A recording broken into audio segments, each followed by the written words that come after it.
I am Louis XIV. This video is purely for entertainment and does not infringe on copyrights or laws. The rights to the novel and image belong to the original author. We do not claim ownership. Don't like waiting and want to listen to this fanfic in full now? Subscribe to our Patreon, where you'll find the best fanfics. Chapter 401, Conversation Between the King and the Two Blood Princes, Part 1.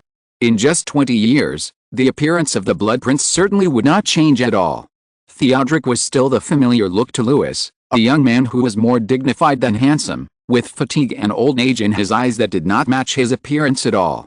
He died in his prime, and perhaps it was precisely because of this regret that he had an extraordinary desire to protect and expect of France. Louis was not surprised to see the prince standing outside the window. "It's a beautiful night tonight," he said. "Your Highness, let's go out for a walk." Theodoric glanced behind the king. Although there was nothing there, he knew that the wizards and priests around the king must be on high alert. "Your behavior will make people worry," he said. "Your Majesty, you are still a mortal after all." "Theodoric," Louis XIV said with some weariness, "in the surface world, there is a man named Cardinal Mazarin. In the inner world, you are my only guide and protector. I have too many people to guard against now. Your Highness, I don't think you will be one of them. Although I don't think I can shoulder such a heavy responsibility," Theodoric said. "I just hope you can allow me to give you some suggestions." Louis nodded. "I would love to listen to you, even if it's just the two of us, sir. We can go for a walk at Stonehenge." Theodoric stopped trying to persuade the king to stay in the room.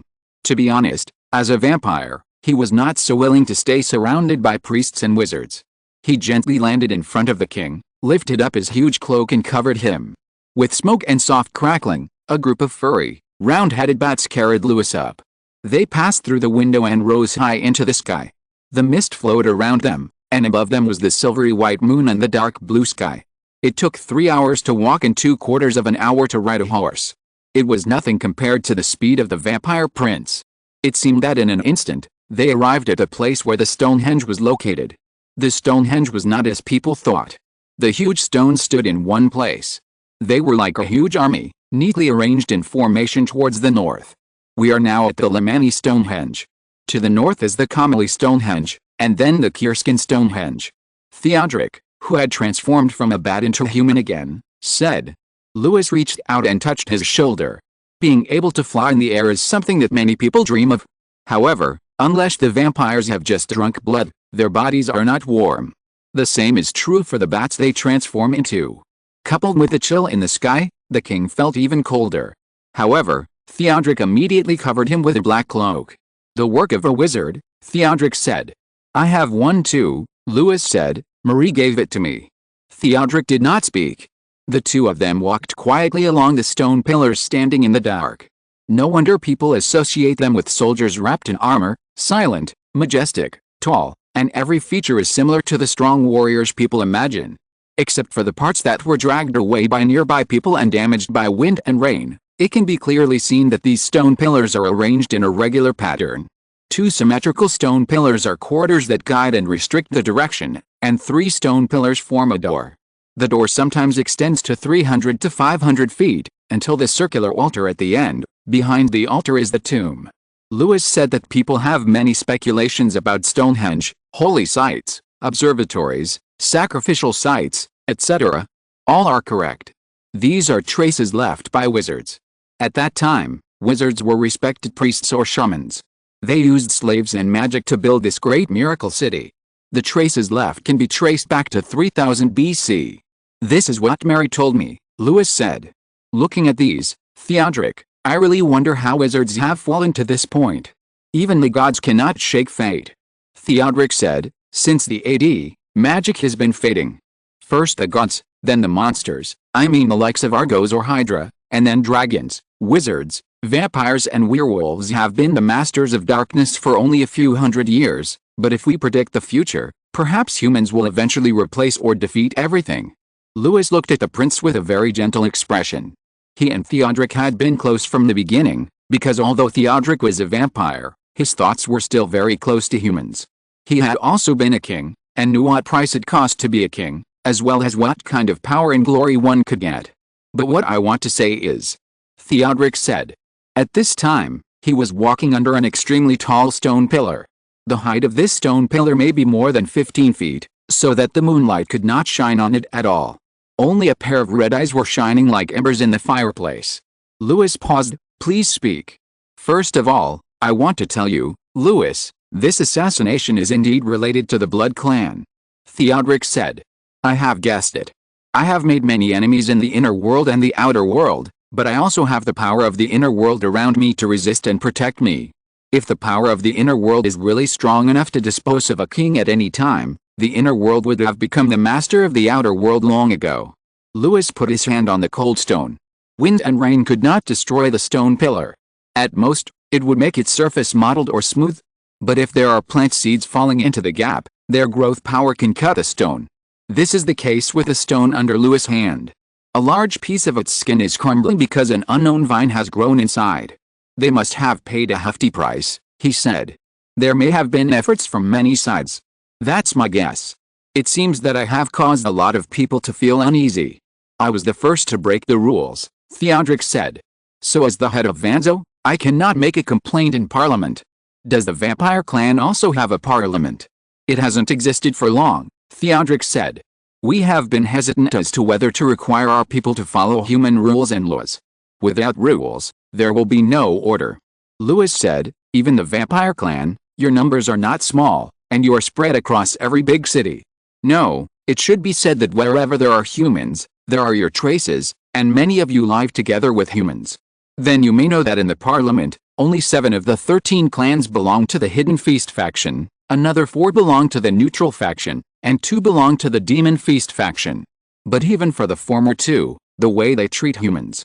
Theodoric paused. He looked at Louis with a serious expression, obviously not ready to tell the overly unpleasant truth. You treat humans as livestock. Louis said, you are even superior to wizards, Theodoric, because even if wizards hunt mortals to make resurrected corpses, they know that they are controlling humans, but vampires, humans who cannot get your favor, are just food on the plate. Humans don't talk to cattle and sheep and treat them as the same kind, and neither do you. You once expelled Nefel from Paris, Theodoric said, which can be said to have crossed the bottom line of the vampires. The vampires in the Parliament argued endlessly. Although Nefel is like an animal to us, they are also vampires, especially although they have no seats in the Parliament. They have also asked some members to speak for them. They demanded revenge. The Prince of Vanzo took a step forward, walked out of the darkness, and exposed himself to the moonlight. But there are also some members of Parliament who believe that you are not targeting Nefel, but the clearing of slums and abandoned pipes has left the Nefel people with nowhere to hide. You did not let the priests encircle them, and at the beginning, they were the first to be against you, so for all these reasons, the Parliament decided not to get involved in the affairs between you and Nefel. Of course, because you later had wizards and the Inquisition, all Nefel could do was to hide again. Then what makes you think that I will step on your bottom line this time? I saw how you conquered Gala, Theodoric said. Please don't lie to me, Your Majesty. You want to swallow up the underworld, more of the underworld and the power of the underworld, including the vampires, right? He did not wait for Louis to answer. Of course you will do this. You are a greedy man. You can't feel at ease unless you hold everything in your hands, Livonia. This is what I promised His Highness Amin. Louis said. Yes, you promised him that. But Your Majesty, Amin and I both know that you offer too high a price. You are negotiating a deal with a crazy devil. No matter how corrupt Amin is, he is still a vampire and the head of the Tsimish clan. How could you think that he would be used by you like Alalius? You have nothing to give him. Worldly rights are worthless to him. And if other heads of families knew your thoughts, whether they are members of the Secret Feast, the Demon Feast, or neutral members, they will definitely find ways to make you disappear forever. Theodoric took a step forward, his figure almost completely enveloped the king, a cold breath coming towards him. He stared at Louis, and Louis found that he was completely unable to move. See it, feel it, Your Majesty, you are supreme among mortals, but in front of the vampires, you are just a delicious meal. We do not intervene in the surface world and remain invisible, but it does not mean that we can't do anything to you. This assassination attempt may be a warning. You are lucky to have a loyal and tenacious lover, or perhaps you have other ways, but we have 13 clans. You won't be so lucky every time. Louis sighed softly. If you insist, I will consider it. Theodoric stared at him for a while. You keep this, he said, in view of the dangerous things you encountered before. He stretched out his hand, and a blue-gray kitten was placed in Louis' arms. It cried uneasily, without the calmness of Theodoric at all. "In fact, there is something I have always wanted to ask you," Louis murmured. "Why is your incarnation a kitten?" Prince Theodoric is the head of the family of Anjou, and it is not surprising that his incarnation is a venomous snake or other beasts. But why is it a kitten? "The incarnations of the blood clan are mist, bats and cats," Theodoric said helplessly. "Except for cats, I can't let you be surrounded by mist or a bat lying on your body. As for why it is so small, Your Majesty, if it is bigger, it will conflict with the priests around you. I am just curious for a moment." Louis put the kitten in his pocket with a smile. "This is very good, very portable, Your Highness." Theodoric obviously wanted to say something, but Louis was no longer the young king of 20 years ago. He shook his head and took 2 steps back. "I will take you back." He turned into a group of bats in the shadows again and took Louis back to the room. Otherwise, with Louis's mortal legs, he might have to walk for a long time to get back to the place where he stayed. Let alone other things along the way. This is Brittany, which is full of hostility to the King of France. It is hard to say whether there will be any coincidences. Louis watched Theodoric turn into smoke, blown by the sea breeze, fly into the sky, and disappear from sight. He lowered the curtains, walked to the small round table beside the bed, and took out the cat under the flickering candlelight, and then a doll.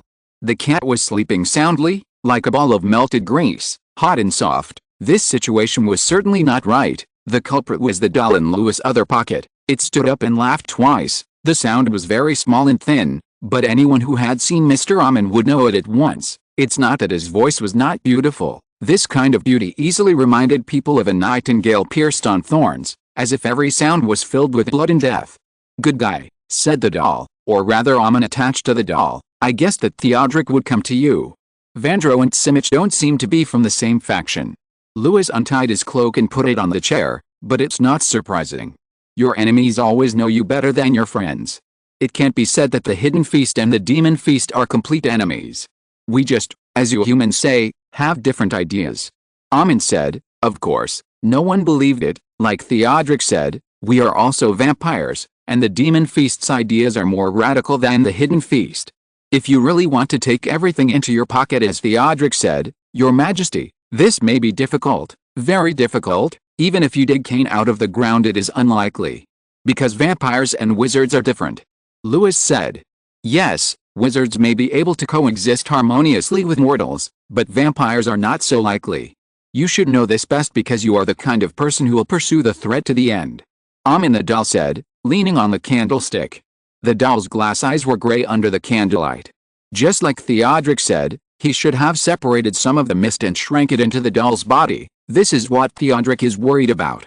He knows that you always know what you want to know, and then. He opened his hands. The cat is about to knock over the cutlery rack. Chapter 402, Conversation between the King and the Two Blood Princes, Part 2. "In this regard, you and His Highness Theodoric share the same view," Louis said. "Yes, wizards may be able to coexist harmoniously with mortals, but vampires are not so likely. You should know this best, because you are the kind of person who will pursue the matter to the end if you encounter a threat." Amin the doll said, leaning on the candlestick. The doll's glass eyes were gray under the candlelight. Just like Theodoric said, he should have separated some of the mist and shrank in the doll's body. This is what Theodoric is worried about. He knows that you can find out, and then. He opened his hands. "You will definitely try to eliminate this threat forever, at least in your life. But this is different from the dangers from the other world that you have encountered before. Your Majesty, he is also doing this for your own good. You can't fight us. I will." Louis seemed not to see the doll suddenly reveal an evil smile and small fangs. "But Amin, are all the 13 clans involved in this time?" The doll scratched its face in surprise. Although neither the ceramic doll face nor the vampires felt itchy, "The last time we did this, it was the second generation of vampires, our parents. You are not qualified yet, Your Majesty. Let me be frank, the ones who participated in the assassination this time were Maccabi and Zinmauer. But no vampire will stand on your side, whether it is the Demon Feast, the Hidden Feast or neutrality. The power struggles you play among humans cannot shake the vampires. I don't need anyone to stand on my side." Louis pulled out another chair and sat down. "Can you drink like this?" "Yes, but it's better to add some blood." Amin said with salivation, "This should not be too much, Your Majesty, just one glass. The doctor will also draw this little blood when he treats you." "I don't have that kind of idiot around me," Louis said, "but I can give you some." He brought a bottle of Brittany's famous sparkling cider, and the golden wine turned into a beautiful orange color after dripping into the blood. "How beautiful! I wish you health," Amin said, "Your Majesty." The doll was only a little taller than the cup. It jumped directly into the cup, lowered its head and took a big sip. "Your blood is like a raging lava," it said. "No matter how calm and hard the surface is, it is burning and destructive inside. This is the result of me suppressing myself. I want to be a good king, and I have given up a lot for this. To be more precise, I have stood still from the beginning and have not crossed that fragile line." Louis also took a big sip. "I am not the kind of person who will regret after losing something, but Mary's sudden departure still makes me feel tired and disappointed. Amin, you and Mr. Theodoric are also princes, in high positions. You should be able to understand. When I find that a path is not feasible, or it takes a lot of effort and hard work to get through, I will of course give up this path and change to another. Now it seems that maybe I was wrong at the beginning. Some people may not be born grateful. No, maybe they understand, but they have never eaten bitter medicine. Even honey will not taste sweet to them." The doll Amin laughed twice. "That's right, Your Majesty. Mortals are like ants in front of you, and you can certainly use the rights given to you by God at will. Do you and Theodoric think that I will take action against the vampires involved in this matter? You are a stubborn person. I knew this a long time ago." "Malkavi and Sinmore, you mentioned these two names," Louis said. "I know that Sinmore's ancestral home is in Oxford and Malkavi's ancestral home is in Toledo. Did the Spanish and British make a deal with them?" "Yes, Carlos II and Charles II promised territories and privileges." Amin said the message that Theodoric had not delivered directly. "Your Majesty, each of the 13 clans has an ancestral land, but the ancestral land almost all belongs to the head of each clan. Most of the blood clan descendants will be scattered in all directions. You know, we need to eat every day. Unless we encounter a situation like the Black Death, otherwise the low-level blood clan will soon be noticed to be wrong. They can't enter the church, can't use silver, and are afraid of the sun. But there is one situation, Your Majesty. If he has a noble surname and territory, then his abnormality will be covered up by his power and identity. Just like Elizabeth Bathory once was." Louis said that Bloody Mary had two origins in history. One was Queen Mary I of England, and the other was Elizabeth Bathory of Hungary. Louis had read records about her in the other world. She was a 5th or 6th generation vampire. She was a human before her husband's death and was transformed after her husband's death. She used nearly 1,000 girls in the name of hiring maids for the castle. This was based on the premise that there were records. After being exposed, because of her surname and origin, she was only imprisoned in her own room in the castle. It was said that the doors and windows were sealed with bricks and stones. If she was still a human, she would have lived a very painful life, but she was a vampire, so for her, it was just giving up some less important things. Therefore, for the vampires, if they have a fief, not only can their food source be easily solved, but also the development of descendants is no longer a difficult task. Noble lords have countless quirks, and people can always forgive them. Even the most troublesome mass and other sacraments can be completed in the chapel in the castle, instead of completely exposing their true identity in public. The nobles who own the territory can also collect taxes, open courts, hire doctors, raise soldiers and executioners, and their castles are forbidden to civilians. Not only are they allowed, but even the king's soldiers are not allowed to enter. But the only ones who can let you and Theodoric warn me are the heads of these two families." Louis said. "They intend to seek a fief for their direct descendants." Amin showed a weird smile. "I heard that they accused Theodoric of having too close contact with you at the secret banquet meeting to shirk their guilt. Shouldn't they use the transaction between you and me as an example?" Louis said. "You got Livonia back. They don't dare to be enemies with Simishi."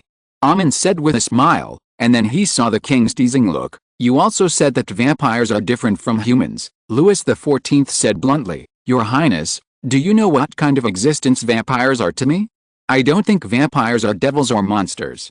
I must say that they are just a new life that has been pulled out from humans. You and Theodoric both reminded me that vampires use humans as food." The king casually opened a small box on the round table. "Have humans never used their own kind as food? You just take blood, but what we eat is more complicated, from grease to skin, from fat to brain, From bones to internal organs, we not only eat, but also eat delicately, scientifically, and regularly. It seems that Theodoric is right to worry. Amin wailed. You are determined to go against us. How could it be? Louis shook his head. Don't you need order? The blood race has its own laws. The doll Amin jumped out of the wine glass, and miraculously there was no water stain on its body. Its glass eyes were as small as two beans, but flowing with evil crystal luster, and for the secret banquet, their laws are already quite complete. They won't even look at you, nor will they listen to a word you say. If you dare to threaten them, don't think they will be as submissive as Nefel. Now France has a population of 20 million, Louis said suddenly, and there will be more in the future. What's the use of more lambs? Sheep also eat flesh and blood. Louis said, why do you need fiefs? You didn't need them hundreds of years ago because humans are developing and pioneering, and your transformed newborns hope to still maintain their original comfortable life. Any blood race can find a secluded place where few people go to live, but now it's not possible. There are humans everywhere. They are everywhere and more powerful, just like wizards. Your advantages are becoming weaker. But at least when you are still immortal, Louis, you will pay the price for your arrogance, said the doll Amin. Does it matter what happens to me? Maybe if I die, France will be in turmoil for a while, but mankind will continue to move forward. Louis held the cup. I don't understand what you are dissatisfied with. I am seeking a future where wizards, vampires and even all the residents of the other world can coexist. If it is said that the doll Amin was deliberately exaggerating and intimidating before, it is true now. His emotions are so complicated that the doll's body is about to explode. Can you ask us to change the diet, or sacrifice the firstborn and only son of mankind to the vampires like Abel's sacrifice to God? All you need is blood, Louis said, not life. Doll Amin widened his eyes slightly. It is enough for the vampires to consume about 1 to 3 cups of blood, but in order to avoid leaving traces, they usually kill the prey after the meal. Do you mean bleeding? It thought of a possibility, but we can't consume dead blood. Coagulated blood will weaken the vampires or even kill them. Medicine is developing. Louis said. Amin didn't even know if he was joking or crazy. Now I know why I fell in love with you at first sight, Louis. What a crazy king. What's so strange about this? Louis said, I can use silk, food and mansions to hire wizards. Of course, I can also use the same things to hire vampires. Since both we and our enemies have abandoned the original laws, let us be more thorough. He paused. Of course, I don't mean to target all 13 clans.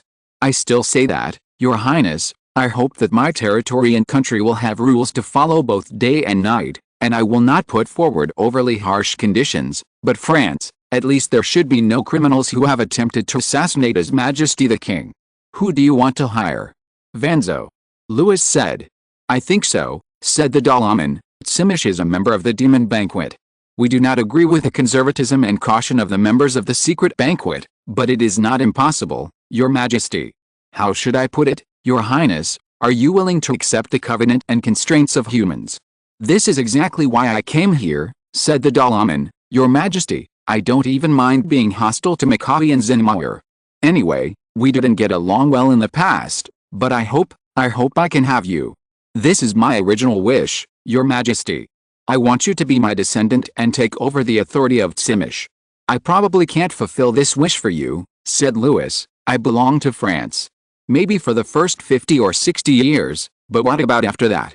Doll Amin took 2 steps on the table, stretched out his 2 slender hands, and touched Louis' face. Time has never been the enemy of the vampires.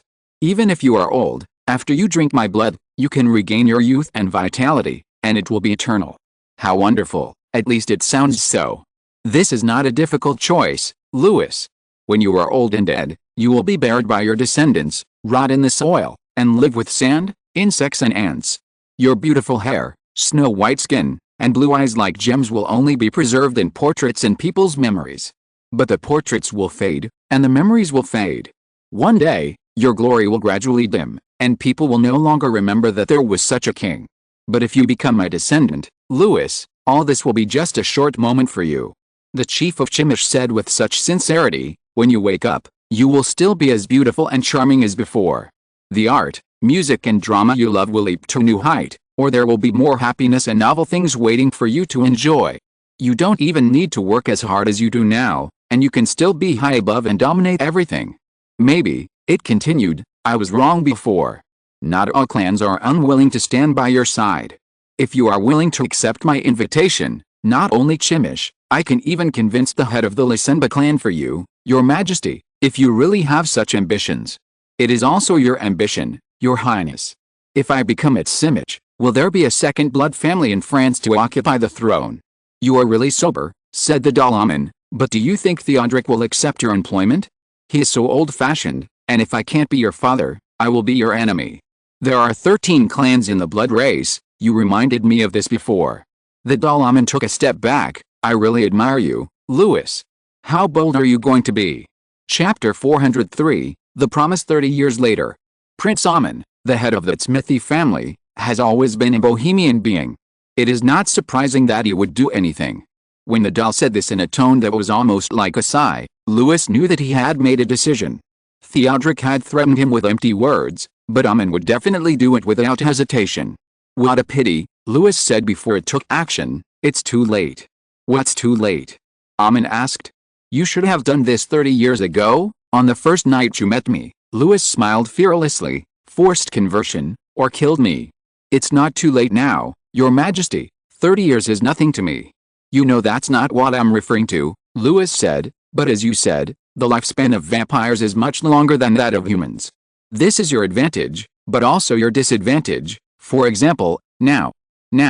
If you had killed me that night, or forced me to become your descendant, then the vampires, no, it should be said that the other world might be able to survive for 100 years, or even hundreds of years, until humans are strong enough to not allow any corner to be ignored by them. But if by the time, the vampires, and all intelligent creatures different from humans, will usher in a catastrophe, and this catastrophe will ultimately end with the victory of humans. Your descendants, your highness, by that time, will either be dead, or become tools of human entertainment like lions and tigers in the circus. Are you humiliating me and the vampires? Unexpectedly, Aman did not get angry. He was unusually calm.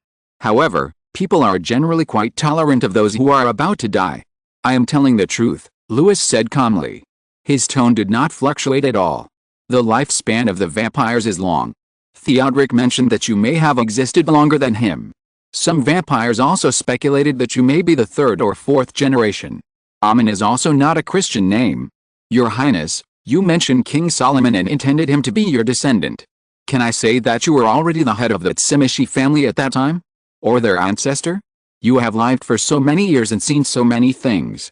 How could you not understand what I mean? The candle swayed slightly and was about to burn out. In human history, Louis said, let's go forward, and forward again, past AD, your highness. We can see that, in fact, humans first worshipped nature and animals, those powerful beings that they could not explain and could not resist, hurricanes, thunder and lightning, floods, all kinds of ferocious beasts and birds of prey, just like the gods of the Egyptians. They almost all have distinct animal characteristics. The same is true for primitive gods in other places. But since the ancient Greek and Roman periods, the image of gods has changed from animals to humans. Why? It's very simple, because humans are moving forward, they are becoming smarter and stronger. They may still not be able to fight floods and droughts, but they can use them. As for the beasts that they once revered, they have changed from hunters to prey, and are no longer worthy of being enshrined in the altar. It only took a few hundred years from the altar to the altar, Louis continued. There is a saying in the Far East, Bishop Mazarin agrees with it, and he gave it to me. I found that it can be used in many places. Those who are not of my race must have different hearts. He exclaimed, what a philosophical saying, your highness. In fact, we can find that for humans, this kind of nana have always been constantly changing. Humans are selfish creatures, and they just divide the camps according to their likes and dislikes. If you had converted me or killed me at the beginning, then there would not be a king in France who dared to drive wizards and vampires. Louis sighed. The biggest difference between Philip and me and everyone else is that I can be said to have no faith. Aman's body moved slightly. Although this matter was already an open secret for those close to the king, Louis's words in person still shocked the vampire prince. I have no faith. I don't believe in purgatory or heaven. I don't care whether I will sit beside a saint or a devil in the future. I believe that humans only have consciousness but no soul, so I treat people of different faiths equally. Louis continued in one breath, if it weren't for me, Philip would become the king of France. He might be a good king, but he wouldn't be a destroyer. The barrier between the surface world and the inner world would still exist. Humans would reproduce, grow and expand step by step. But one day, everything would be exposed before their eyes. How long do you think this process will take? Amin asked. 500, no, 300 years. Louis said, and I'm not saying doubt, but certainty. You know that scholars and captains have given me a calculation chart because they suspect that there are things they can't identify but exist. My mathematicians even said that there is nothing they can't calculate. I gave them the area where Gallic Island is located for trial. The results show that they did deduce from the tides, undercurrents and the reproduction of marine life that there should be an island somewhere, even if they can't see or touch anything. If it weren't for you, maybe it will be delayed by 100 or 200 years, but the result will not change. No king will be indifferent to his country. The disappeared territory is also his territory as long as it is still within the national borders. Louis said, to what extent will human development reach by then, Your Highness? When the ancient Romans switched from bronze to black iron, priests, shamans, and monsters had to step down. The temples were all filled with human gods. I don't know how long the blood clan has existed, and whether it is a punishment from God as the priests say, but I know that a strong man will not be willing to give in. What he didn't say was, if the blood clan really completely overrides humans, then the ruler of now would not be humans. You see, you can kill me, but time will not go back. What I did was also done by Leopold I, Carlos II, and Charles II. After removing the initial fear, the blood race has become the gods of the past, just like wild beasts. You feed on humans and were once more powerful than humans. Louis smiled tiredly. Maybe it is still the same now, with faster speed and greater strength. You can transform into bats and smoke, and non-fatal injuries can be healed quickly. When a few individuals are confronted, your advantage is unquestionable. But we all know that the most terrifying thing about humans is not their individuals. The waves are surging, and no matter how sharp the spears are, it will be useless, and we have more than just spears now.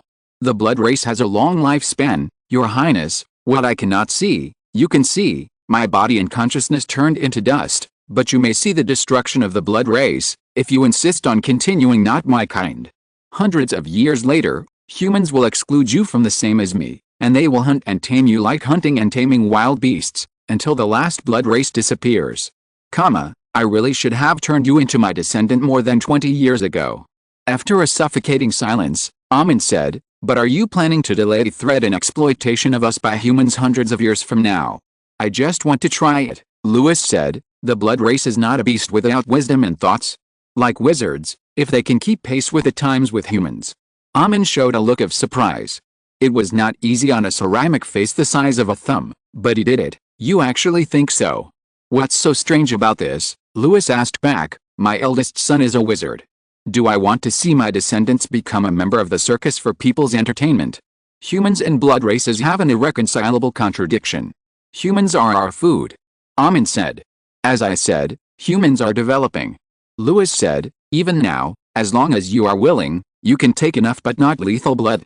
Louis said gently, the blood princes of Macaulay and Zingmore are willing to be hired by human kings in order to obtain territories and titles for their direct descendants, but can a title turn the victims and their relatives and friends into blind and deaf, fools and idiots? No, what they want is just some tax concessions. What does it matter if they sacrifice 1 or 2 children or even themselves for this? Human life is sometimes precious and sometimes cheap. Are the resurrected corpses driven by wizards also plundered by them one by one? In this case, I am just making these more regular and methodical. He met Amin's strange eyes. I must say that I am just an ordinary person with a little obsessive-compulsive disorder. I was going to kill you a few minutes ago, Amin said, but now I don't know what to do. I know that what you and Theodoric are worried about is that I will fight against all the vampires, Louis said. I am not such a fool. I will avenge my lover and the mother of my child, and eliminate the hidden crisis, but I will not start a war between the surface world and the inner world, unless someone wants me to do so. You can watch me and see what I do. I said that humans always seek good fortune and avoid danger, and I am no exception, Your Highness. I still think you will be a huge variable, Amin said. Then you can try, Louis said, but I don't think the future I predict will change. The doll stood up and walked around on the table. Amin rarely hesitated like this. especially when facing a human. What is a human? He can always see through them at a glance, whether they are noble, despicable, pure, or greedy. The long years made him feel uninterested in any human, just like a profound scholar facing a simple picture album.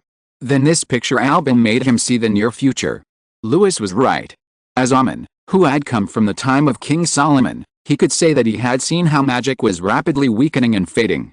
He had seen and heard with his own eyes the legends and myths that humans believed in. He could also testify to how humans had become powerful and continued to become powerful. In comparison, the strength of the vampires was only a short 100 or 200 years. When humans only had bronze or black iron spears, the tough skin, swift speed and strength of the vampires, like bulls or giant bears, could indeed make people tremble, but now human artillery could already destroy the walls made of huge stones. Should he believe or accept Louis XIV's nonsense? Compared to Charles I or Leopold I, this human was greedy and intolerant. He had the courage to ask the vampires to become one of the French people, but at the same time, he also gave France, not 1 or 2 fiefdoms, to the vampires. I treat everyone equally, he said. I gave you 30 years, Aman heard himself say. I can give you another 30 years, Louis. As soon as Varro Vesalius walked out of the mirror, his legs were so weak that he almost fell. Even Barras couldn't help but say, we may not be able to save you in time. That was the Prince of Tsimich. Then you really have no choice but to go back to Rome, Louis said lightly. Barras lowered his head. He had no excuse for the matter of Marie Mancini. Hilarius has done very well in the Roman Church, so I don't want to recall him, but I think if I really need him, he wouldn't mind recommending a few people to me. Louis looked at Barras. I'm not a heartless person, but I hope that the people under my command can perform their duties conscientiously. You should understand what I mean. Do you really want to? I've done the same thing once before, Louis said. But at that time I handed it over to werewolves and wizards, and they only sorted out the branches and vines on the surface. Now it seems that the roots buried deep in the darkness still need to be dug out and burned clean. This will be a big wave. So I will start a war in the surface world. Louis said as if he was saying it, as simple and easy as making a cup of coffee by himself. I'm tired of covering up with some fools. When my tour in Brittany is over, I will issue an edict. Can I? No. Vesalius asked with difficulty. I intend to divide France into provinces, said Louis. Barras's face was pale. You don't want to. Don't want to. Like Henry VIII of England, he wanted to establish a new religion. What are you thinking? Of course not, Louis said. The Roman Church did not have much to do with the King of France, and he also had 2 legitimate heirs. I intend to divide Brittany into 5 provinces. He turned the glass. There will be no Brittany in the future. Everyone. Chapter 404, Cutting Brittany and the Royal College of Medicine of Blois. When people later studied this period of history, they all agreed that the Sun King's ruling style suddenly changed from this grand tour, the Brittany section. They speculated that Louis XIV was likely to have encountered some very unpleasant things during the grand tour of Brittany, which might be related to the endless conspiracies and assassinations that had occurred since the king ascended the throne. It was not surprising that the Bretons were involved in it. It could also be said that they were quite unfortunate to have encountered the time when this good king completely lost his patience. Among the various theories, some people also mentioned the death of the Duchess of Colonna. This lady was only 40 years old when she died. Although the average life expectancy of people at that time was not so optimistic, for the nobles who lived a life of luxury, this age could still be regarded as a death of beauty. However, this idea attracted some people's ridicule, because in people's cognition, the Sun King had always been, as he said, I am the state. He is France. How can you ask a national will to be troubled by love like a mortal? People are more inclined to agree that the Bretons angered the king, and later more and more evidence seemed to confirm this. The Breton rebellion broke out before the king left Rennes and lasted until the king arrived in Nantes. In this rebellion, there were shadows of Britain, the Holy Roman Empire and Spain, as well as some countries such as Denmark and Switzerland that had to stand against France, and exiles from newly occupied areas such as Flanders and the Netherlands. Surprisingly, Louis XIV seemed to have been prepared. With the cooperation of Louvois and Colbert, his army always maintained vigorous energy, sufficient vigilance and swift speed. Because of the king's grand tour, 25,000 to 30,000 standing troops had already turned from the Loire River region to the Brittany region. The wizards and priests around the king cast fog and raised obstacles. The ghosts they hired did not play any role. King Arthur and Merlin, who were sleeping in the lost forest, could not give any help and guidance to the British who claimed to be the descendants of the former. After those people walked in, there was no sound. The king's caravan was speeding on the renovated flat road. In the dark night, the torches held by the cavalry formed a series of dazzling red wavy lines. The Duke of Luxembourg was left by the king to suppress the rebellion of the Bretons. The royal flag with a royal blue and golden sun was raised high. In comparison, the black and white striped Brittany flag was eclipsed. Not all Bretons, especially those who had the honor of meeting or accompanying the king and his army, knew very well that if Brittany could fight against France with force, then the Duchess of Brittany would not have to marry twice in shame and be forced to get pregnant again and again. They couldn't even beat the French army during the Louis XIV period, let alone the current Louis XIV. But if they didn't resist, as Louis XIV said, Brittany would no longer exist, not a duchy, not a region, but just a province, and there was no direct connection between provinces, or in other words, the King of France did not recognize it. Everyone knew that in their generation. Maybe they still remembered Brittany. If the province was divided according to the king's order, their sons and grandsons would naturally call themselves Morbihans, Maritimes, or Alavillains, not Bretons. The nobles of Brittany, who only hoped that the king would modify or withdraw the decree instead of rebelling, went to the battlefield with a fluke. The result is needless to say, but it was not so terrible for the losers. Except for the leaders and main members who were sentenced to treason without exception, such as hand-cutting, disembowelment, castration and 5-horse quartering, most of the followers were beheaded, hanged or imprisoned for a long time, and the soldiers were sent to serve hard labor. Anyway, many places in Brittany need to be developed and repaired now. What the British wizards imagined, that the king would walk into the lost forest alone with a few followers and devoutly seek the Holy Sword and the Holy Grail, did not happen at all. Louis regarded the holy relics and wizards' records in Brittany as interesting stories from the beginning. Just as he said, if necessary, he could make a holy sword and a holy grail himself. If Mary Mancini had not encountered an accident, he might have done so. He even thought that if necessary, he would bring Mary Mancini here after a while. The Stonehenge of Karnak, the city of wise that sank to the bottom of the sea, the pirate castle on the Emerald coastline, the rose rock that stretches to the horizon, the Holy Grail hidden in the ancient oak tree, the sword of King Arthur held by the fairy in the lake, the stone that imprisoned Merlin, the fountain of youth that can rejuvenate people, the dark wasteland where ghosts are rampant, and the maze used by witches to punish unfaithful lovers. These are all stories familiar to wizards. Mary was sent to the Louvre when she was very young, so she never worshipped their holy places like other wizards. When she grew up, she hoped to go to Brittany with Louis to receive Merlin's blessing. She even joked that if Louis was unfaithful to her, she would leave Louis in the witch's maze. Louis asked casually at the time, "And then you will leave me alone and go back to Gala?" "No," Mary said, "I will stay there with you forever." Looking back now, Louis did not feel sad or sweet. To be more precise, since Mary left, it was as if a large piece of his chest had been dug out. Did Mary know that she had taken so much away? How willful. Louis murmured, "There is also a part of me." "Your Majesty." Louis withdrew his gaze from the window. Whose letter? The Duke of Luxembourg. Generally speaking, in the half-hour after the meal, Louis would not accept audiences or handle official business. Bontang broke this habit, and there must be something important to report.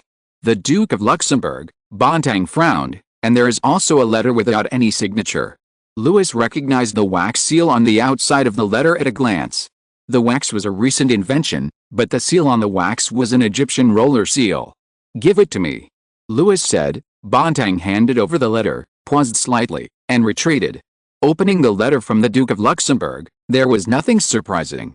This duke was even more serious and rigid than the Grand Conde. There were only 2 compliments at the beginning and end of the letter, which were copied from somewhere. The content of the letter was a detailed war report. Brittany did not have a formal army. Many of the soldiers and officers they used to fight against a French army ran to the battlefield on impulse and enthusiasm. But everyone knew that impulse and enthusiasm might work in the arena. On the battlefield, calmness was most needed. Commanders should be calm, and so should soldiers. It was not difficult for the Duke of Luxembourg to destroy such an army. Then, he said that the loss of soldiers occurred after the war. No, it could not be said to be a big loss, Because there were no deaths? It was mainly because when they were protecting officials to conduct a census and registration in the town, they encountered some ridiculous assassins. They were holding all kinds of weapons, from muskets to pitchforks, from hammers to flails, and even stools and dried fish. They all had relatives and friends who died in the previous war. So I fulfilled their wishes, the Duke of Luxembourg said dryly and humorously, and sent them to live with their relatives. The Bretons probably wouldn't think this was something funny, but both Louis XIV and the Duke of Luxembourg had to do it. The king's laws were always built on the guillotine.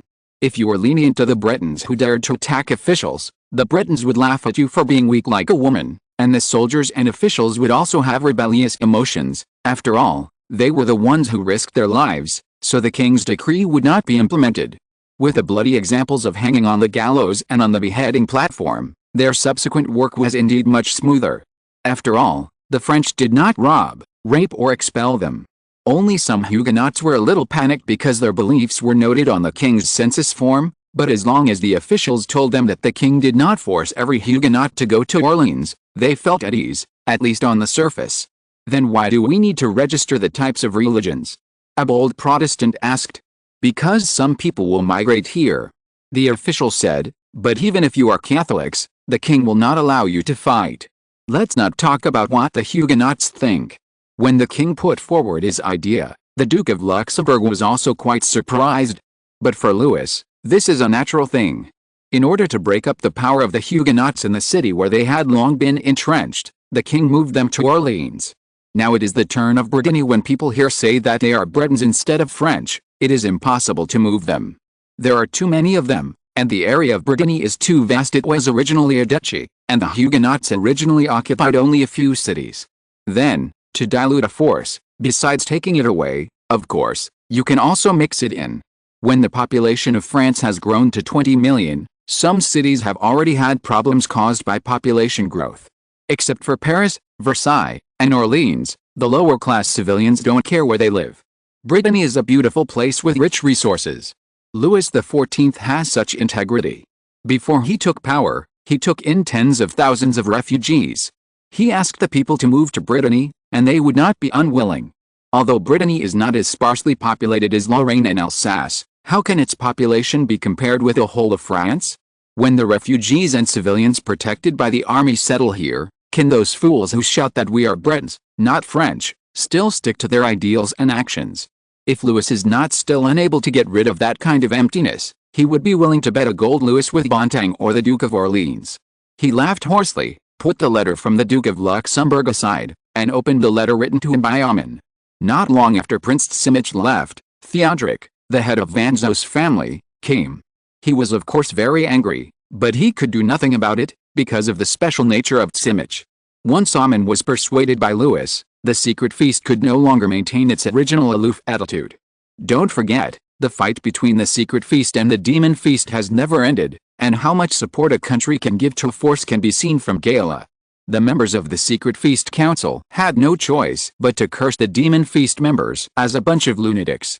They could only arrogantly declare that they would be in a neutral position, that is, no matter how Seymour or Machiavelli acted against a mortal king, they would not participate or encourage them. There was not much new content in Armand's letter to Louis. He just rededuced the spell literally. This spell seemed simple: drag the victim into a dream and let him live his life quickly, and die through an accident in the dream or because of illness or aging. But it was not created to target a mortal at first. It was the black magic of Seymour, Armand wrote. Seymour is the shortest of the 13 clans of the blood race, because their roots come from wizards. They desire eternal life, but are unwilling to accept the first embrace easily, so as not to be controlled by the blood race.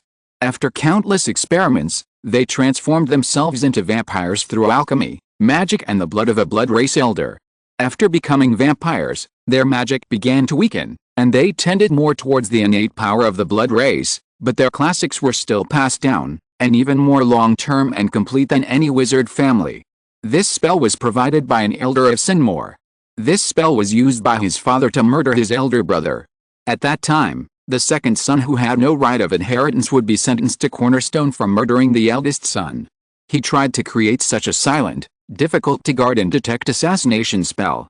This spell requires the blood of blood relatives, powerful magic vessels, noble sacrifices, and some other precious supplies.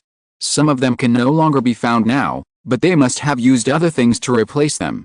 As far as Amin guessed, the blood relatives might come from members of the Habsburg family. Louis was only 1/4 Bourbon, and 3/4 belonged to the Habsburgs. There were quite a few members of the Habsburg family. However, Amin said that if it worked on Louis, it was very likely that there was blood from the king, prince, or duke.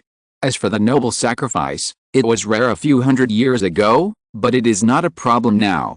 If possible, kings always try their best to add heirs to themselves, especially orthodox ones. The direct line of the royal family that has lost power is no more valuable than a lamb. The key is that this spell requires a person who can make the victim let down all his guard. The elder Seymour chose his elder brother's youngest son. The elder brother never thought that his 5-year-old son would drag him into the abyss of death. If Louis's youngest son had not yet had a clear self-awareness, they would have wanted to do the same thing. They finally chose Mary. Everyone knows how obsessed Mary is with Louis. They almost succeeded. If you're listening to this novel on a channel other than Fanfic World, it means they downloaded and uploaded it without effort. We cordially invite you to visit our channel, Mundo Fanfic Novelis. There you'll find the original version of this story and you can explore many other novels of various genres.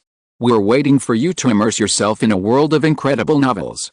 Chapter 405 Special Research Project of the Royal College of Medicine of Blois.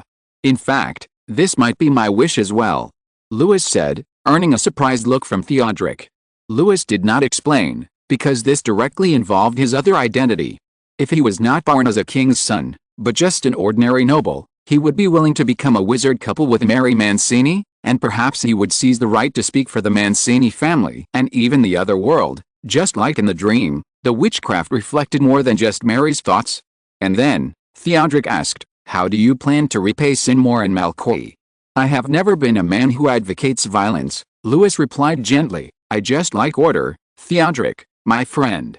I rule France during the day, and I do not participate or intervene at night." He looked at the vampire prince's unbelieving eyes and smiled. "But if possible, I would certainly hope that those who share power with me are my friends or allies." He did not wait for Theodoric to respond. "As far as I know, the vampires were very chaotic for a while." "Not now." "How great. I believe that the majority of the vampires hate chaos as much as I do, so you created the secret banquet, the demon banquet and the neutral party. You divided the territory in the night according to clans, and each city has her lord with fangs. You, like my ministers, carefully manage your people, or sheep. All vampires passing through your territory must request an audience with you and obtain the hunting permission you grant. What do you want to say? How many lords of Tsimish and how many lords of Vanzo are there in France now?" Louis said, "Thanks to your help with Mr. Amin, I am willing to hand over this part of power to Vanzo and Tsimish, and perhaps your allies." "Is this your plan?" Theodoric said angrily. "You plan to use vampires to fight against vampires? Do you think we will fight because of a chip thrown by a mortal?" 3 races, Louis seemed not to hear what he was yelling. Seymour, Macaulay, Nefel, these 3 races are absolutely not allowed to stay in France. The French mainland, newly occupied areas, colonies, and all places where the Golden Lily King's flag is hung are not allowed to have vampires from these 3 clans. As for other clans, I hope to reach an alliance with them. That's impossible. Theodoric couldn't help but interrupt the king. You are just food to them. The war between the secret feast, the demon feast and the neutral clans is not over yet, Louis said softly, his gaze cast towards the unknown darkness. How could Seymour and Macaulay be willing to become servants of humans? It's because the secret feast is no match for the demon feast now, even though the demon feast only has 2 clans. He turned his gaze and looked at Theodoric calmly. They need more and safer food sources and shelters to create more offspring, not inferior species like ghouls, but strong, intelligent, and beautiful offspring, so that the secret feast can gain an advantage in the war with the demon feast. So, what do you think I used to convince Amin? You won't, you love your people so much? I cherish every Frenchman, Louis said, from man to woman, from young to old, because they bring me taxes, soldiers and food, in an endless supply. I don't want to see unnecessary sacrifices, but on the battlefield, the death toll is always a number, calculated in thousands or tens of thousands. Theodoric, as long as I start a war, like the war against Brittany before, I only need to extract 1/10 or 1% of the constantly passing lives, which will be enough to have an impact on your current situation. You won't be so crazy, said Theodoric, otherwise I will be the first to end your life. In contrast, Amin and his allies will protect me and anyone who is willing to inherit my will like crazy. Louis, the biggest difference between the demonic feast and the secret feast is their attitude towards humans. To be honest, I can understand the thoughts of the secret feast members, because human beings are developing too fast. Nowadays, magic can do things that mortals cannot do, but maybe in a few hundred years, mortals will be able to do what you can do. I unveiled this curtain to Amin, and now I want to let you see, Theodoric, Your Highness, the secret feast's approach works now, but once humans defeat the vampires, you will be no different from ostriches burying your heads in the sand. Theodoric's expression changed. Compared with Amin, this prince was more stable and less sharp, but he would not cover his eyes any longer as long as someone pointed it out to him. Even if you think a few hundred years is a long enough time, it doesn't matter. You can use another reason to convince them. I am willing to accept Vanzo and Simic, Louis continued. It's not that I will only have these two allies. If you want to maintain the advantage of the secret banquet over the demon banquet in France. He sighed softly. Maybe a mortal king can't do anything, but if a clan, or two clans, plus the Inquisition, plus wizards, plus an army of 150,000 people, I believe they will change their minds. After all, my request is not excessive. Theodoric remained silent. Louis was right. If it was 30 years ago, such a threat would only cause ridicule. But now, this mortal king has indeed grasped 2/3 of the power of the other world in his hands, at least in France. According to the laws he made, every city, every village, and every inn must have a detailed population registration system. Under such a precise management method, like a comb through hair, it is difficult for the vampires to settle in one place for a long time without the king's tacit consent, let alone fixed hunting and development of descendants. Conversely, as long as the king favors a certain clan, that clan will inevitably be able to achieve long-term and stable development. Sinmore and Malcawi only got 1 or 2 cities, while Louis XIV's allies were able to get the whole of France, and even the places it could radiate. It seems that I am helpless, Theodoric said. His tone was so tired and frustrated for the first time. I can only say that I am surprised at your cruelty. After all, Your Majesty, you are a human being. No, Louis laughed from the bottom of his heart for the first time. Your Highness, you should know that all kings are monsters. If there are people who are well versed in the inside story, they may accuse Louis XIV of being ruthless, because his behavior undoubtedly gave the vampires a pass to kill. But as a king, a ruler, if he doesn't know when to make sacrifices, what kind of sacrifices to make, and how to make sacrifices, then he really deserves to die, just like he said to Theodoric. He cherishes his people, but he didn't hesitate when he started the war. But if there is no war, no alliance with the vampires, can the people of France live a prosperous life in peace and without worries? Don't be ridiculous. This answer can be answered by the former refugees of Versailles, or Lorraine, Alsace, the Netherlands, Sweden, Switzerland, even all the people of powerful countries like Britain, Spain, and Austria can give you the same answer. Without a sore-tempered in blood, no matter how calm, peaceful, and rich a country is, it is just a lamb waiting to be exploited. Moreover, at any time, chaos will only bring more pain and death. In addition, what Louis XIV did not tell Theodoric and Amin was that although he was immortal, he was indeed more arrogant than any mortal they had ever seen. He had no intention of giving up his power forever, whether it was day or night. Since Louis XIV took power, a large amount of money has flowed into research projects that only a few people are in charge of and familiar with every year: silverware, sunlight, spells, magic, blood, everything related to the other world. Of course, those doctors and scholars did not fully know what they were studying. For example, when the king first arrived in Blois, the dean of the medical school, that is, Little Lam, the son of the king's former chief physician, came to greet him respectfully. During the audience, the results presented to the king included anticoagulant drugs, which most people could not understand. Of course, this potion was not given a straightforward name like anticoagulant potion. Like many medieval potions, it was called 12-herb potion, which was named after the type of material. It could also be called synonym potion because the way drugs were named at that time was either based on the material or the name of the maker, or the effect, but rarely, Although its effect was mainly in anticoagulation, both Sydenham, who led the invention of the potion, and his wizard assistant thought that this potion was used to separate the 4 characteristics of blood. Louis certainly would not tell them that he was interested in studying this potion in order to control a major force in the other world, the vampires. Why did the blood race split into the secret feast and the demon feast? It was because as time went by, the originally loose and sparse mortal society gradually formed a prosperous pattern of large cities and villages. When the number of humans was enough to suppress the talents of the blood race had no choice but to retreat to the darkness that mortals could not touch, hiding themselves like wild beasts, instead of either slaughtering wantonly or pretending to be gods and demanding human sacrifices as they did thousands of years ago. That was really their good time. In fact, even if Louis did not point it out, blood princes like Amun and Theodoric knew that the blood race was heading for destruction. Let's not talk about the secret feast. Just talking about the demon feast, the overly indulgent attitude in hunting and developing offspring is more like madness before the brink of despair than toughness. In order to maintain their own strength and develop offspring, the blood race has one thing that is always indispensable, that is, blood. Vampires cannot drink the blood of dead things. Louis knew this when he was in Gala. When they are extremely hungry, vampires can temporarily eat the blood of animals, but they will become weak. However, even if they eat the blood of animals, they will not drink the blood of the dead. Just a small sip of the blood of the dead can cause them harm. Vampires only drink the blood of the living. But this is not the reason why most of the vampires' hunting targets die. The main reason is that the vampires are also afraid of the encirclement and suppression by priests and soldiers. In order to avoid the victims shouting and exposure, they have to break the target's neck to ensure their own safety after they are full. As Louis said, they only need 1 cup or 3 cups of blood, at most 12 ounces, which is 0.35 liters, far from the 1.9 liters that endanger life. Although Louis is very concerned about and supports the development of medicine, bloodletting is still very popular outside of Paris. People often bleed 8 ounces or even more at a time, which is enough to feed a vampire. Just kidding.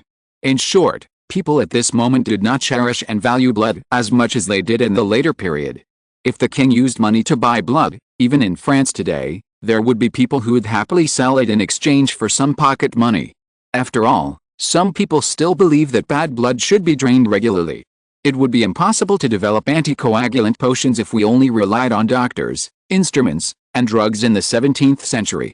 However, with wizards, the other world had spells and poisons that could cause people to bleed profusely. All they had to do was to open up this kind of thing that was completely incomprehensible to mortals little by little so that the king's doctors and scholars could study and analyze it. The main poison was the saliva of the Komodo dragon. Animals bitten by Komodo dragons would bleed profusely. Their saliva was a very good anticoagulant. Wizards discovered it very early and used it in poisons. Applying it on daggers or mixing it with diamond powder could cause the victim's wounds to bleed profusely. Of course, the production of this potion is not high. Louis XIV has to wait until it is tested on vampires before he can determine whether he should try to increase the production. In all wars, the supply of the army, especially food, is the most important. If the vampires can accept blood with anticoagulants, then Louis can really control the balance among the vampires. Of the 13 clans, as long as one clan accepts his blood, the other clans must follow suit, otherwise they can only watch one clan dominate. Even Nuffle, Sintmore and Macaulay are no exception. At the same time, Louis can also avoid sacrificing too many of his own people when reaching an alliance with the vampires. Sometimes sacrifice is necessary, but it does not mean that it will continue forever. Nothing cannot be changed. All Louis has to do is to grasp all the changes in his hands first. He now has allies of wizards, werewolves and vampires, which means he can do a lot of things. The second update will be delayed until tomorrow morning. The estimate is wrong, sorry. Chapter 406, Royal College of Physicians of Boileau, Medicine for the Common People.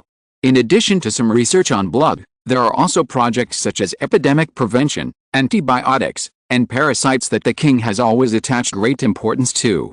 Although due to the limitations of the times, even with the help of wizards, these doctors can only do the most crude surface work. In short, only things that can be touched with fingers and seen with the eyes can be recognized by people. However, even so, their research can still benefit the surrounding residents, especially those related to food toxins, parasites and some epidemic diseases. For example, the chorea that has been very prevalent since the late Middle Ages. This disease often affects so many people that it is considered a plague or a curse. But in fact, this disease comes from the sclerotium of a fungus that parasitizes rye and barley. This sclerotium has the function of contracting muscles and inducing hallucinations. Hundreds of years ago, wizards used it as the main ingredient of a magic potion. However, before that, wizards were high and mighty. In order to drive mortals to work for them, they even created things like resurrected corpses. Of course, they would not be kind enough to remind ordinary people. It is also possible that wizards did this, but it was not taken seriously. After all, not long ago, burning witches was a very popular activity in both the countryside and the city. In fact, it is very simple to prevent the spread of this disease. Before grinding flour, it must first go through a screening process, because the color of ergot sclerotia is brown and black, and it is 1/3 of an inch wide and about 1 inch long. It is shaped like a cow's horn, which is very different from wheat grains. It is not that no one has noticed it in the past. However, when civilians can even drink milk with grass stalks and feces floating on it, most of them will not waste precious time and energy on it. A clever craftsman invented a screening device to screen out the sclerotia. The situation of chorea and sleeping sickness was indeed greatly alleviated. The sclerotia that were screened out were not discarded. Doctors boldly used it in hemostatic drugs because the contraction of the sclerotia had a very good performance against internal bleeding. There are also some diseases that come from bad living habits and environment, such as random defecation and urination, drinking raw water, messy rooms, mixed living of people and animals, etc., but these can be improved as long as people's lives become rich. Moreover, one of the most well-known characteristics of Louis XIV is that he pays great attention to personal cleanliness. Although the common people may never see the king in their lifetime, following the latest fashions from Paris and Versailles is something that every Frenchman and even the people in the occupied areas will do. Even the Austrians and Spaniards who hate France are no exception. Even if they can't be as extravagant as the nobles, after having a little surplus, even the common people can wipe their hands and faces with a towel in the morning, put on neat and clean clothes, washed with soap, drink a cup of hot milk, hot clean water or beer, with some fresh cheese and bread, and go out to work comfortably. The shelter of cows and pigs also moved from the human room to the stone circle behind the house. Fat cats rubbed against the hem of the housewife's skirt. Because the king had a kitten, in order to curry favor with the king, men and women in the court also began to keep cats. Even the Roman priests and some pious people were terrified. The common people quickly discovered the benefits of keeping cats. Where there were cats, there were few mice. For the common people, a piece of bread and a piece of dried meat were precious property, the kind that could not be desecrated. Moreover, when mice were rampant, they would bite off the fingers of the elderly and babies. Cats drove away mice and avoided these disasters. In return, people only needed to pay a little bit, such as a small area in front of the fireplace, a dish of milk or a dried fish. The housewife pushed the soft cat away with her toes. Compared with the Turkish cats, Russian long-haired cats or Siamese cats in the court, they could only afford ordinary Chartres cats, which were also local red cats. This was a strong soldier. It followed the hostess into the kitchen. After the most knowledgeable people in the street went to see the microscope of the medical school, they knew that there were countless small insects in the seemingly clear springs and rivers. These small insects would bring diseases, ranging from diarrhea and vomiting to death. The hostess scooped water from the water tank, put it in a ceramic kettle, and then boiled it on the stove. This water was their drinking water today. There was some white residue at the bottom of the water tank. It was alum. As early as 1500 BC, Egyptians began to use alum to clarify water containing impurities, but for the reasons described above, people in the Middle Ages used alum more for color fixation, fixing the color left by dyes on cloth, and tanning leather, rather than for purifying drinking water. Before Henry VIII, almost all the alum in the world came from Italy and the Papal States, but later, for reasons that are well known to people, the British began to make their own alum. Making alum requires burning stones like smelting iron. This kind of industry has a great pollution to the environment. Trees have been cut down, and the soil and rivers have been stained black by ashes. Therefore, Louis imported a large amount of alum while constantly urging scholars to study a safer and larger alum separation method. Scholars have completed the first requirement, that is, using chemical agents to separate and make alum, but they cannot do the second one, that is, to increase production, for the time being. However, with the support of the king, the price of alum has not become a burden for civilians. This is also because there are jobs to be done everywhere in France now. The lords and officials who had rejected refugees or even produced refugees were all regretting it, but who could have thought that such a young king could actually create such a huge and prosperous country? His fingers seemed to be made of gold, and honey and milk would gush out wherever he touched them, although some came from peace and some from war. Speaking of industry, doctors also began to study some occupational diseases, the most famous of which were the Mad Hatter's disease and gilded paralysis caused by mercury. This disease, which causes finger ulcers, red and swollen eyes, slurred speech, and tremors, mainly comes from chronic mercury poisoning, because people of this era generally use mercury without protection when gilding, making mirrors, and tanning fur. Doctors have no available treatment for this disease for the time being. The only way is to reduce contact with mercury. If it is a craftsman who cannot avoid it, he can at least wear protective masks and clothes supervised by doctors as long as they are willing and can afford it. However, they will no longer use mercury to treat some diseases, mainly syphilis. Another occupational disease was blamed on Louis XIV. Louis XIV's huge demand for cement caused people everywhere to open lime factories as long as they had the conditions. After constantly inhaling lime dust, workers would cough, have difficulty breathing, and eventually suffocate to death. After obtaining consent, doctors cut open the lungs of the deceased and found that the inside was also solidified and white like cement products. This disease can also be slowed down by protective facilities, but... Little L'Homme paused. Your Majesty, it is not easy to unify the opinions of the guild. Louis raised his hand. I know, he said. He looked at Colbert beside him. Colbert's hair was white, but because the king gave him enough favors during the grand parade, he looked more energetic than his son, the Marquis de Séguier. It might also be because he no longer had a daughter to marry, which relieved a lot of pressure. Anyway, he knew what the king was asking when he saw his eyes. We still need a little time, he said. I know this is not a matter of one day or one night, but some problems need to be solved first. There is never enough manpower, which is Louis' biggest worry. I will go and meet these people.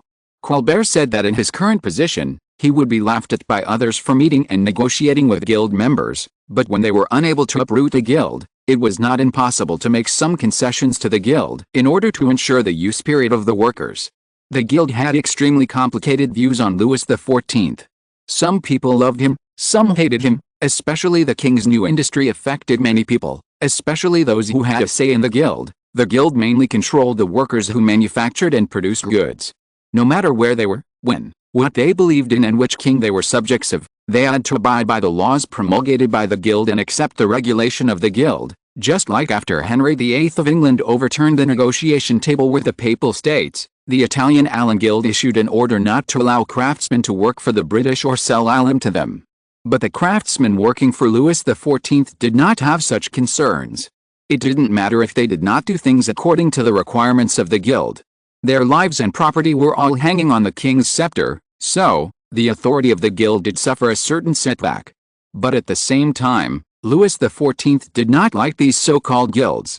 What he needed were thousands of skilled workers who were as obedient as warriors, not a group of scattered craftsmen. The obscure and slow operation of the guilds could not match the era of large-scale industry that Louis expected. But this was not the time to deal with the guilds. It was not because of anything else, but mainly because the students trained by Louis XIV's school flowed into the government and the army, and merchants were not the professions they would choose for the time being. If possible, Your Majesty, first solve the problem of chambordance. Little L'Homme said distressedly. Is it about the promotion of that? Louis thought about it, and this was the only answer. As a Huguenot, Champlain automatically withdrew from the work on cowpox, so Louis asked him to lead a group of medical students to continue studying forceps and other medical projects related to fertility. The main work before should be the promotion of forceps. The use of forceps has indeed increased the survival rate of mothers and children, said Little L'Homme. Pre-delivery cleaning and disinfection also avoids the occurrence of infection problems, but the London Midwives Guild, the guild founded by the Chamberlain family, sent an envoy to ask us to immediately stop this behavior. The ellipsis must represent some not-so-nice words.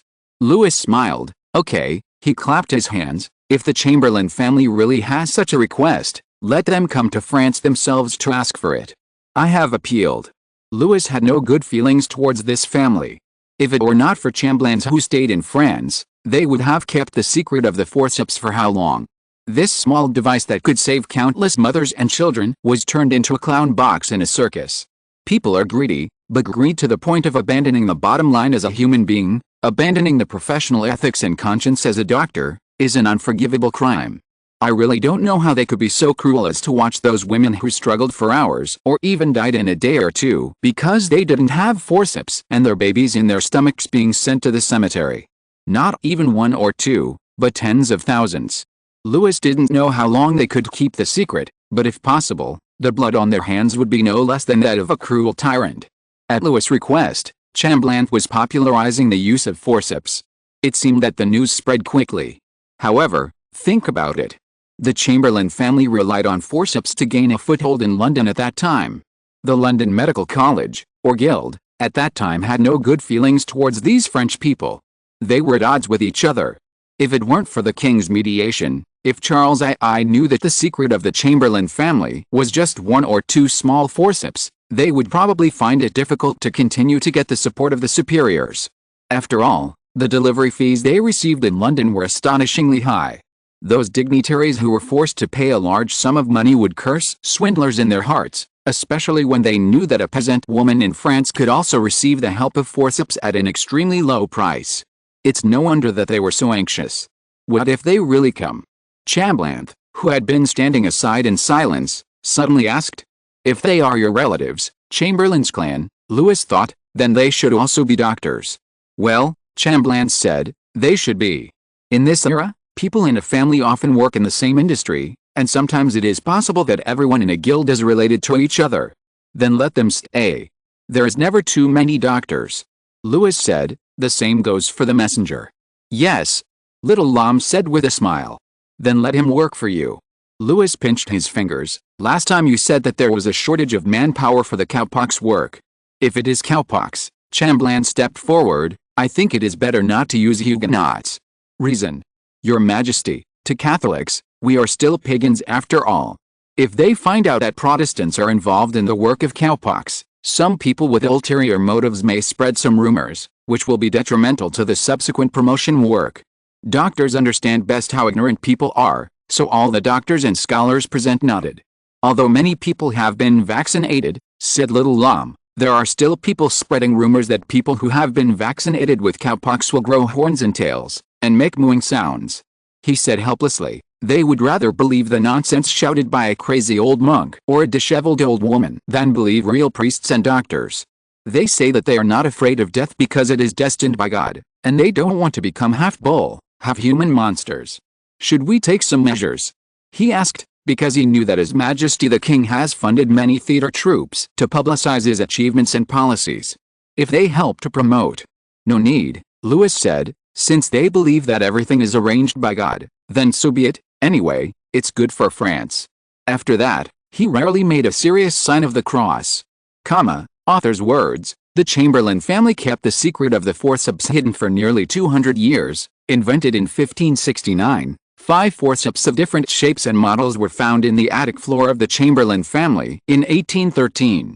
Although they tried to sell the secret, wrote papers, and confessed, they never really made it public. The forceps were slowly discovered by other doctors and were not popularized until 1733. In other words, in the past 200 years, there were indeed thousands or even more women and children who died slowly in pain due to the lack of a pair of forceps.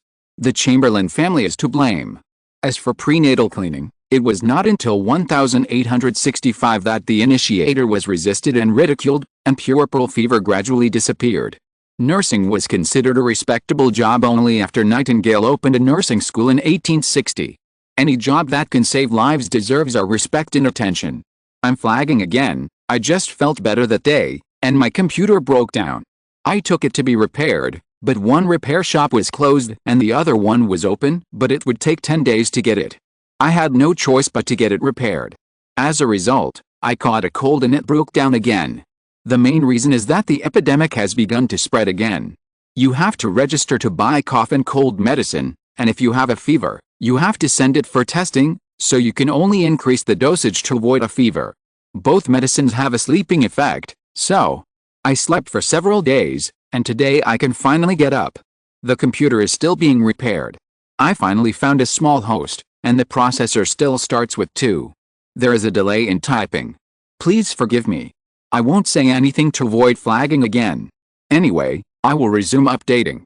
Chapter 407, Fontevraud Abbey Hospital and Sanatorium. Next, Little Lom took the king and his party to the Fontevraud Abbey Hospital, where the research on cowpox was carried out. First of all, I have to explain that the King's Boileau Royal Medical School was established in the Boileau Castle, but this castle has not only been the royal city of France, but has also been home to no less than 7 kings and 10 queens. It is also the birthplace of Louis XIV, so this castle can only be said to be the hall of honor of the medical school. The real address of the medical school is in the Abbey of Fontevraud in Angers, which is the resting place of the royal family of the Anjou dynasty. The abbey is not only extremely large but also has vast territories and rich production. In the eyes of Louis XIV, it naturally became an unspeakable sin. Louis was not crazy enough to rob the assets of the Abbey of Fontevraud. Fortunately, the dean of the abbey was originally a believer of Bishop Mazarin. With his wise cooperation, the abbey not only became the residence of the medical school, but also became the largest hospital in France and even in the whole of Europe. Before Louis XIV popularized the concept of hospital, whether it was a place for believing in God, the true God, or Merlin, the hospital was a complex of various institutions such as nursing homes, poorhouses, orphanages, prisons and cemeteries. Generally speaking, if it was run by a monastery or a church, the patients could at least get some soup and the final comfort. After all, those priests and nuns were not all morally corrupt people. But if it was run by a city council, officials, or a chamber of commerce, then there would be a big problem. The hospitals run by the latter were not so much places for patients to receive treatment and recuperation as they were pigsties for poor people and criminals wandering the streets, lunatics, idiots, prostitutes, beggars, the elderly and frail, the sick, and even those without jobs were imprisoned together. Sometimes the person in charge would roughly separate men and women into 2 places, and sometimes he would simply waive this procedure. There were as few as a few hundred people, as many as a few thousand, or even tens of thousands of people crowded in a walled building, without water, adequate food, or clothes to cover the body and keep warm. Those who could still work were taken to work, and were sent back to their rooms at night. There were usually many people living in the room, and their bedding was a pile of hay, which would soon be soaked by human body temperature, body fluids, and water seeping from the walls, giving off a musty smell. No matter how many patients there were in such a hospital, there was only one doctor, who was undoubtedly used for decoration and evasion, and of course could not treat anyone. Unless he was a fanatical medical cultist, I mean, a lunatic who was only one step away from being a criminal, who used those unfortunate people who had lost their autonomy for research and experiments. Such patients were generally mentally ill, because they were healthy and young enough. They had a small room, chained to the bed or the wall, and their bodies were covered with fleas and bedbugs, as well as wounds left by rat attacks, which made the marks left by the doctor on them less obvious. Doctors experimented with branding irons, guanching and bloodletting, and the effects of some herbs on them. Anyway, these people were dumb beasts, so they could do whatever they wanted. What is hard to describe is that some doctors actually did experiment with some reliable and effective medical methods. What is shocking is that such behavior did not attract much criticism, both legally and morally. If the mentally ill person was a rich or prestigious person, he or she would be imprisoned in a suitable place by his relatives and would still have servants to serve him until his death. Those who fell into this hospital were all poor people, and no matter how sharp and tragic the latter's voices were, they could not be heard by most people, or they would not care if they heard them. Louis was not a saint of universal love, but he would not like to see science progress in this way. Fontenay Abbey originally had a hospital. No, it should be said that it was a religious sanatorium. People believed that bathing in the light of God could cure diseases without treatment, which was impossible, unless the original illness was only some minor illness. The hospital and the monastery had only a dozen rooms, and the only treatment methods were holy water, herbs and prayer. The king rented a large piece of mountain behind the monastery from the abbot and built rows of houses on it. These houses used glass windows luxuriously, and the outer and inner walls were painted with chalk, which looked like an unmelting ice palace under the sun. Not only patients lived here, but also medical students, doctors, and nurses. The patients who could live here were not only based on their financial resources and status, but also on the severity and specialness of their illnesses, because even professors in medical schools had to accumulate experience. Such a real hospital had never appeared before, and the doctor's service objects were limited to the middle and upper classes, at least those who could afford the consultation fees, so the contact surface was very narrow. The result of the narrow contact surface is that the development of medicine has always been very slow. Sometimes, even the king is just an experimental material in front of the doctor, although it may not be intentional. But at that time, the doctors really only had to try this doesn't work, try that doesn't work, try something else, until the patient was tortured to death. You can't even blame them. To put it cruelly, the foundation of medicine is built on piles of bones. Before mice and rabbits were sent to the experimental table, humans were the unshirkable victims.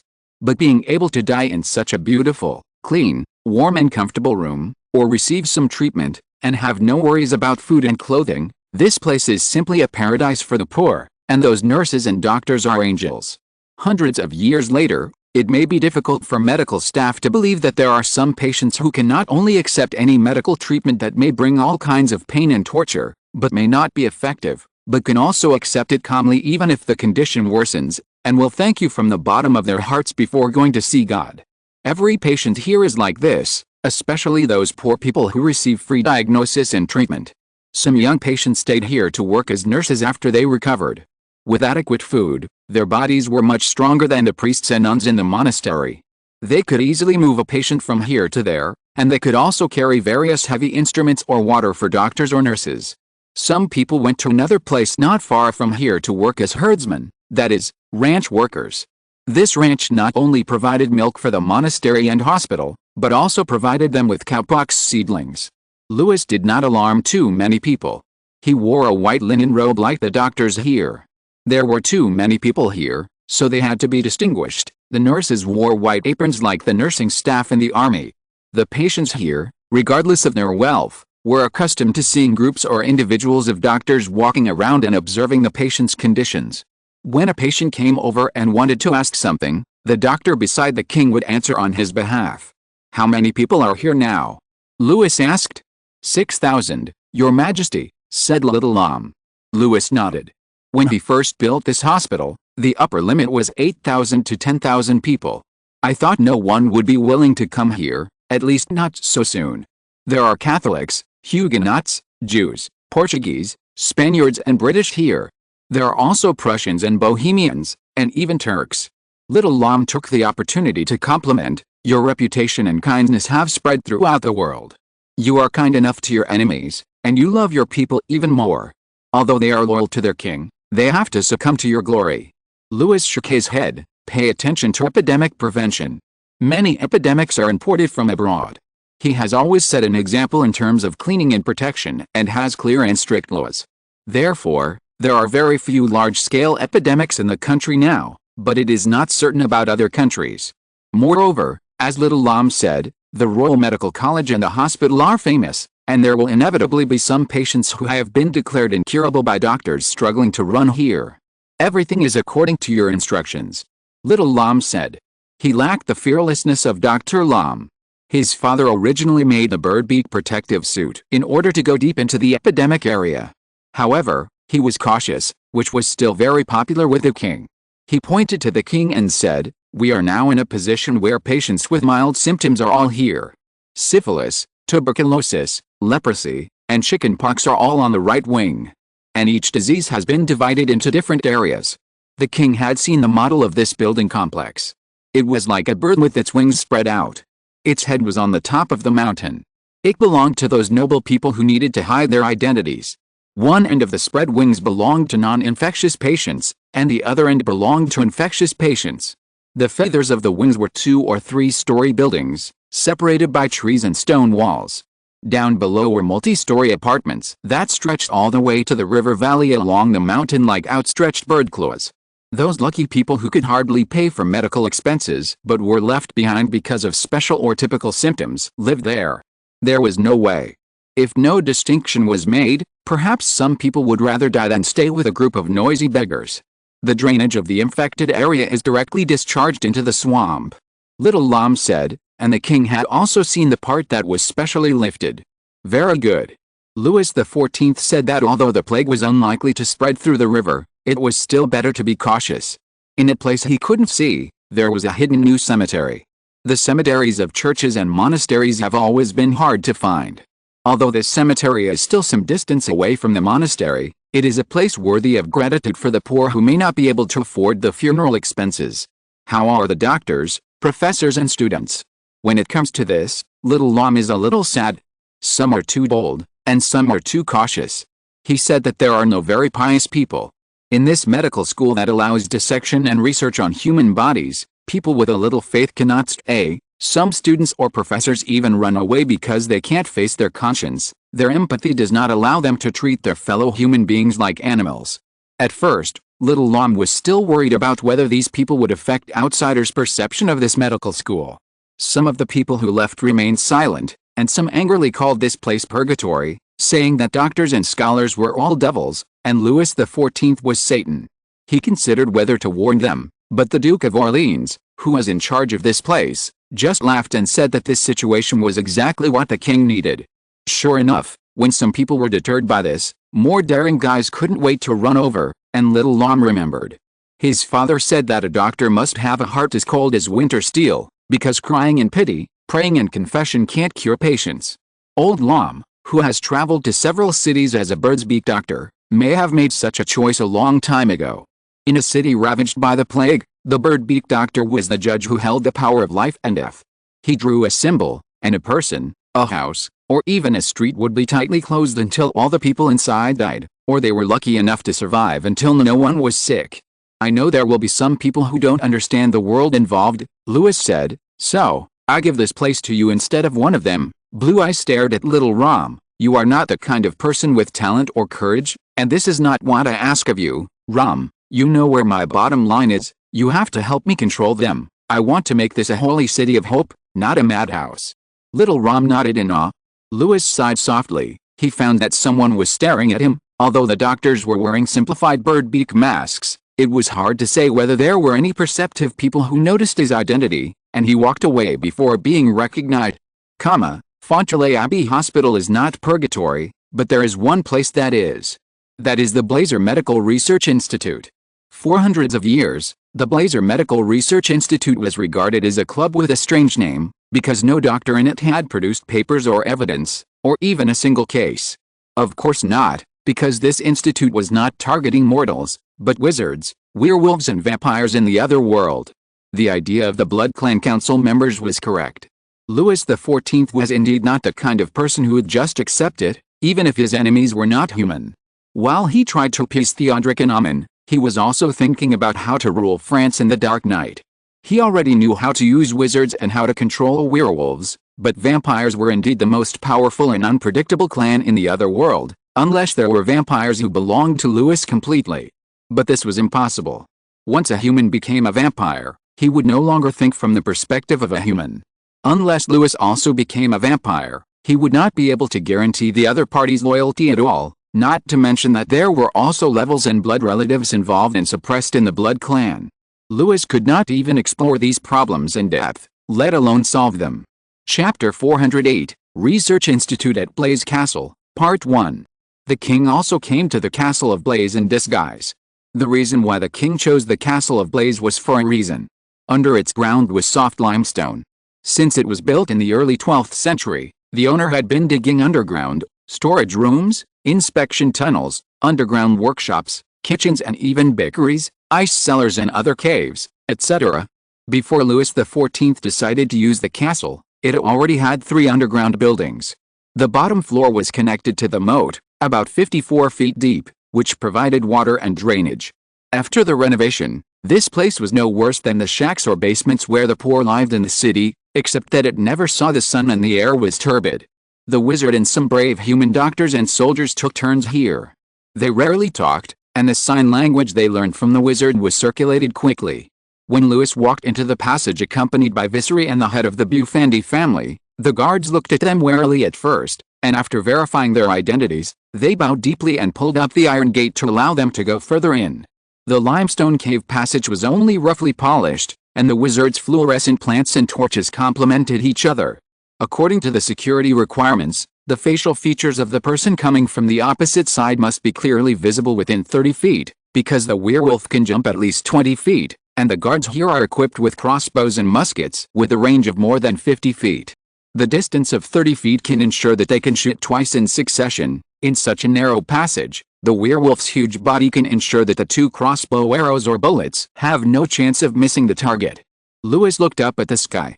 This height allowed humans to move around at ease, but it was not very friendly to the werewolves after they had changed. He had seen werewolves with his own eyes.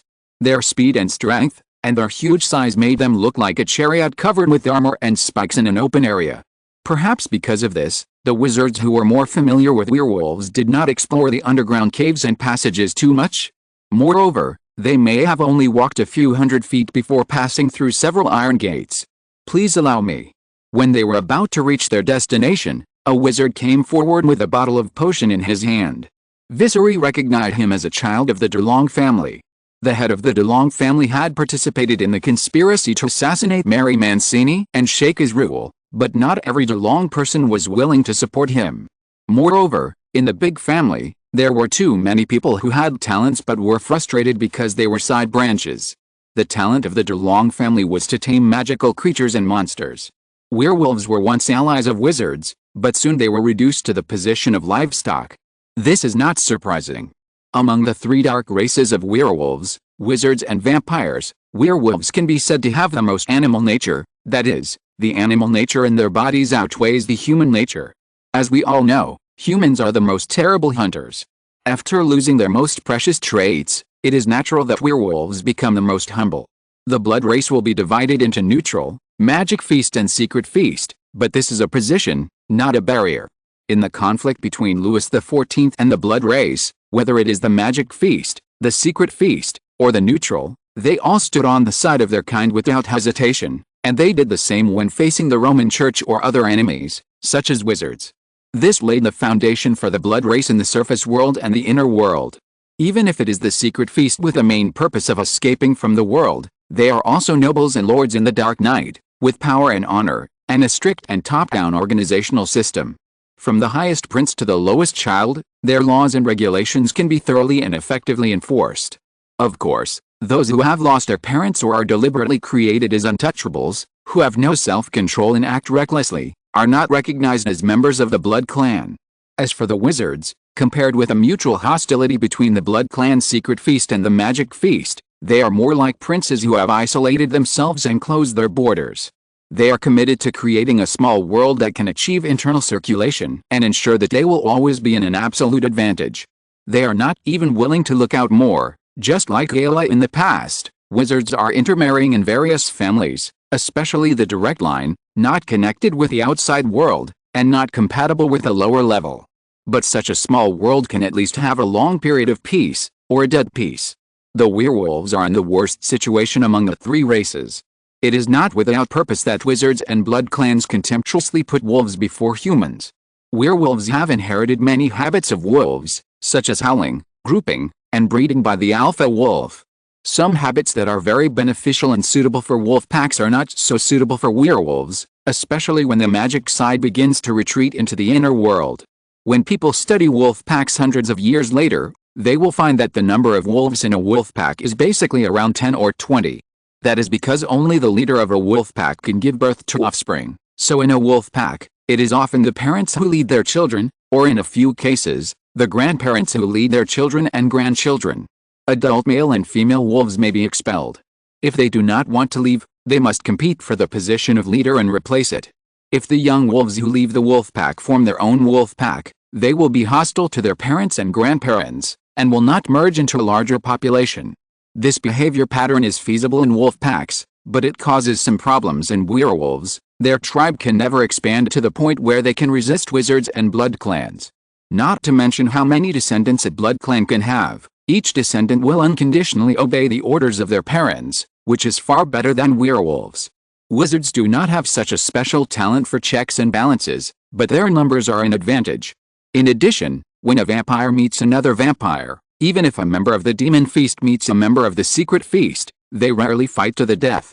When a wizard meets another wizard, unless one of them is a black wizard who needs materials for experiments, they will not fight for no reason. But werewolves are different. When they meet wizards and vampires, it will inevitably be a bloody fight. Werewolves of different tribes will inevitably go to war when they meet. Therefore, there is almost no place for werewolves to live in the inner world. Wizards and vampires are not so tolerant, and there is no such a large area for them to divide. They could have lived in places where few people went, but as humans left their footprints in every place they could reach, such places became fewer and fewer. Forests were burned, wilderness was reclaimed, and there were countless wars. The ever-changing borders also led to conflicts between werewolf tribes again and again, just like Clarin, the leader of the Serbian werewolves. He was originally from a branch of King Lakeland of England. When Merlin served King Arthur, he followed Merlin, but because of the final failure of Merlin and King Arthur, the wizard retired, and he and his people were exiled to Serbia. Later, the Ottoman Turks occupied Serbia. Under their rule, the werewolves had no room to survive. Clarin had to take his people to accept the employment of Charles II, who was wandering around at the time. At that time, Charles II did promise that they could return to England. There is no need to say more about what happened later. After several mistakes, he and his daughter became vassals of Louis XIV, and the Serbian werewolves became the Halber werewolves. This ending was indeed surprising. After all, at the beginning, some of the wandering werewolves in Serbia almost became the murderers of the king, and Clarin and his people did wipe out the werewolves in the suburbs of Paris. Paris, Gevorges and the Upper Loire region are the habitats of the original werewolves in France. Louis XIV originally intended to observe them to see if they could be used for his own benefit, but the result was disappointing. Compared to the Serbian werewolves, these werewolves were not only weak and stupid, but also had ridiculous cunning and despicable temperaments. They were simply the Nosferatu among werewolves. Even when Louis XIV had not yet taken power and was in urgent need of power, he might not have decided to use these non-human creatures, let alone now. What particularly disgusted Louis was that although these werewolves could not fight against foreign enemies, they were very good at harming mortals. The werewolves in Gevorges killed hundreds of adults a year, dragged away the bodies or tore them apart and left them in place, causing great panic and anxiety. More than one village was slowly abandoned because of the wolf disaster. For Louis, this was an unforgivable sin. After gaining the loyalty of the Serbian werewolves, Mrs. Lavalier led her people to sweep across most of France. Their results were almost all here except for the dead. Although the French werewolves were useless and hateful, the fundamental differences between werewolves and werewolves were still the same. Louis closed his eyes slightly and walked into the potion that evaporated into silver mist. This potion could eliminate all odors on people so that the werewolves would not remember their smells. After this procedure, they could see the werewolves. In the cave that was probably used to store wheat, there were no windows and solid rock walls on all sides. The werewolf's claws might be able to grab the surface fragments, but it was impossible to dig a passage long enough for him to crawl out. Moreover, this werewolf, who was covered with reddish-brown hair, had thin limbs and his finger bones were amputated. His diet was mixed with drugs used by the DeLong family to paralyze the thoughts of monsters. He looked more like a hyena than a wolf. But from the outside, he was not too bad. Even if some of the wizards and doctors here were morally corrupt and took pleasure in abusing other creatures, they could not damage the king's property. He was well groomed. Except for the unavoidable injuries such as hair loss and cracked skin in the places where he was experimented and trapped, there were no extra scars on his body. However, when he saw or heard someone approaching here, he couldn't help but tuck his tail and began to whine. In his yellow eyes, you couldn't even see too much hatred and anger. The wizard from the DeLong family walked over, holding a short magic wand, and the iron gate between them slowly rose up. The werewolf was almost stuck to the ground, motionless. Is it because it must be maintained in this form? Louis asked. He had seen Madame Lavalier in both wolf and human form. According to his aesthetics, the human form was not bad, very stylish and charming, and the wolf form was also beautiful. This was similar to half-wolf, half-human form, but not as thick-furred as the Serbian werewolves. Under the sparse fur, you can see the skin covered with raised particles, which looks really disgusting. Only the strongest and most determined werewolves can transform into giant wolves. The wizard said, he can turn into thin human, but in that case, the experimental results are invalid. After all, The weapons they want to experiment with will only be used against werewolves. The king watched the subsequent experiments. At this time, the experiments were not scientific or systematic. The wizards and doctors tried only a few ways to fight werewolves that were circulated by people. Now they were not studying werewolves, but just wanted to determine how to kill werewolves quickly and well.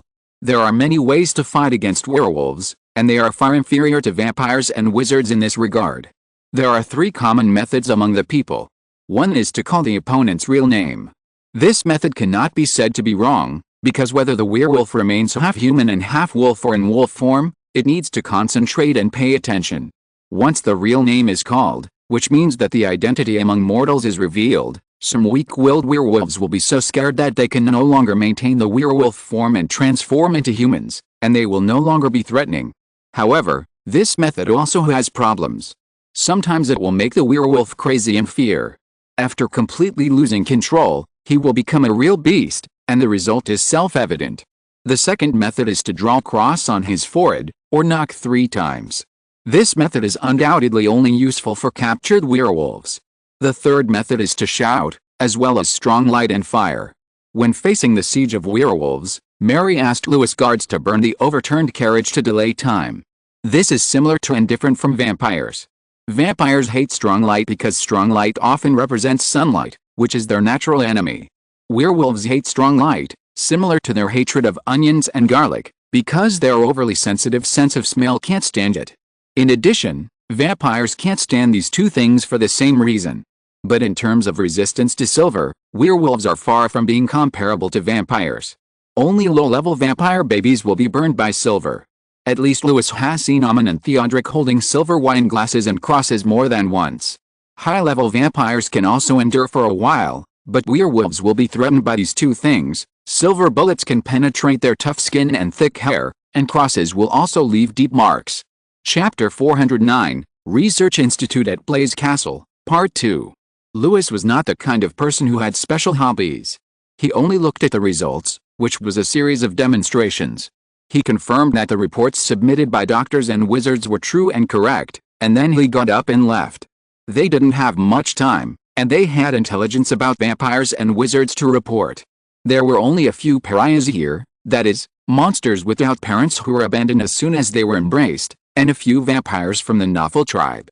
Needless to say, the former had always been abandoned by the Blood Clan, and the latter had lost their ancestral land and holy artifacts and could only survive in underground sewers and tombs, and were regarded as burdens and humiliations by other clans. In addition, Louis XIV's expulsion order meant that they could not live in groups and could only scatter. No one knew whether there were a few missing. The biggest threat to vampires is sunlight. Although we cannot get the information of high-level vampires, we can see at a glance the damage done by ordinary crossbows, ordinary bullets, ordinary flames, silver bullets, magic flames and sunlight to vampires. The damage done by sunlight to low-level vampires is almost irreversible and will spread. It can be said that the sunlight is like frost touching boiling water for low-level vampires. The Blood Clan did not dare to take the last step after all, and it was probably for this reason. Even if Louis was killed by them, his heirs, whether it was little Louis or the Duke of Orleans, would be crazy enough to open every roof and let the sunlight shine into every corner. The number of humans is too many after all, for vampires, wizards, and werewolves. There is also an experiment, that is, whether blood with anticoagulants can still be food for vampires. The answer is yes. Although the name is anticoagulant, most of them are the work of wizards. The poison that prevents blood from clotting and the potion that prolongs life can be combined to ensure that the blood in the leather bag can remain fresh for more than 12 hours. This period of time seems short, but if it is only used by Louis to trade with the vampires, it is enough. In any case, the most important thing is to avoid people's suspicion of blood collection. Bloodletting treatment lasted until the 18th century. There is no need to worry about the source of blood. It is not easy for civilians to do a bloodletting treatment. It costs a lot of money. After feeding this blood to the untouchables and the Novel vampires, they did not die with a dark complexion like those vampires who drank the dead blood, but they complained that this blood was too hard to drink. Some were sour, some were bitter, and some were like urine. A doctor said. Louis glanced at him. It was none other than Malpighi. He didn't expect him to be so bold. Have they drunk those things before? I don't know, Your Majesty, Malpighi said, But I have a guess. They look quite happy, as if they can only taste one taste when drinking the blood of a living person. Have you asked them? They said it's the taste of blood. There is no difference. The blood of a young girl is not necessarily sweeter, and the blood of an old man is not necessarily more bitter. Malpighi said, I also asked them what it would taste like if they ate some human food. He asked himself and answered, it's like eating a piece of empty air. Do you want to prepare a menu for them? What's so strange about that, Your Majesty? You are planning to raise these evil dogs? You are just a mortal, aren't you afraid? Malpighi's eyes sparkled. As a doctor, a researcher, he said, the only thing that scares me is that I can't trace the final answer. At that time, he came to France from Italy only because he heard that Louis XIV was a generous king. At that time, he was punished by the church for studying anatomy and had to give up his original job to teach at the University of Pisa. But even in Pisa, he still couldn't let go of his hands and feet to do research. There were always vigilant eyes around him. If he made a mistake, the priests would give him a severe warning. He couldn't find a reliable sponsor either. The lens of the microscope was very expensive. Not to mention that the corpses were also expensive. The corpses he wanted had to be the freshest. Those shriveled and rotten corpses were of no benefit. But for the sake of research and answers, he didn't care about losing everything, until a colleague reminded him that the bodies he received were getting fresher and fresher. Malpighi was almost brought to court as an accomplice to murder, so he finally made up his mind to run to France. With the protection of the king, he could not only continue to do research happily and freely, but also avoid the pain of conscience. The experimental materials here were all heinous criminals, who should have been tortured to death, and now the punishment they received was just dismemberment, just a little more dismemberment. I also hope to get one or many answers. Louis XIV said, but don't forget the ultimate goal. Malpighi took a step back and bowed deeply to the king. He was Italian, and Italians. Every Italian longed for a strong king to rule them and end the tragic situation of Italy being torn apart. Although this king was from France, if it was him, his eldest son, the Duke of Colonna, might be able to fulfill their wishes. The ultimate goal of the king is of course to achieve eternal stability and peace. For this goal, any existence that can shake his rule should not exist. Perhaps he cannot achieve this wish in his lifetime, but as long as there is a beginning, his descendants can always push away these thorns and rocks and leave a smooth path for mankind. The number of wizards as research subjects is the least in Blaise Castle.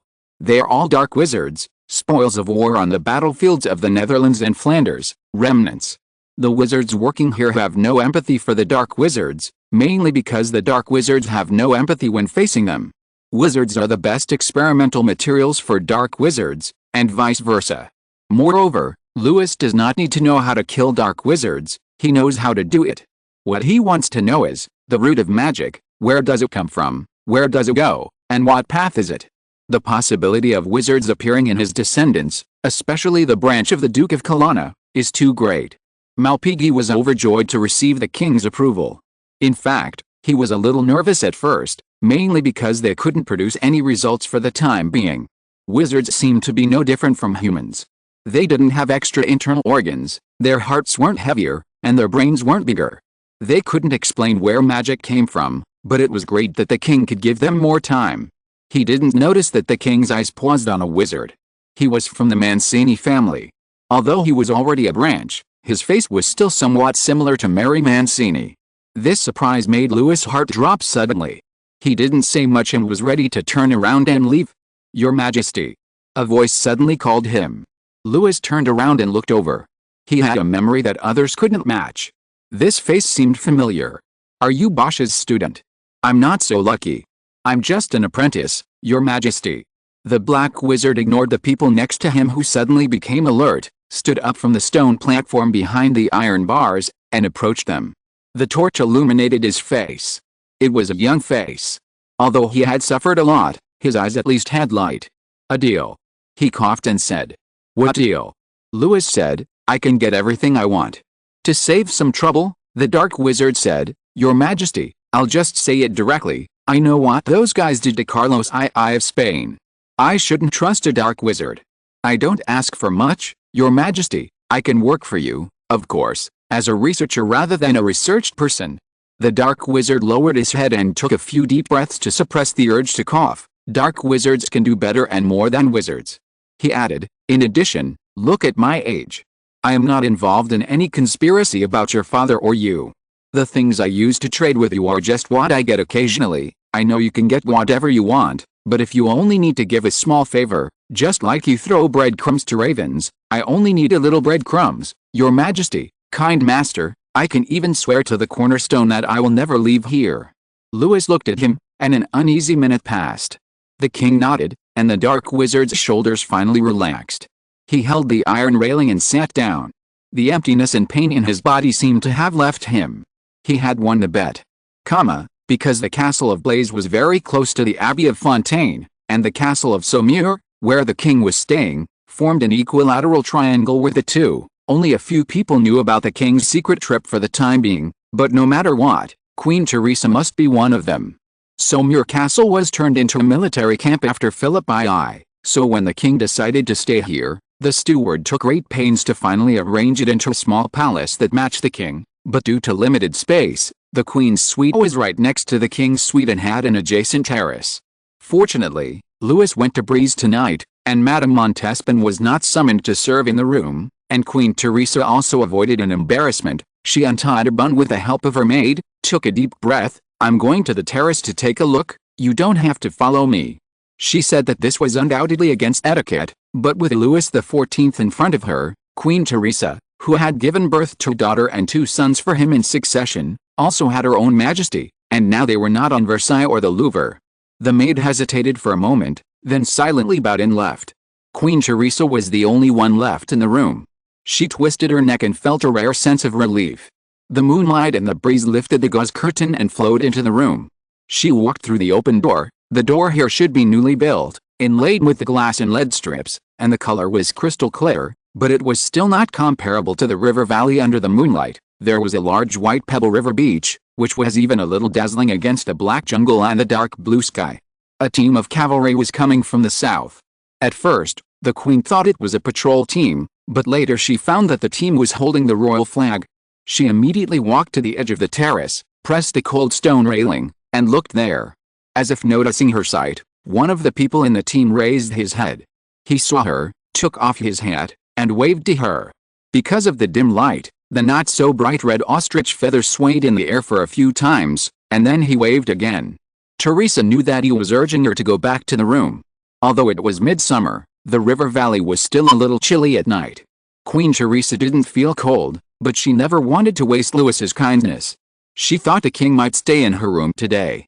She held her chest and walked back to the room slowly. After a moment's hesitation, she didn't call the maid. She just rubbed a little rose oil and bit her lip.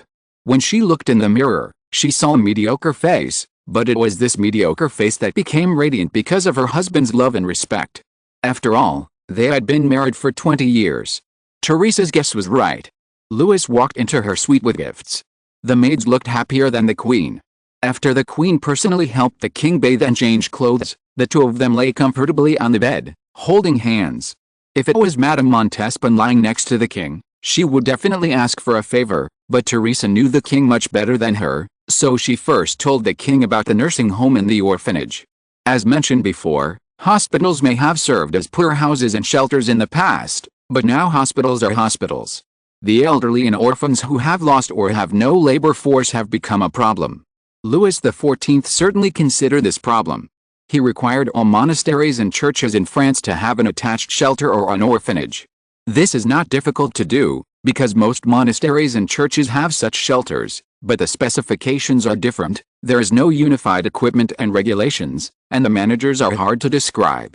The elderly in the shelter and the children in the orphanage will have some light work they can afford to do. These jobs are assigned by the king's factories and workshops, with a certain charity nature, and there are also charitable donations from the queen and court ladies. In this era, when people know nothing about charity and don't care, or they are more willing to give priests a sum of money to pray for the masses for those sinful souls, rather than letting them go to heaven later.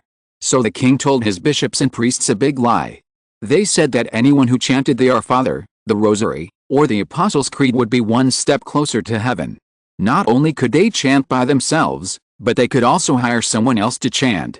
Compared to the workers and servants who still had to work and the expensive priests, the elderly in the shelters and the children in the orphanages naturally became the best chanters. Even if they were illiterate, as long as they could remember some scriptures and speak, they could get money for food and accommodation. In this way, even the elderly who had completely lost the ability to speak, or the abandoned babies, actually received some care, partly from the compassionate wives and husbands, and partly from the cohabitants who shared the same suffering. In this way, the pressure on the monasteries and churches was not very great. Moreover, with the prosperity of France, the number of abandoned children and abandoned elderly people has become less and less. Today, the Queen went to the shelter and orphanage. Almost all the babies in the orphanage had a not very honorable origin. Most of their mothers are prostitutes and famous ladies. Queen Teresa leaned on Louis and said. Louis was helpless about this. When most people's pockets were empty, they would definitely become workers in dishonorable professions due to their livelihood. But when most people's pockets were full, it would also promote the increase of prostitutes and famous ladies, especially after they occupied the Netherlands and Flanders. The famous ladies who originally wandered in the lowlands lost their original benefactors and ran to Paris or Versailles to look for opportunities. The bad atmosphere they brought affected many daughters of civilian families, because as the men at the bottom had the possibility of accumulating money, they were not stingy in this regard. Women in this era had no possibility of formal work. Sometimes ignorant girls even sold themselves just for a hat or a cup of coffee, and were excited by the generous rewards of this job. Chapter 410, a performance by Molière for the King at Chambord Castle. I have a plan, but it will take some time, Louis said. Teresa leaned in his arms. He gently tightened his arms, remembering that when Teresa first married him, she was thin and lying on the bed was like accompanying a multi-angled stone, cold and hard. Although Louis finally let her have a child due to circumstances, when she was pregnant with little Louis, only her belly was big, which made people terrified. At that time, some people did laugh at the Queen of France for being as skinny and haggard as an ascetic nun, and not attracting any interest from men at all. Their king really suffered. If it weren't for Louis, Teresa might not have been able to give birth to little Louis so smoothly. After little Louis was born, Therese barely managed to gain a foothold in the Louvre. After that, she gave birth to the eldest princess, Elizabeth. Under Louis's care, she slowly began to grow in color. Although her facial features could not be changed, her body gradually became plump and her skin became smooth and white. With these two features, even the ugliest woman could have a bit of appearance. When she leaned on Louis, she was like a ball of warm down, soft and hot. What plan? She would not have dared to ask this question 20 years ago. Spinning wheel. Louis said. In France today, except for special places such as military hospitals, the status of women at the bottom is as low as ever. Louis is not a person who blindly respects women, but if the value of women can only be reflected in improper and immoral industries, then it will be quite unfavorable to the stability of the basic class and population development in France. Some people may say that this ancient profession runs through the entire history of human development, has never completely disappeared, and has never caused any great impact. Is it necessary to be too concerned? But Louis had seen in a book that a visionary person severely criticized this situation, not to completely eliminate this behavior and profession, which is impossible, but this profession and behavior must not become an enviable norm. Human beings are born with laziness. Once something can be easily obtained, they will not use another more difficult way. To put it bluntly, when a man wants to satisfy his natural and reproductive desires, he must marry a woman and then have children. He will work hard to support his wife, children and himself. What he creates is the asset of society, but this process must be very long and painful. Now, in order to satisfy his most primitive desires, there is an extremely simple way, and the price to pay is much easier than concluding marriage and having children. Even if the church has been shouting that things not done for reproduction are sinful, how many people will listen? No one has ever cared about the number of prostitutes and famous women. After all, Louis XIV has not yet taxed their prostitution money like the Roman Church did. But today, the Queen went to the orphanage and found that most of the abandoned babies were the children of these women. 20 years ago, perhaps some civilians abandoned their children, otherwise they would have to watch their children starve to death. In recent years, there has been no such problem. The king has opened too many factories and workshops. Men can easily earn money to support their families. Children can start doing manual work at home at the age of 5 or 6 to support themselves. Prostitutes and famous women cannot work with their children. They have contraceptive methods, but they cannot guarantee 100% once pregnant. Abortions are now performed by illegal doctors, midwives, and even brothels, which can easily result in 2 deaths. If they have to give birth to a child, they will be thrown directly at the door of the orphanage opened by the king. This kind of job is not only a thirst-quenching job for women, but also for men. Many once strong and smart workers or farmers were obsessed with this kind of fast and intense love, wasting more than 10 years or even decades of their time in vain, and ended up with nothing and diseases. So Louis said nothing to get the development of society on the right track. I am asking my craftsmen and scholars to try to make spinning wheels that are easier to use, more efficient, and spin more beautiful cloth. Louis patiently explained to his wife, I have thought of many ways and many jobs, such as making cosmetics, pottery, mirrors, etc., but it is not that the scale is not large enough, or that not every place has the conditions and raw materials, or that women are not strong enough. This is really not the officials below perfunctorily shirking responsibility. When some jobs cannot be assisted by machines, only men can act as workers, only weaving. Even women who are dying do not have the strength to pick up the cloth in the dye vat, and there is no requirement for the number of spinning wheels. Dozens of them are fine, hundreds of them are fine, and a few are fine, but if you only rely on the kind of spinning machine that is only 3 feet long and sparse enough to be used for fishing, then forget it. Now that this matter has been taken shape, perhaps we will be able to see samples when we return to Paris. That sounds great, Therese said. I think most girls would rather work with their own hands. Of course, Louis said. No one wants to equate themselves with goods. He stared at the swaying candlelight. The evening breeze blew through the open long windows, bringing comfortable fresh air and a slight coolness. I want to name this machine the Marie Loom. Therese moved and put her hand on her husband's chest. That's great, she said sincerely. Your Majesty, I think Marie will be happy. It's not for honor or anything, but because when people mention Marie in the future, they will associate it with Louis XIV. Louis held her hand. Don't be angry. Maybe you don't believe it, but I don't hate Mary Mancini. Teresa easily recalled the bright and graceful figure. She gave you love, although I don't want to say that, but this is what I can't give you.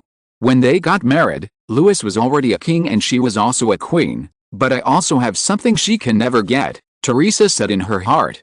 King Edward I of England once erected 12 crosses for his beloved wife Eleanor, in every place where her coffin rested, but Louis couldn't do that. The news of Mary's death could not even be made public because she died a few years ago, and the king's dignity and duty would not allow Louis to mourn her like this, unless he decided to abandon Queen Teresa and their 3 children. Duke Colonna had brought her back to Calais. Although the king intended to let Marie rest in Paris, there was no place for Marie in the Cathedral of Saint Denis in Paris. Louis did not want her to be alone in another place. So Louis and Duke Colonna discussed and decided to send Marie to Calais for burial. They spent the happiest and most carefree time there. There was always a brisk sea breeze, blue sky and bright sunshine. Teresa raised her body and kissed Louis's fingers. I know how tired you are. As long as she can make you happy for even a second, no matter who she is, I will be grateful to her. You make me feel guilty for saying that, Louis said. Maybe I should build a palace for you. I don't want a palace, Teresa said. I'm always with you, as if it was a blessing, but if you have a plan to get more jobs for women, can you let me do it? Louis subconsciously looked at Teresa and saw a calm and expectant face. Starting from the castle of Blaise, winding northwestward, there are more than a dozen magnificent fortresses along the way, and countless mansions and estates. This is the reason why the king chose the Loire Valley as the location of the Royal Medical College of Blois. The king's ambition destined the Royal Medical College of Blois to be the beginning of modern French medicine. He did not want to limit it to a town or a city.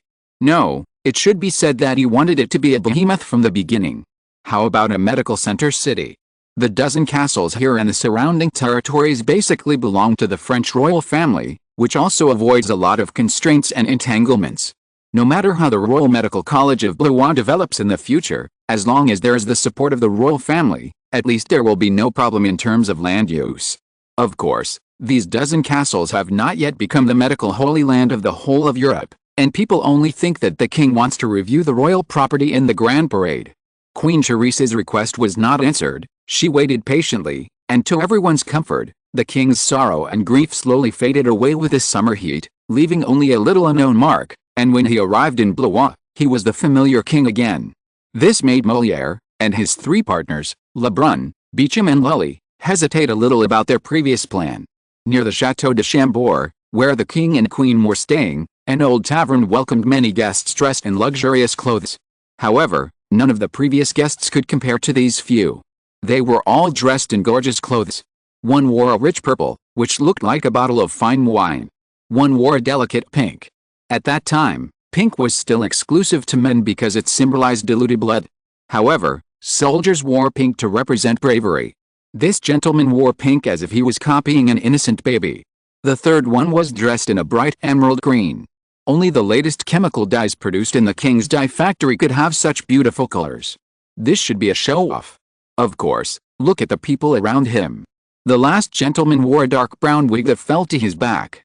Although he wore a white coat, it was embroidered with various patterns, and the buttons were sparkling diamonds. When the tavern owner saw such people, he hurried out. They asked for a room, declined the wine and food offered by the owner, closed the door, and began to sigh one after another. These are the four people the king values most in art. They have done a very good job. With the support and guidance of the king, they have transformed Paris from a semi-abandoned political center into an art city deeply favored by the muses. Now people call Paris the center of the Third Renaissance and another golden Florence. They have made great contributions. The four people are indispensable for the king's grand tour. After all, one of them will paint to commemorate the event, and the other three will be responsible for the performances in the king's tour, music, dance and drama. Among the four people, Molière is the most well-informed. His troupe members are chased by countless dignitaries. There are always people who can't control their tongues. But even Molière didn't expect that he would hear such a big thing. I don't think this is a good idea. Leblanc said first. He is mediocre in talent. He can win the king's favor only because he never goes against the king's wishes. Moreover, he was born in 19, and he is already very old. He really lacks the adventurous spirit of young people. If the king has forgotten his previous grief, then we should not bring it up again. Although Beauchamp was born in 1931, he was in his prime, but he was a timid man. Although he was not like Leblanc, who had an outstanding talent in ballet, before Louis XIV promoted him, this gentleman was just a court dance teacher, and was lucky enough to become the king's mentor. People say so, Lully said, but I don't think so. The three looked at him. Although Lully was the king's music director, he was not a man who was good at talking. He was talented and had very strict requirements for his subordinates. He was usually taciturn. This was the first time he clearly expressed his views on the king. The biggest problem lies here, said Molière. His Majesty remained silent, and then, he looked at the closed door. Everyone followed suit and pretended that nothing had happened. He couldn't even hold a mass for her. So you want us to play the role of priests, said Leblanc. We are likely to anger the king. Then don't join, said Molière. In fact, just me and the glorious theater are enough. The scenery is not necessary, and I can also compose and choreograph dances. No, wait, I didn't say I won't participate. Beauchamp said quickly, I just don't want to make His Majesty feel sad again. Sometimes tears do not mean pain. Molière said, of course, it is also possible that you are right and I am wrong, but I think we should do something instead of just watching, waiting for things to be over. Too hasty. Beauchamp said. We have rehearsed it before, said Molière, but it has never been performed. Please let me join, Lully said firmly. I hope the king can get some comfort, even though what I can bring is insignificant. Then, tell us, what kind of play is it? Lebrun said. He was still reluctant, but Molière said it. As a Frenchman, could his love for the king not be greater than that of an Italian? Cupid and Psyche. Chapter 411 Cupid and Psyche. The king walked through the crowd and sat down at the front. Beside him sat the queen and the Duke of Orleans. Outside were the princess and the prince. Behind them were hundreds of dignitaries. Any one of them was powerful and could decide the fate of countless people with his words and deeds. But here, they were as dim as the stars in the same sky as the sun. Chambord Castle was the masterpiece of Francis I. Unfortunately, due to years of war, he died before the construction of this castle with hundreds of rooms was completed. Later kings built the missing parts intermittently. It was not their intention. After all, Chambord Castle was in Blois, not in Paris or Versailles. The king usually used it only as a hunting palace or a summer palace. The building was finally completed in the 15th year of Louis XIV's personal rule. If there is anything special about the Château de Chambord, it is that in order to ensure that each room has independent heating, fireplace, equipment and toilet facilities, there are many cute little attics on the top of it, and there are also protruding walls on the outer wall, which are the exhaust ducts and drain pipes of the fireplace. Another special feature can be traced back to the time of King François I. As people say, Leonardo da Vinci, one of the three great masters of the Renaissance, wandered in Milan, Rome and Florence for many years, and finally settled in France and died here. François I welcomed and respected him very much. There are even rumors that Leonardo da Vinci died in the arms of François I. When François I built the Château de Chambord, Leonardo da Vinci, who was still alive at that time, provided him with some designs. The most credible one is a pair of relatively circular spiral staircases. People going up and down the two stairs can see each other but will not meet. Its shape, people hundreds of years later will probably think it looks like a DNA chain, which is very elegant and has a forward-looking sense of fashion. Some people say that this was set up by François I to avoid the queen and the royal wife from bumping into each other directly, but Louis did not think so. If a king could not even arrange his wife and royal wife properly, it would be a joke to govern such a huge country. François I was a very admirable king. The glorious theatre performed in front of this double spiral staircase. This was not a strictly regular drama, although Molière was an excellent playwright. The theatre often performed some ancient plays. The audience liked novelty and pursued excitement, but familiar things would also make them feel comfortable, and it could better reflect the talent and ability of the actors in a theatre. The mythological themes of ancient Greece and Rome were not only used by painters and sculptors, but also by actors and theatre companies. After all, the oldest drama, that is, the tragedy and comedy performed by the ancient Greeks wearing masks before the Common Era, was mostly based on those legends. Louis XIV always called himself the Sun King. His ministers and generals did not want to say that name directly at some sensitive times, and also referred to the noble majesty as Apollo, but Molière felt that Cupid and Psyche were more suitable to be compared with Louis XIV and Marie Mancini than the sun god and the muse or other goddesses. Such a short play cannot have a curtain drawn, and the actors all slowly walked down the double spiral staircase and appeared in front of people, but it cleverly matched the content of the play. The story of Cupid and Psyche is a little more tortuous than other love stories in Roman mythology and legends. Although people in later generations like to portray Cupid as a baby, in the story of Cupid and Psyche, Cupid has grown into a handsome young god. Psyche was the daughter of an earthly king. Because of her unparalleled beauty, she was worshipped by people, even more than Venus. Venus was furious, so she asked Cupid to take a golden arrow to make Psyche fall in love with an ugly beast. Cupid's golden arrow can make a person fall in love with any creature. Who knew that Cupid could not help but be conquered by Psyche's beauty when he saw her? He could not disobey his mother, so he gave an oracle and asked the king to send Psyche to a high tower. He met Psyche at night, and they loved each other and became a couple unknown but extremely happy. His only request to Psyche was that she should never look at his face. But Psyche's sisters, perhaps out of jealousy or worry, thought that Psyche's husband might be a terrible monster. At their instigation, Psyche lit a candle after Cupid fell asleep and saw his face. The wax tears fell on Cupid's face, awakening the young god. Cupid was angry and frightened, so he returned to Olympus and never appeared again. Psyche regretted her decision and went to the temple of Venus to pray to the goddess of love and beauty. Venus was of course very angry, but after the persuasion of the gods and the pleading of Cupid, she finally agreed that as long as Psyche passed the test she set, she could come to Mount Olympus and reunite with Cupid. According to legend, Psyche completed the test, was recognized by the gods, and became one of the many gods on Mount Olympus. But in the Guangzhou theater's Cupid and Psyche, the story ends when Psyche vows to pass the test and get her love back no matter how much suffering she endures. The black-haired girl stands in front of the audience, her loud singing voice soars into the sky, and the echo reverberates in this glorious palace. The determination and a hint of despair contained in it are as shocking as digging out a heart from a cut-open chest. Is Psyche wrong? Of course, she is wrong, but her fault comes from Cupid's fault. Cupid fell in love with Psyche, but in his heart, this love was unequal and unreasonable.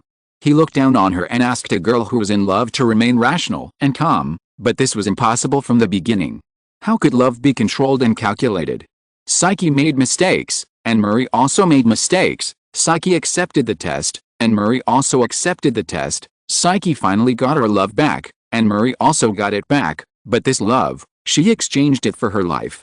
When the last note fell, the huge hall was silent, and even the Duke of Orleans, who was the most favored by the king, did not dare to make a sound. The king was crying. Silent weeping is always more painful than loud howling, and this may be the first and last time people see the Sun King crying in public, unrestrained, heartbreaking, and palpitating. His blue eyes washed by tears are like a lake reflecting the sky, and transparent tears sparkle like diamonds on his cheeks and lapels. He still stood straight, with his hands on the armrests of the chair on both sides. His eyes penetrated the actors in front of him, the double spiral staircase behind the actors, the band and the scenery behind the stairs, the rooms and walls behind, and saw the distant place where Marie was buried. He looked for a long time, and no one dared to disturb the king now. Finally, he retracted his gaze and fell on Molière, who was hiding in the shadows. Molière paused, walked out boldly, and bowed to the king silently. "Have you never worried that I would be angry with you?" Louis asked.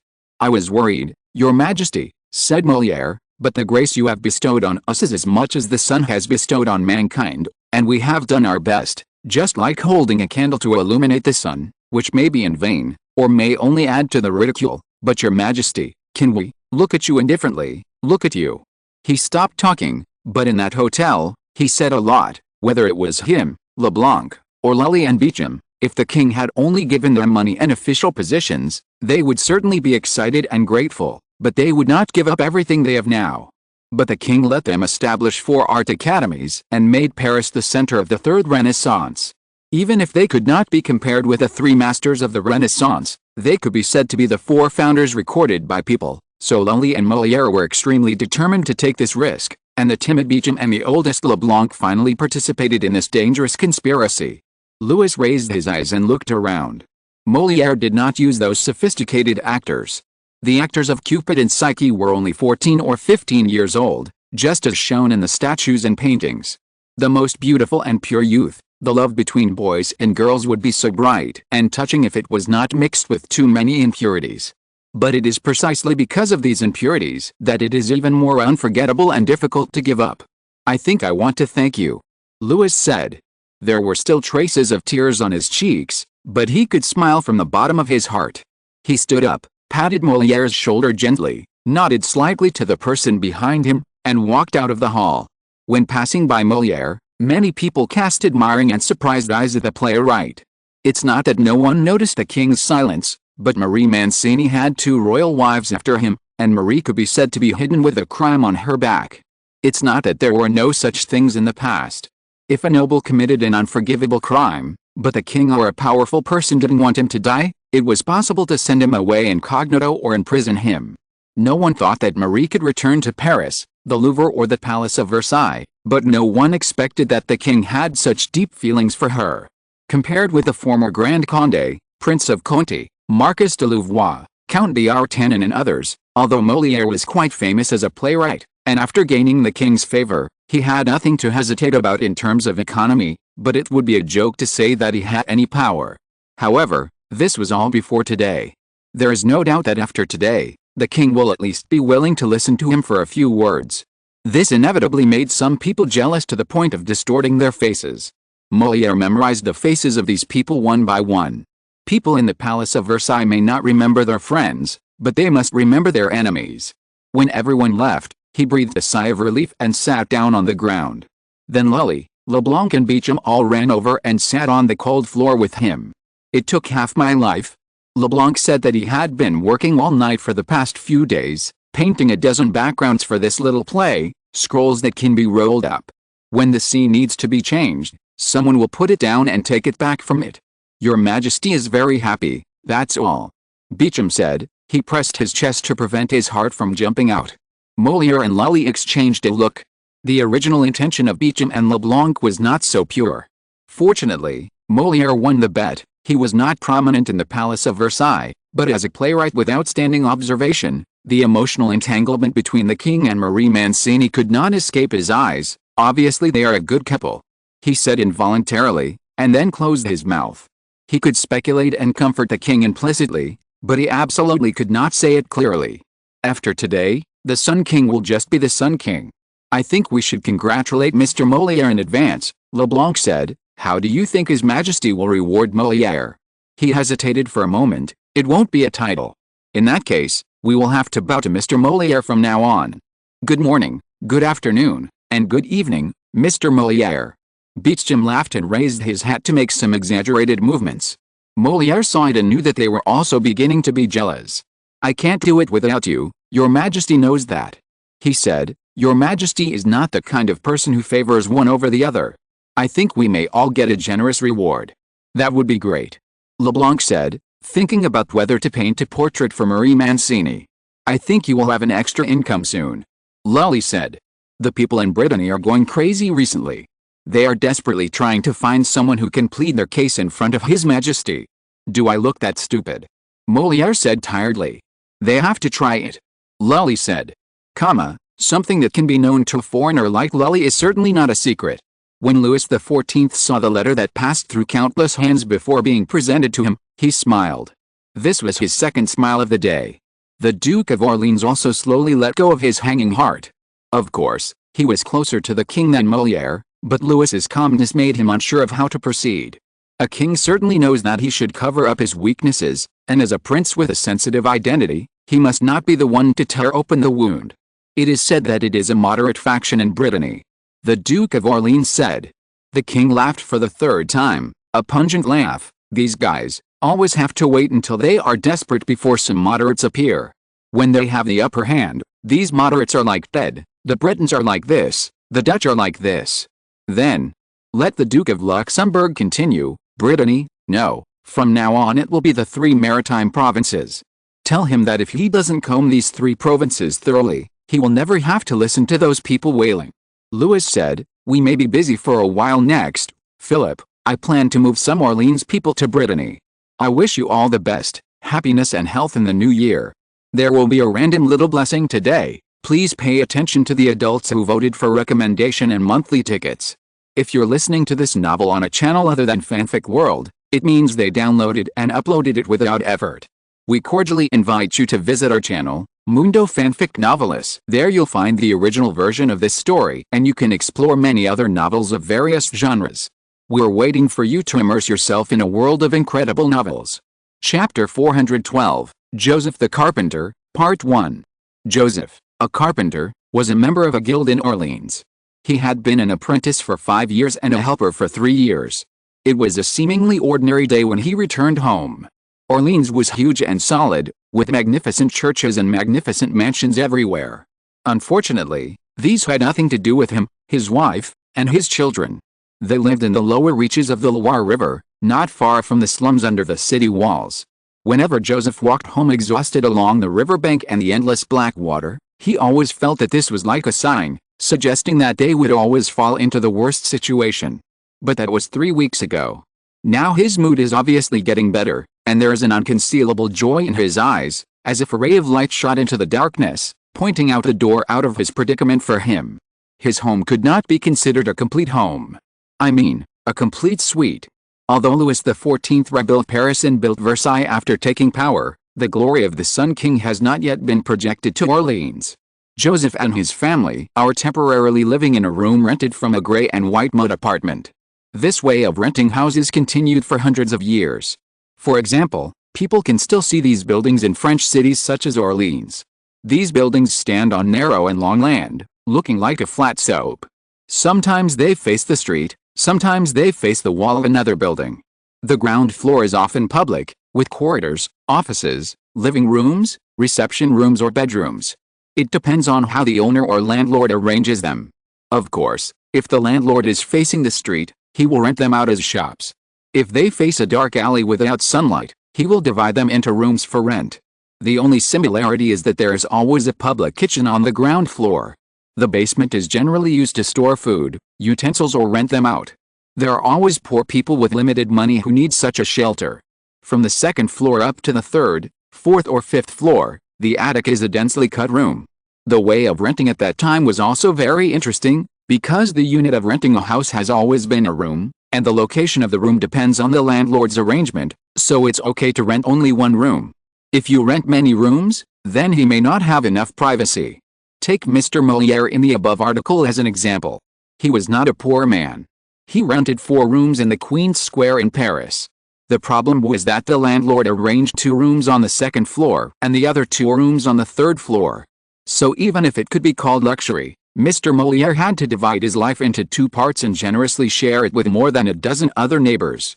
Fortunately, Joseph did not have such troubles. Although he could not be promoted to a craftsman, he had always lived a pious life, did not drink alcohol, and did not look for women. The money he accumulated could not only support his wife and 3 children, but also rent a room on the second floor of this gray and white mud apartment. Although it faced the dark alley and the wall, as a helper, it was good to have a place to sleep comfortably. He squinted his eyes and walked forward in the dark corridor, and the other half was all based on tiptoeing and groping. Before, someone had touched the wall with his hands and ended up touching a nail or something else. In short, he cut his hand and bled a lot. A few days later, he died of fever. After hearing this story, Joseph became more careful. Even if he didn't have a fever, he couldn't hurt his hand. The craftsman who brought him had 2 assistants and only 1 recommendation. Joseph was a good man with talent and patience. The problem was that this made the craftsman jealous. He didn't need another strong competitor. If the assistants were not promoted to craftsmen in addition to the recommendation of the original craftsman, they also needed to make a product with high craftsmanship in front of the president. Maybe Joseph didn't even have to try. If Joseph's hand was injured at this time, the craftsman would have been justified to drive him out of his workshop. It was not easy to find his room in the mess. There were windows in the corridor, but in order to keep out the cold, they were nailed with wooden boards.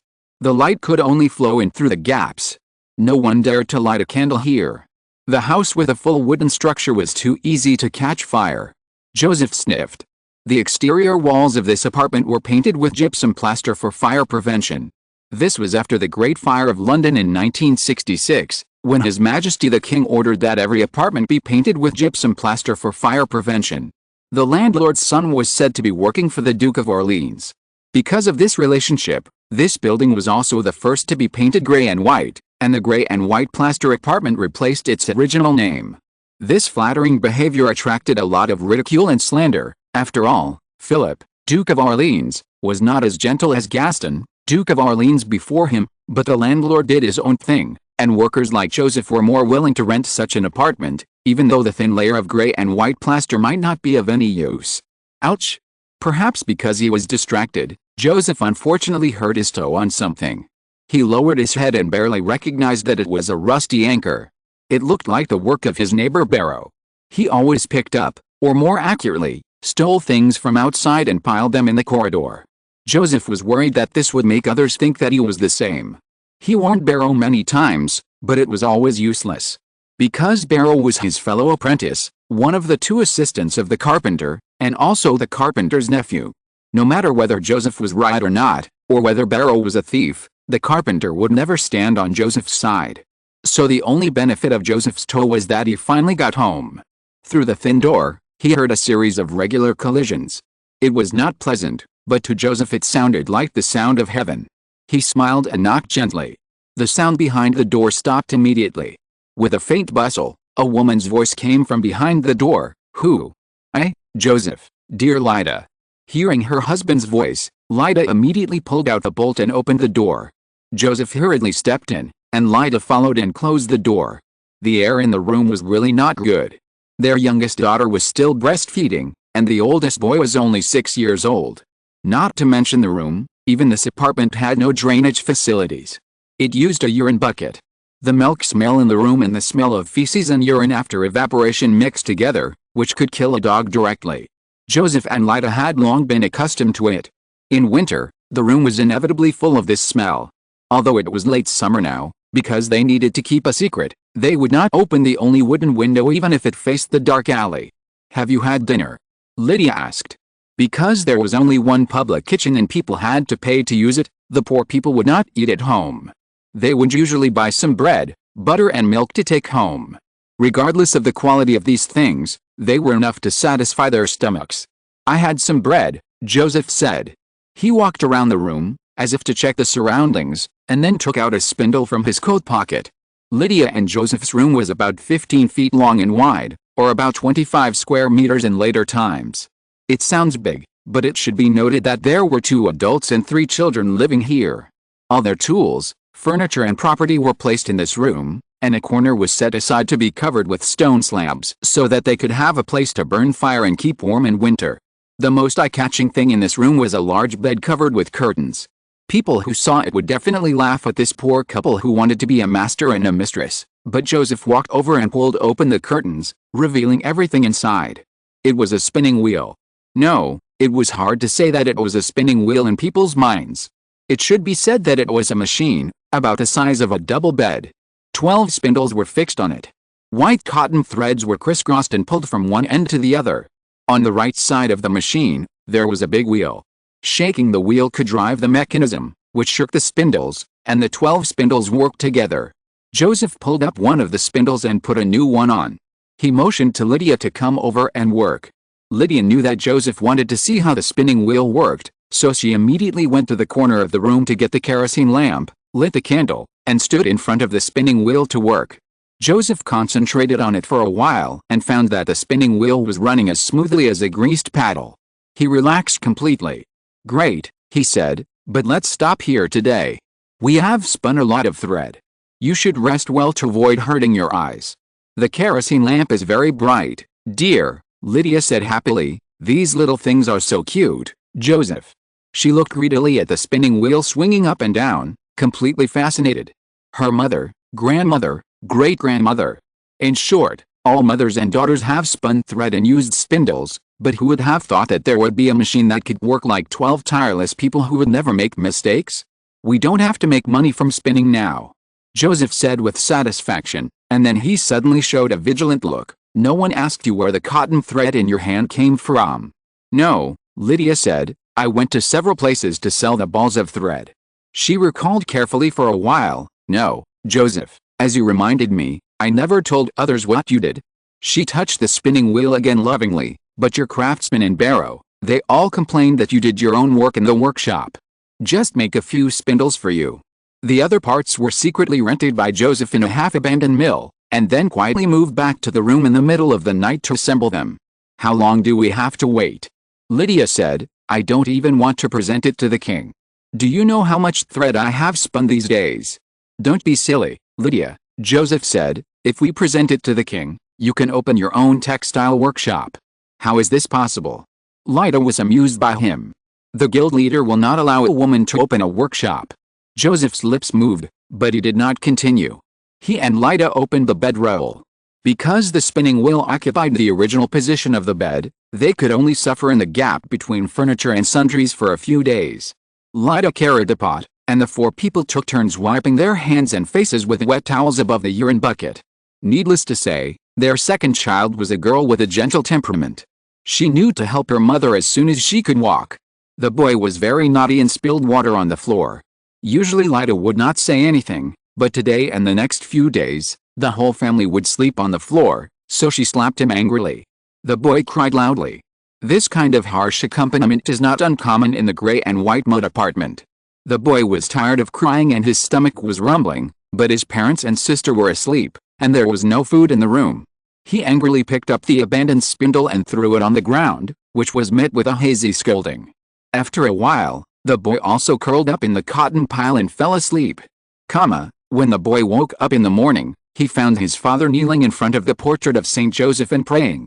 Although some people in later generations have verified that Jesus and his adoptive father Joseph are stonemasons, the priests all agree that Jesus and Saint Joseph are carpenters.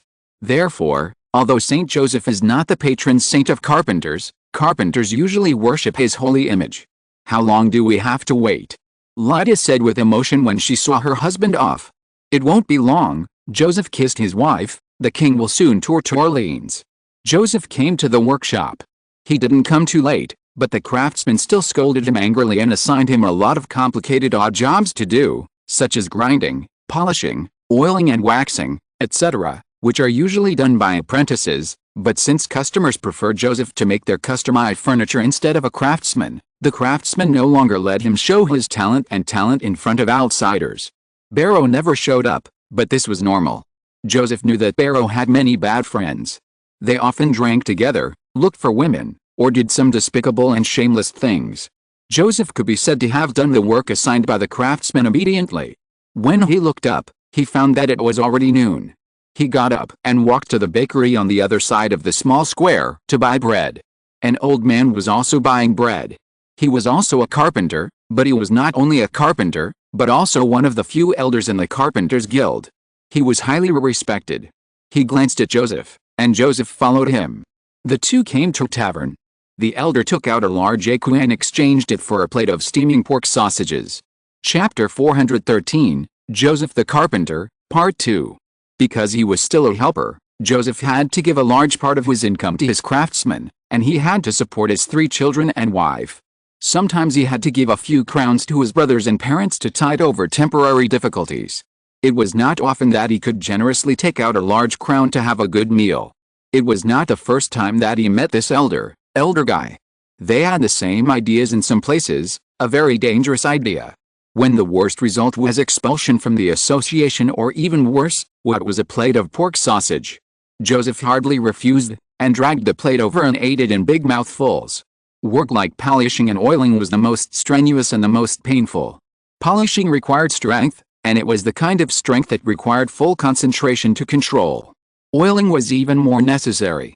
Whether it was primer or paint, it would cause great damage to the eyes. In this era, occupational diseases were very common. It was common to know what a person did as soon as you saw him.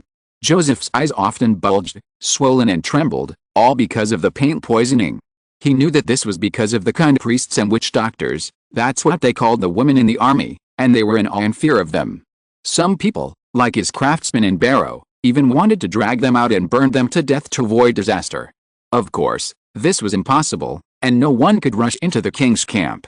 While chewing sausage, Joseph was thinking about whether he should buy a pair of glasses that could block poison gas as the priests and witch doctors suggested, but that would cost at least 10 écus, which he couldn't afford for the time being. However, if his work really won the king's praise and permission, as he and his wife promised, they could at least open a textile workshop by themselves without being constrained by craftsmen and guilds. A pair of glasses was nothing, but would he still need glasses at that time? He could also become a craftsman. Guy is much older than Joseph. At nearly 50, he has already reached the peak that an ordinary craftsman can reach, that is, the position of guild elder. It is unlikely that he will become the head of the guild. After all, this position has been inherited by the Dubois family for nearly 200 years. But once he gets older, especially when he's in a position, he can see things that some young people and low-level helpers and apprentices cannot see. Guilds are like people. They have been immature, youthful, and strong, but now they have entered old age and are beginning to decay and stink. The earliest guilds were actually founded by merchants. In order to unite to fight against the exploitation and extortion of the nobles, the most prosperous time was Italy in the 12th and 13th centuries. At that time, Italy was full of free cities, and the city councils were controlled by merchants. Guilds even had their own armies or mercenaries, and battles between cities were not uncommon. Later, from the commercial guilds, the industrial guilds founded by craftsmen in the future were even better than the original ones. Ironically, this was also a war of the oppressed against the oppressors. After merchants gained power from nobles and kings, they turned around and imposed their own suffering on artisans. At that time, artisans had to buy more and more expensive raw materials from merchants, and then sell them to other merchants at a lower and lower price. Because of the control and suppression of commercial guilds, all prices were fixed, as were the quality and quantity. Craftsmen found that their skills and time were becoming less and less valuable. At the worst time, the workers' wages could only support themselves, and could not even fill the stomachs of their wives and children. Oppression always leads to resistance, and artisan guilds came into being. Take Paris as an example. 200 years ago, there were only 100 artisan guilds, but now there are 350. Are guilds good? There is no doubt that it brought hope to the craftsmen at the beginning. Hand in hand, the handicraftsmen who spoke together became the biggest enemy of the commercial guilds. After a struggle, the craftsmen finally had equal power with the merchants. Their raw materials were negotiated by the guilds with the merchants, purchased at a reasonable price, and the quality and quantity were guaranteed. Similarly, the goods needed by the merchants were also agreed upon and negotiated by the leaders of each guild, and then distributed to the underground workshops. The guild leaders of the handicraftsmen must also be qualified to participate in the election of members of parliament. The guilds are allowed to have a certain amount of military force, and so on. Of course, in contrast, The guilds must also ensure the quality and delivery time of the goods, which goes without saying. In addition to the above, members of the guild can also receive a lot of care. For example, according to the guild rules, craftsmen should be as friendly as brothers and sisters, and unfair competition and slander are prohibited. If a guild member is sick, the guild will pay for his household expenses for about 3 months, depending on the situation. If he dies, his wife is the sister of other guild members. They will not only bury him, but also support his children. Even if a guild member wants to go on a pilgrimage, there will be 2 companions to accompany him, go together, and come back together. In the absence of complete and healthy laws, regulations and enforcers, the guild did play an unquestionable role, and it is no wonder that it can grow rapidly into a behemoth. But I must say that after anything becomes valuable, just like fermented lees attracting flies, abuse of power for personal gain or arbitrariness also breeds rapidly in the dark, especially when the guild leader is transferred from the respected elders, that is, some people who are either talented, courageous, or fair and strict, to their children. This is not surprising, because everyone has selfishness. The Dubois family, the leader of the Carpenters Guild in Orleans, is the most vivid example. Dubois means people living by the forest in French. People with such a surname are either woodcutters or hunters. The Dubois family is of course the former. They first worked for the lords near the Loire River, and later migrated to Orleans as free people, still doing their carpentry work. Although Guy had never met him, he heard from his father that Dubois, the 4th leader of the Orleans Guild, was indeed a good man. Although his craftsmanship was not the best, he was a devout believer and a fair member of Parliament. When he was in office, there was nothing to blame. When he died, the carpenters of the whole city mourned for him, so much so that when his son defeated another candidate in the subsequent election by bribery, the guild members did not care too much. Anyway, it didn't matter whether the leader was a person with outstanding craftsmanship. What they wanted to see was whether he could bring them benefits. What they didn't know was that once the door to sin was opened, it would never be closed again. Dubois's son should be a businessman. No one knows how to buy and sell better than him. He collects money from merchants and from craftsmen. To extend the term of journeymen and apprentices, he also collects money from the latter too if they don't want to spend the most profitable years in the craftsman's workshop. In addition, apprentices must pay to be promoted to journeymen, and journeymen must pay to be promoted to craftsmen. He also collects money from foreign carpenters, otherwise they will not be able to gain a foothold in Orleans, because carpenters who are not in the guild are not allowed to gain a foothold in the guild. Not only that, he not only controls the sale of raw materials and finished products, but to this day, his descendants are still controlling the development and application of new technologies, new machinery and even new tools. In short, even if there are better tools and techniques, as long as Dubois does not allow it, all woodworking workshops in Orleans cannot use them. If the carpenters designed and built a new spinning wheel, such as the one made by Joseph, they could not sell it without Dubois' permission, and they could not even make or test it. That was why Joseph secretly hid the new spinning wheel at home instead of putting it in the workshop. Although the king's decree was still hanging on the notice board in front of the city gate. "How is your spinning top?" asked Elder Guy. Joseph had already finished his plate. He carefully pulled out a handkerchief to wipe his mouth. "I have made 12 spinning tops. Sir, they can spin very fast when you pull them." He rolled his eyes and looked around. It was past the good time for dinner and there were not many people around them, but you always have to make noise when you play. "My neighbor is Barrow, you know, a despicable villain. I have learned from my nephew that His Majesty will arrive in Orleans within a week at the earliest. Then I will take you to see His Majesty." "I don't know what to say," Joseph said. "I swear to Saint Joseph that whatever the king rewards me, I will use it as a thank you gift to you. If your work can win the favor of the king," Guy glanced at him, "I will get the reward I deserve, so don't worry, I'm not a greedy person like Dubois." Of course, I just, Mr. Guy."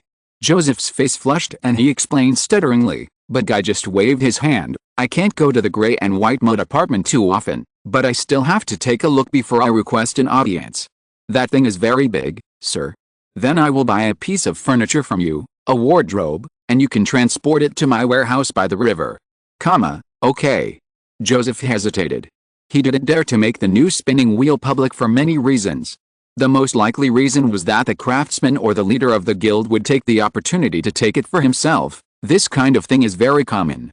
Another reason is to avoid subsequent troubles. The latter is likely to end it all once and for all. There are so many carpenters and apprentices in Orleans. It's not strange to lose one or two.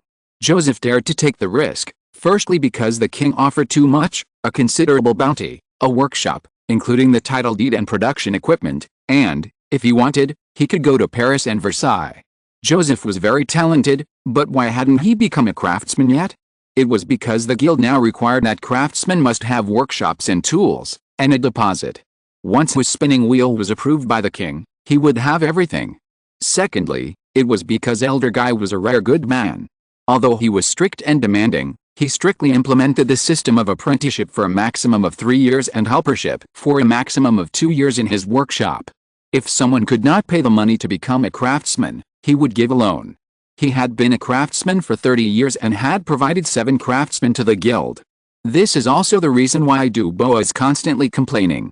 The longer the apprentices and helpers spend in the workshop, the more benefits the guild will get and the fewer obligations they will have to pay. After all, only craftsmen are official members of the guild. Therefore, although Elder Guy has made some considerable progress in hollowing and splicing techniques recently, he has not been able to obtain permission from the guild, so he cannot use it on furniture and picture frames, and he cannot sell it to customers. Elder Guy also slowly turned from protesting and accusing to silence, but his silence was not because he gave up. He was just looking for an opportunity to pull the Dubois family down from the position of guild leader, but it was not easy to do this. Several generations of Dubois people had built a dense and thick network. In Orleans, no one could resist them. Even the leaders of other guilds would suppress them because of vested interests or because of the grievances of the rabbit's death. But if they could come before the king, then it's like this. On Thursday, I will deliver all the spinning tops and wardrobes to your warehouse, Joseph said. Then he got up and left quickly. Elder Guy slowly drank a glass of beer before leaving the tavern. What neither Joseph nor Guy knew was that when they met at the tavern, Joseph's neighbor Barrow ran out of the room like a mouse with its nose twitching and whiskers shaking, and ran into the dim corridor. He listened for a while at Joseph's door, but couldn't tell what was going on inside. It was common for helpers to secretly do private work in their own rooms. After all, the remuneration for private work was their own. But he couldn't tell what Joseph was doing. But he guessed it was something very complicated. He stood outside the door and thought for a long time. The sounds inside were always very regular: bang bang bang, squeak bang bang bang, squeak bang bang bang, squeak. He felt like 100 cats were scratching at his heart. What on earth was this? Finally, he didn't care about the grease and dirt in the corridor, and he leaned down to look through the crack in the door, but he smelled the fresh smell of wood. The crack in the door was also blocked by newly nailed wooden strips. He was almost certain that there must be something big inside. It was a custom-made piece of furniture, otherwise Joseph would not have covered up even this small gap. It was understandable for a helper to do some small work in private, but if it was a big deal, the craftsman would kick him out of his workshop. It was too late. Chapter 414, Joseph the Carpenter, Part 2. Thinking of this, Barrow was so excited that he was about to explode. His uncle once told him with dissatisfaction that he did intend to use his recommendation qualifications for Barrow, but he was not without enemies. If they knew that he was partial and exposed it at the guild meeting, both he and Barrow would be punished. If Barrow's craftsmanship was decent, there would be room for mercy. The problem was that Barrow's craftsmanship was better than Joseph's. Even the apprentices Joseph taught on his behalf were better than him. But what if there was only one helper? Barrow's imagination ran wild, but he did not forget to be vigilant. He was very talented in this regard. The regular knocking sounds in the room suddenly stopped, and then there was a shadow covering the light. He immediately jumped up from the ground and hid behind an abandoned cabinet. Joseph's eldest son came out with money in his hand. He was going to buy cotton balls for his mother. Lydia had been very careful to follow Joseph's instructions and never left the room, but things like fetching water and buying cotton balls were left to her son. A 6-year-old child was half an adult in people's minds at that time, and if Joseph was not busy making and testing the new spinning wheel, he would have gone to school, and he could do this job well. Barrow thought quickly and followed immediately. When he saw Joseph's eldest son drooling at a dried chicken hanging in the window, he knew the opportunity had come. When Joseph's eldest son saw Barrow, he jumped back in caution. Even if his parents hadn't warned him, he knew that Barrow was not a good person. Barrow had kicked his butt when he was drunk, And children always have a natural ability to know what kind of people should not be approached. "Hey, kid!" Barrow shouted. If Barrow had spoken to Joseph's eldest son with a smile, the child would have felt scared, but now he showed a bad look that he was used to seeing, and Joseph's eldest son just frowned in disgust and wanted to run past him, but Barrow's horizontally growing body blocked the alley tightly. "Are you going to the market?" he asked. "Are you going to buy cotton balls?" "Right. If you dare to rob me of my money, I will tell Dad." "I don't want your money. Do you have a crown in your hand, or a small crown? Do you have it?" Barrow said sarcastically. "If you only have a few reals, it's not enough for me to buy a bottle of wine." He was right. Joseph's eldest son clenched a few reals in his hand, the smallest copper coins. "I called you for no other reason. Since you are going to the market, bring me a bottle of wine and a chicken. It's the Cotton Tavern by the square, you know. I'm not bringing you anything. You are as lazy as your father, boy. If you don't bring it to me, I will not only hit you on the head, but you will never be able to work in my uncle's or my workshop." Barrow said, "I will also tell other people that you are a lazy guy, so that no one will recruit you as an apprentice." Joseph's eldest son took a step back. He did feel a little scared. Generally speaking, sons would always inherit their father's career, and Joseph was no exception. Although he didn't know that few people would believe Barrow's words, the 6-year-old child was in a very sensitive period. Joseph's concession to Barrow also gave him a deep-rooted idea, that is, he should not provoke Barrow. "Okay, I'll bring it to you, sir." Barrow gave him a crown. Joseph's eldest son came back soon. Perhaps he was worried about his mother or afraid of Barrow. He ran out of breath, his face flushed, and the sweat on his back flowed into his belt. Although the chicken in the basket was yellow with black, and the fat on the chicken was almost solidified, it still exuded an attractive aroma. He almost wanted to insert his fingers into the chicken's butt to scrape it, and then put it in his mouth to suck, but he still held back. "Good boy," Barrow said, took the basket and looked at it. "Where are the bread and butter?" Joseph's eldest son was stunned. "The owner of the tavern gave me these." "Then there should be change." "Where is the change?" Joseph's eldest son's face turned pale. He vaguely felt that he had made a big mistake. He tried hard to find a suitable answer, but he was still a 6-year-old child after all. Like all children, he was frightened by unreasonable adults and his mind went blank. He couldn't remember a word and could only tremble.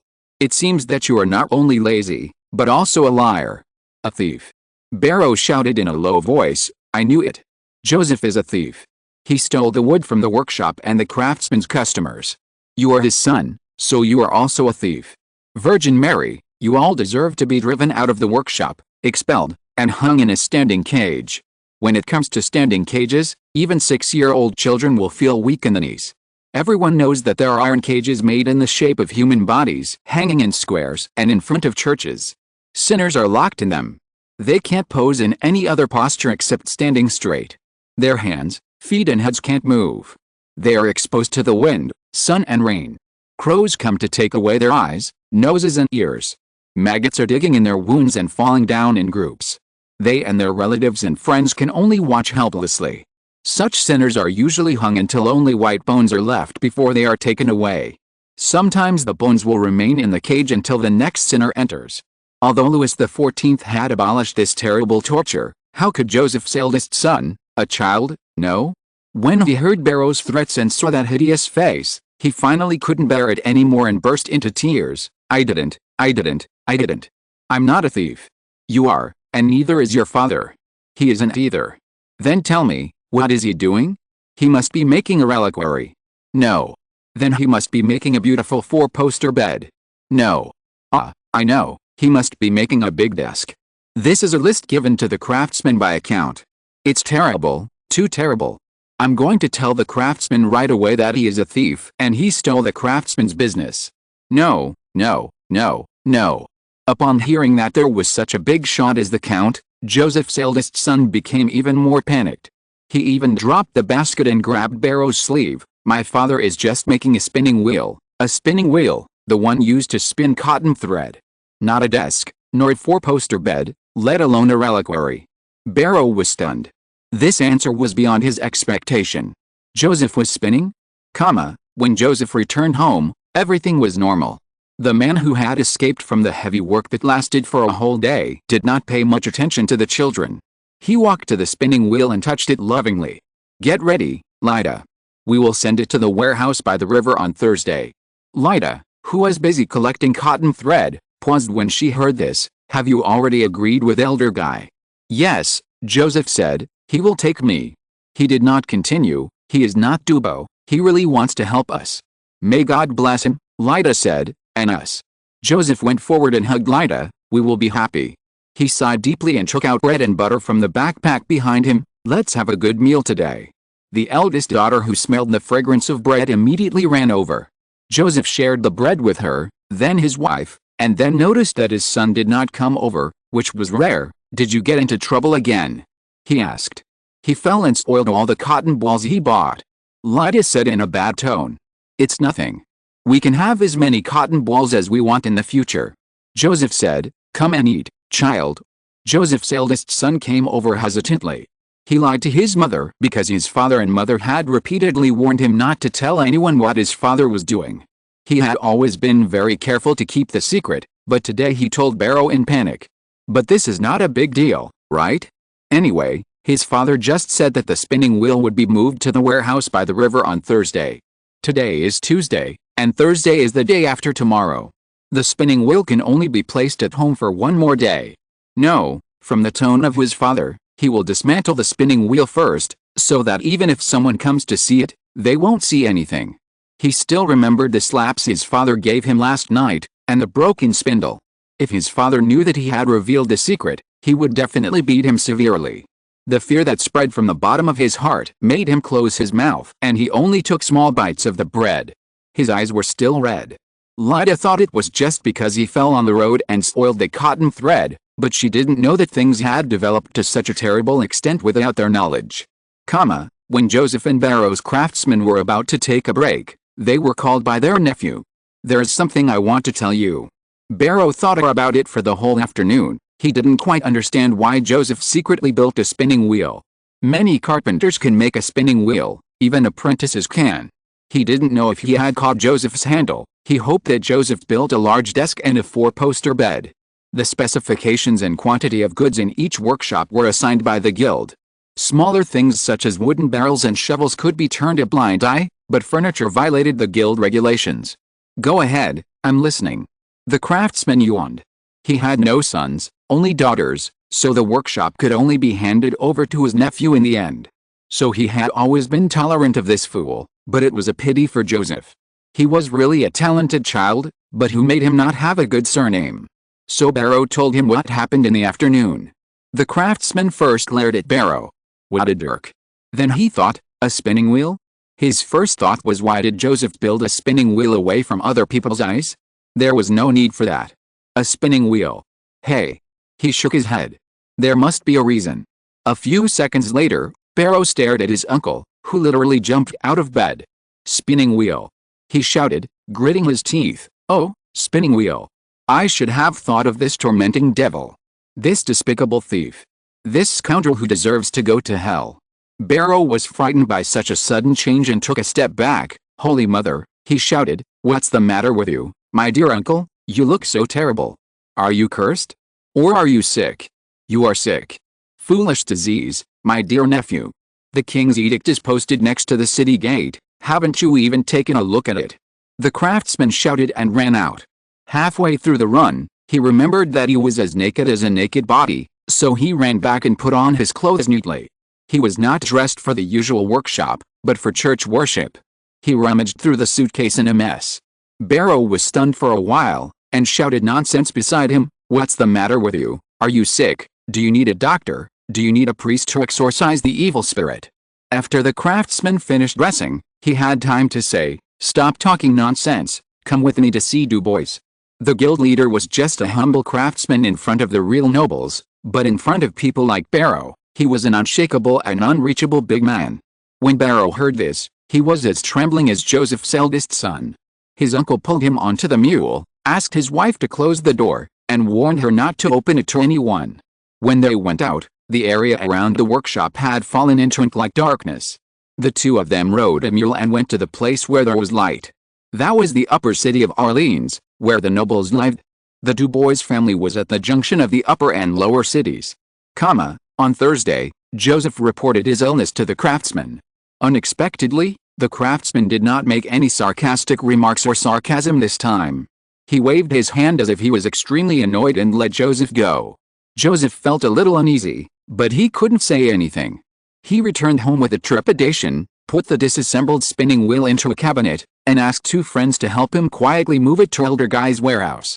In the warehouse, he reassembled the spinning wheel in front of Elder Guy, then took out the cotton balls and wool balls, pulled out the thread ends and fixed them on the spindles, slowly pulled them through the spinning wheel, and then twisted them on the wheel beside the spinning wheel. Joseph was not a weaver, but if he wanted to make a spinning wheel, he couldn't help but understand the steps of spinning. Although he was a little clumsy, he successfully demonstrated how to make the 12 spindles squeak and spin. Guy watched from the side, overjoyed, touching the frame of the spinning wheel and the spun cotton thread to check their quality. Joseph worked non-stop, because according to the requirements of the king's decree, there were also requirements for the output of the spinning wheel. Is your spinning wheel still lubricated with kerosene? Just when Joseph was busy sweating, Guy suddenly asked, "Is there any way to solve it? It would be troublesome if the spun thread smelled of kerosene." What he saw was already very good, but if the cotton thread was contaminated by the smell of grease, it would be a defect. Of course, he hoped to present a perfect product like the king. Joseph straightened up in confusion. "No, sir, in the spinning wheel." He was only halfway through answering when Guy's expression suddenly changed, and he rushed to the door of the warehouse. The door was bolted tightly from the outside. Then Guy saw the fire. Someone ignited the kerosene that flowed in from the gap under the door. Chapter 415 The Guild's Greatest Enemy. The new spinning wheel was placed before the king. Louis XIV walked around it with interest for a few circles, then returned to his seat. The inventor and maker of the new spinning wheel stepped forward and began to operate the spinning wheel with trembling hands. As described before, the spinning wheel was as big as a four-poster bed, and the towering axle was as high as the bedpost of the four-poster bed. To make it move, one or two people needed to work together. With a familiar creaking and clacking sounds, one after another silvery cotton thread slowly expanded on the spindle. No one could deny that this spinning wheel was not only more efficient than the original small spinning wheel that could only be held in the hand and placed on the knee, but also could spin better thread. The maker of the spinning wheel was a little hesitant at first because of as the spindle gradually became fat, his expression became relaxed and proud, but this pride was completely worthy of the king's praise. Louis nodded. "This is indeed the best spinning wheel I have ever seen." Joseph opened his hands and looked at it stupidly. It was still Batom who stepped forward and signaled that he should kneel down to accept the king's reward and praise. He knelt on the ground, and Louis leaned over to easily see his sparse hair on his head, not because of the spinning wheel. No, it should be said that before the terrible murder, his hair was still fine. It was just that when the fire started, he ignored Guy's dissuasion and tried his best to move the spinning wheel to a place where the flames could not reach. But how could it be possible? The blazing red surrounded the entire warehouse.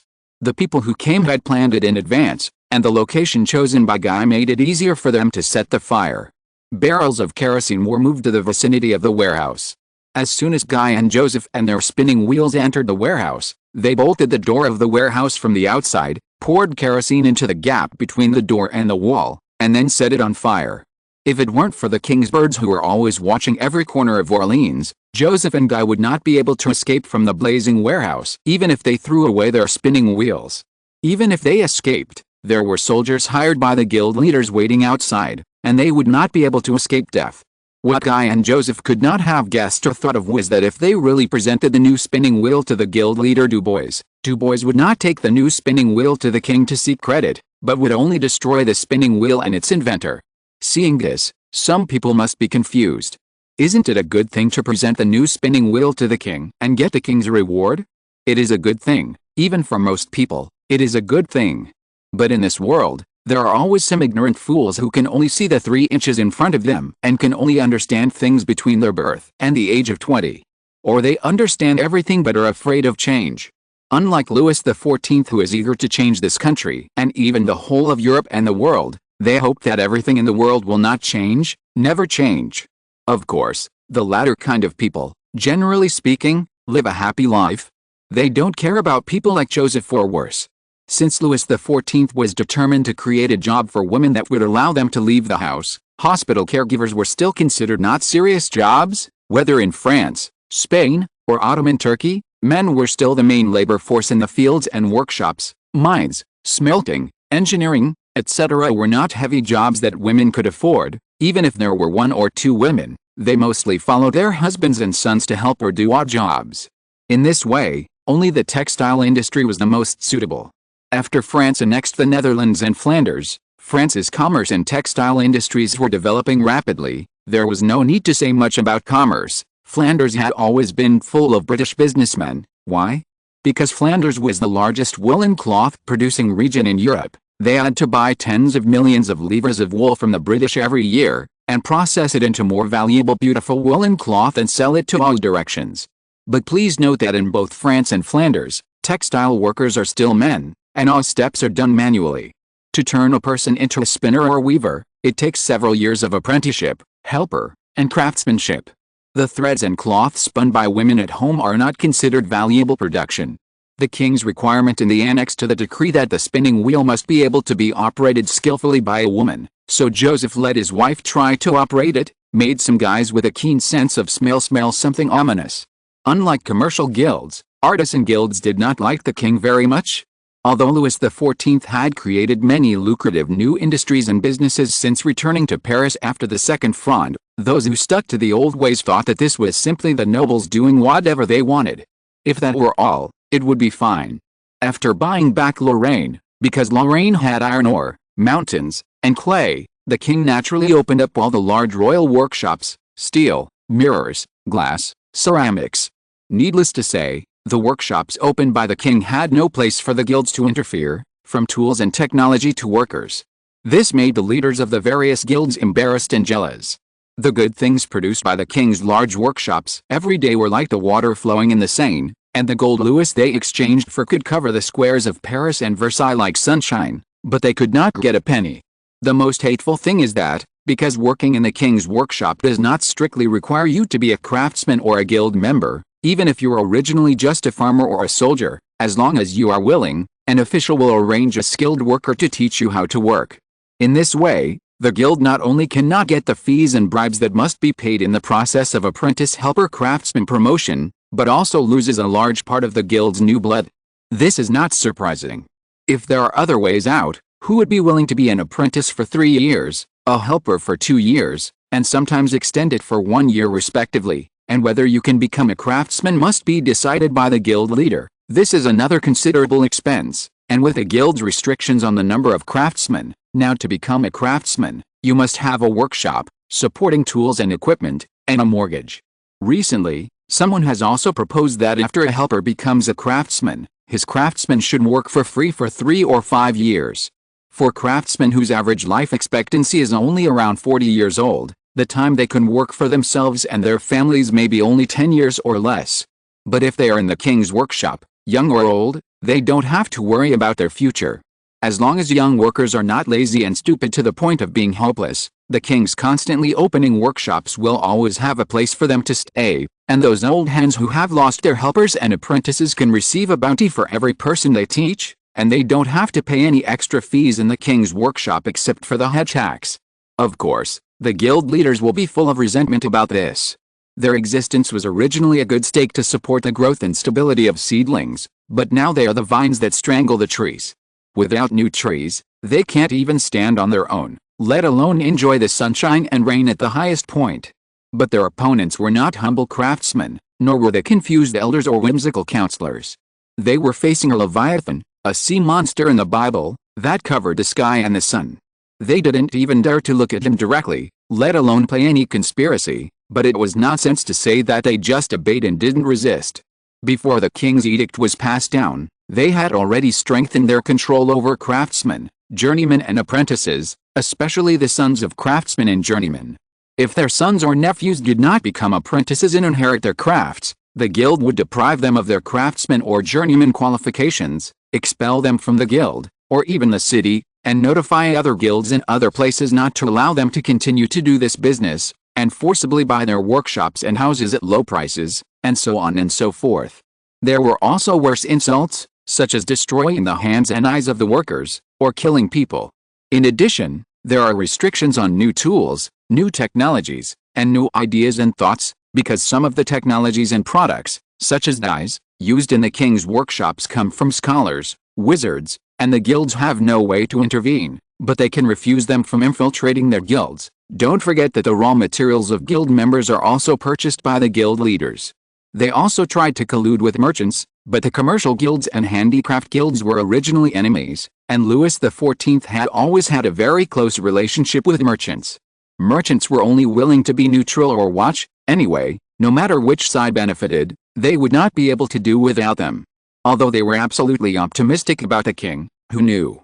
But even if the guilds were smart, they knew that this was just a delay. They could only survive because of the carelessness of the Sun King. Even the princes of Brittany were not enemies worthy of Louis XIV's attention, so what were they? But even this little hope was shattered in the king's decree. The decree clearly stated that there would be no threshold for the textile industry in the future. A person could start working after just a few days of learning. Men, women, even children and old wives could do it. This would undoubtedly completely break the monopoly of the guilds. Who wouldn't want to have more income for the family? Even if the guild members were controlled, farmers, servants, or the families of soldiers would do it. There would be countless people working in the king's big workshop. On the other hand, when such a big workshop was built, the guilds and their members who made a living by hand-woven textiles would have no way out. To be more precise, it was the guild leaders and those who sucked blood from the guild system who would be desperate.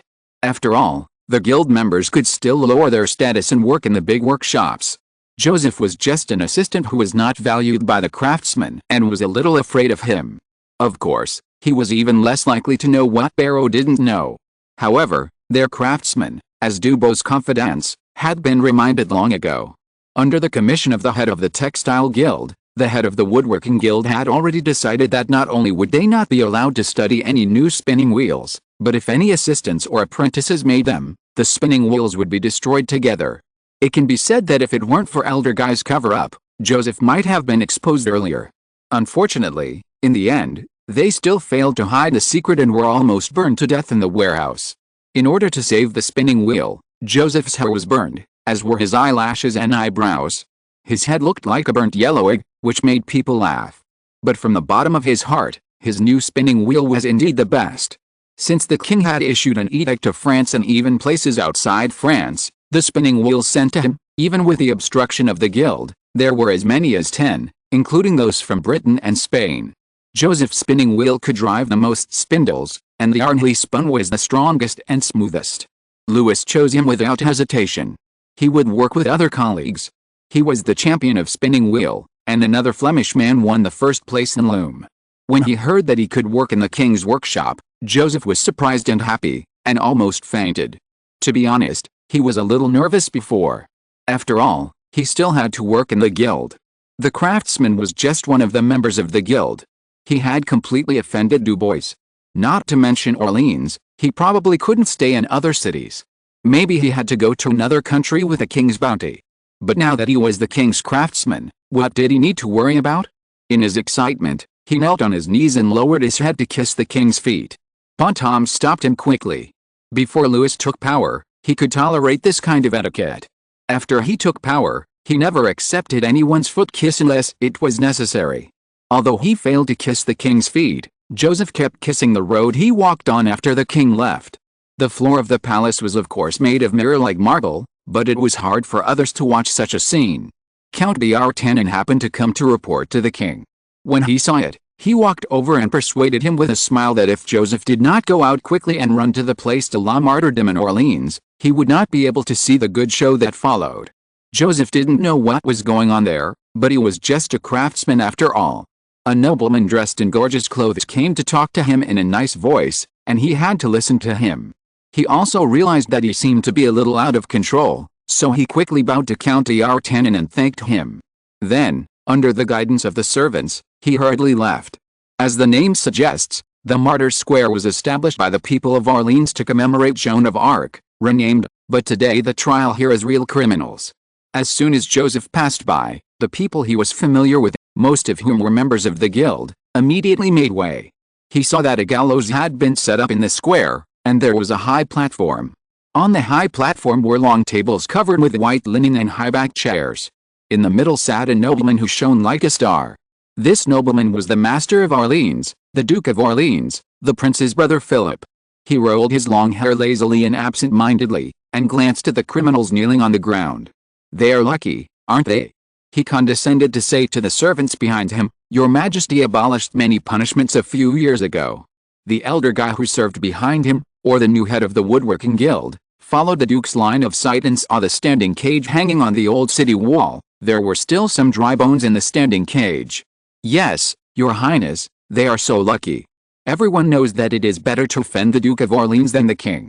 The king may forgive you, but the Duke of Orleans will never do so. If it is not a flattery to deal with these villains in the name of treason, the Duke is willing to let them suffer a lot. But even without the standing cage, the wheel, or the flowering pear, the despair of the criminals is not much less."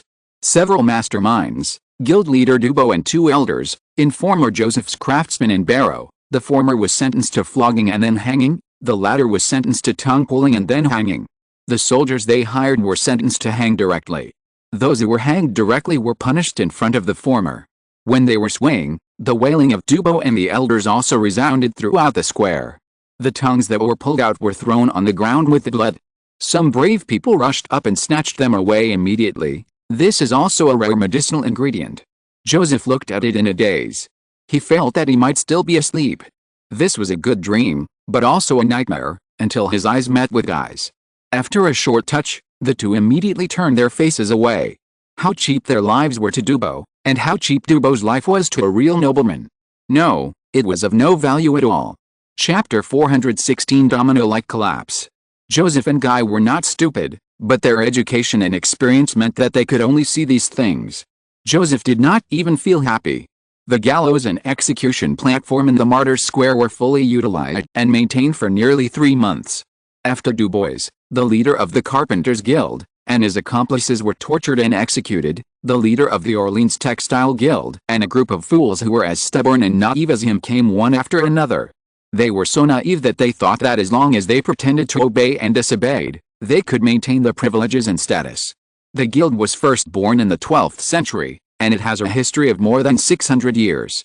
Some families like Dubois almost regarded the guild as their own kingdom. He was the uncrowned king, the elders were ministers, the craftsmen were the people, and the helpers and apprentices were slaves. They seemed to really have the power of life and death. As long as they did not appear in front of the real nobles and officials, they could wear brocade, eat at the table, and be immersed in the illusion that they could not extricate themselves from. Until today. Even if Joseph was brought before the king, or Dubois was executed, the guild leaders still didn't think their lives would change. They proudly thought that the king might not be able to pass the kingdom to his son, but the guilds had been passed down from father to son for hundreds of years without interruption. Any guild leader's surname might be older than the local nobles, sometimes even dating back to the Romans or Gauls, so how could there be no guilds? Without them, wouldn't the French handicraft industry be on the road to death? Even if Louis XIV had an army of hundreds of thousands of people, there would be no less than many craftsmen in the guilds. If there were no guilds, these young and strong men would have no work to do. Would they go crazy? At that time, even His Majesty the King would be worried all day long. With such ridiculous thoughts in their minds, they watched Dubois of the Carpenters' Guild die miserably, watched Roubaix of the Textiles Guild be sent to the gallows, and watched the leaders of the Candlemakers' Guild, the Ironworkers' Guild, and the Goldsmiths' Guild, one after another, like small boats in a hurricane, being swept into this inexplicable storm. It seemed that the whole city of Orleans was against the king, but they knew that they still hoped to serve the king.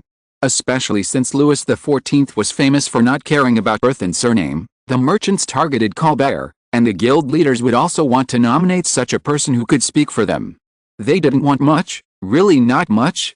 Everyone was trapped in an elusive fog, including those who were persecuted and oppressed like Joseph in the past. They watched in disbelief as the guild system of Orleans collapsed irreversibly from 1 to 10,000, to 100,000, to 1,000,000, like a stack of dominoes, just by a little finger.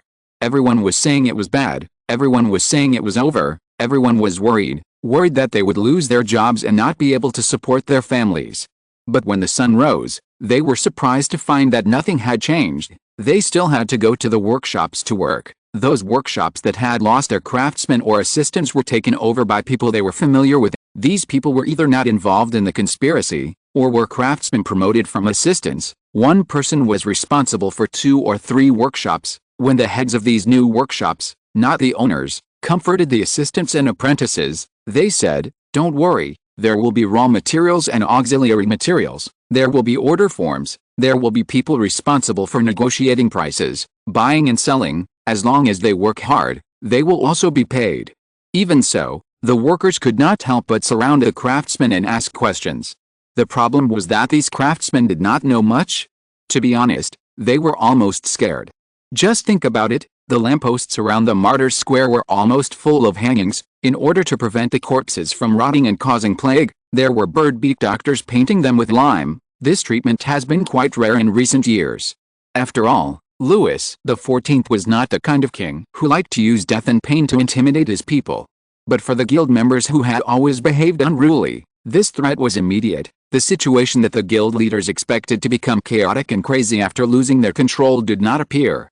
The guild members who had succumbed to their tyranny did not dare to challenge the king's patience. The new guild leader designated by the king's officials took his position under the gallows and had no objection to the officials' orders. The process of passing on information was as smooth as a new spinning wheel with grease. With Guy, the new head of the Carpenters' Guild, as the chestnut, Du Bois was still kicking his legs and dancing in the air when he began to prepare for the spinning wheel and loom workshop that the king had ordered.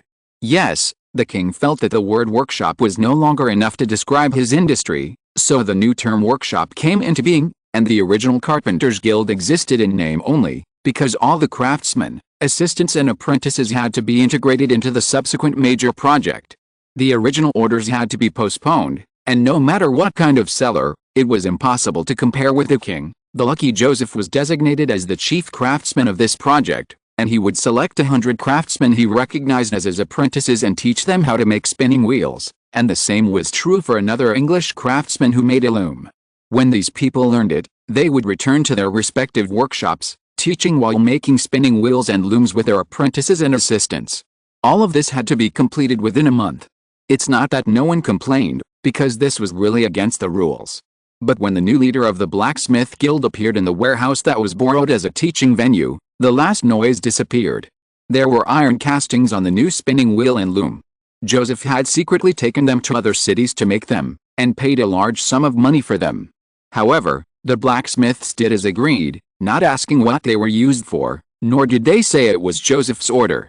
These blacksmiths would ask in detail what role these iron castings would play, what special effects they needed, how long they would need to be used, etc.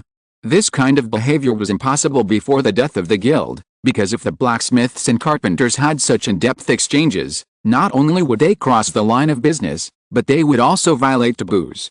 The blacksmiths would feel like thieves, and the carpenters would be unhappy. It is not impossible that they would even fight or kill people. But this behavior obviously had the support of the king.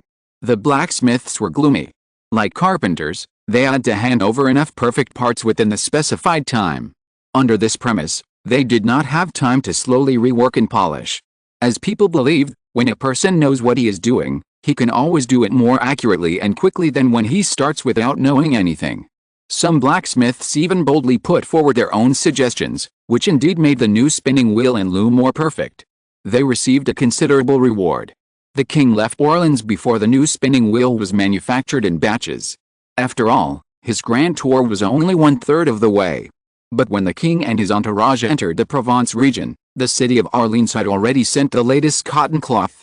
The cotton cloth woven by the new spinning wheel and loom was smooth and fine, not inferior to the goods shipped back from India by the East India Company from thousands of miles away, and was not afraid of multiple washings. As for whether it would change color and fade due to light, it would take time to verify. But even if this weakness is retained, its width and output are enough to make people smile. Handwork can never be better than tireless machines in this regard. Moreover, as the Woodworking Guild and the Blacksmith Guild were forcibly combined into one entity, the concerns of people of insight that the new spinning wheel and loom would cause a large number of textile workers to lose their jobs and cause social unrest did not happen. The king's textile workshop is like a monster with a huge mouth, which can swallow as many people as possible. Did the king plan to use it to guide women out of the house from the beginning? If it can't even accept the existing textile workers, male, isn't this a joke? The textile workers who were once full of worries and wariness gradually put their minds at ease after seeing the king's workshop built. After all, the houses stretching outside the city of Orleans were so vast. Thousands of members of the carpenters and blacksmiths guilds, as well as their helpers and apprentices, worked day and night. New spinning wheels and looms were constantly transported out of the city. Each machine needs at least one person to work on it, they said, counting the number of machines. The more machines there were, the more at ease they felt. Moreover, even if they were not hired temporarily, the new leader of the textile guild gave them a settlement fee, so that those workshop members who had to stop working due to lack of raw materials would not starve and become homeless. What surprised Louis a little was that this fee was not claimed by them from the officials, but was taken by the new leader from the property owned by the original guild leader. It turns out that these people are not incapable of doing good things, the Duke of Orleans said sarcastically. They are not idiots, they are just lucky. Louis said indifferently. Did the original textile guild leaders in Orleans know that the new spinning wheel and loom would bring more output and better quality products? But such a result is beneficial to workers, buyers, and even merchants, but it is a big trouble for the guilds. Without the process of apprentice helper craftsmen, the role of the guilds is greatly reduced, and it is no exaggeration to say that they are equivalent to nothing. After all, when a woman, a child, or an old man can easily learn how to use the machine in a few days and work in the king's workshop, what is the meaning of their existence? Are those apprentices, helpers, and craftsmen willing to give them most of their income? Moreover, the workshops of the king, the lord, or the big merchant can directly negotiate transactions with upstream suppliers or downstream sellers. They don't need the guilds to hinder and entangle them. Suppliers and sellers must be happy to reduce the layer of exploitation. Therefore, new technology, new raw materials, and new machinery are harmful to the vested interests of the guilds, and it is not surprising that they are so eager. However, with the precedent of Orleans, the guilds in other places had to see the facts clearly and bow their heads. Some craftsmen who were afraid of the threats of the guilds and dared not move actually plucked up the courage to secretly run out of their towns to present their inventions to the king. Some were spinning wheels and looms, and some were not. But as long as Louis saw that they were valuable, he accepted them all. Of course, there were also some people whose works were not as good as they thought, or were repetitive, and the king's officials accepted them all and arranged them to work in the king's workshop. Colbert and Marcus Louvois sorted out the recent documents and calculated the number, which made them sigh. In just 3 months, they had accepted tens of thousands of craftsmen. Don't think this number is small, there are never many people with courage. As the number of a craftsman, the types of professions, and the number of places they came from increased, the guilds, a behemoth that had dominated France, Europe, and Britain for hundreds of years, finally began to wail. There are always people who say, why don't we go to the king's workshop? Even if you have no talent or invention, in the king's workshop, as long as you work hard, your remuneration will definitely not be reduced by a small amount, and you will not be asked to work for helpers or craftsmen for nothing, nor will you have to take money from your children to contribute to the guild leader. If you want to be promoted, the workshop leader or official will say that it is purely based on your output and years of service. There are special departments to count and approve. It is not decided by 1 or 2 people. The system established by Colbert can be described as backward and crude in the eyes of people hundreds of years later, but for people of this era, they are as new and noble as workshops and machines. They simply observe these systems with admiration, and most of them focus on the rewards and promotions. This is also human nature. The biggest enemy of the guild leaders has finally arrived. Some people say that bad things always spread 100 miles, and the same is true for good things. In taverns, apartments, squares, or churches, guild members whisper to each other, do they need more people there? How many? Women? Children? Can my father try to dye his hair black? There were also bold craftsmen who threatened to go to other places to work when faced with the extortion of the guild manager. The guild's net was torn open by the king's workshop, and they were no longer afraid of being expelled from the guild and unable to make a living. More because there was no money for bribes, the workshops, tools and mortgages required by the guild, the helpers or apprentices, and their families, disappeared quietly. Anyway, there were people in the king's workshop to teach them how to work, and they were not lazy or stupid, so why should they stay in the workshop to suffer? Helpers and apprentices were the lowest class of the guild pyramid. They left one after another and in large numbers, which finally led to the final collapse of the guild. It seemed like it happened overnight. Chapter 417, The Arc de Triomphe of Orange. If the Paris Basin is the heart of France, then Provence is the soft belly of France. And this belly must be the belly of Venus, the goddess of love and beauty, which is equally beautiful, soft and rich, and unforgettable.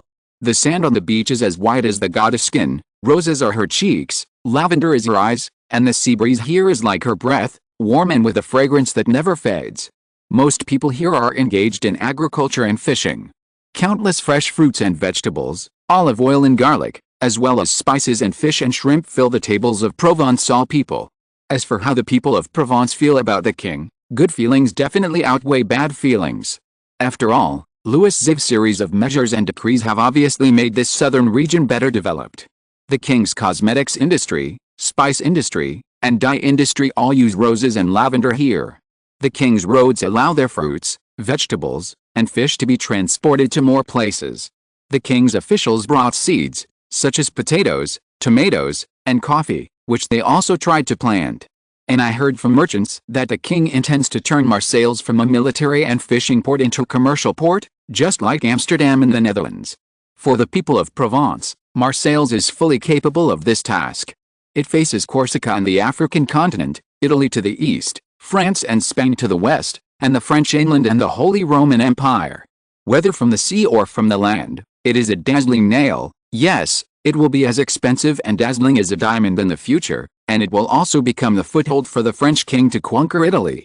Louis XIV never concealed his plot for Italy, which can be seen from the fact that he tried his best to conclude a marriage between his illegitimate son and the daughter of Cosimo III, although this is a shameless and roundabout way of inheritance law. Illegitimate children have no inheritance rights in canon law and other laws based on canon law.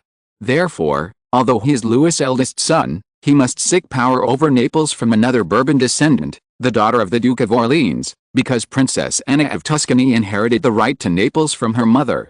In this way, only by becoming her husband, the Duke of Colonna is qualified to initiate a war of succession related to Naples. Of course, if things develop to this point, neither the Roman Church, nor Spain and the Holy Roman Empire will stand idly by, and even the princes of Italy will not. There were signs of unification in Italy at the beginning, but they were all destroyed by them. The Habsburg system would not allow the French Bourbon to expand further, and the Roman Church could not tolerate a complete Italy. Are they really satisfied with just one Vatican? As for the principalities of Milan, it is needless to say that they have cursed Cosimo III of Tuscany countless times.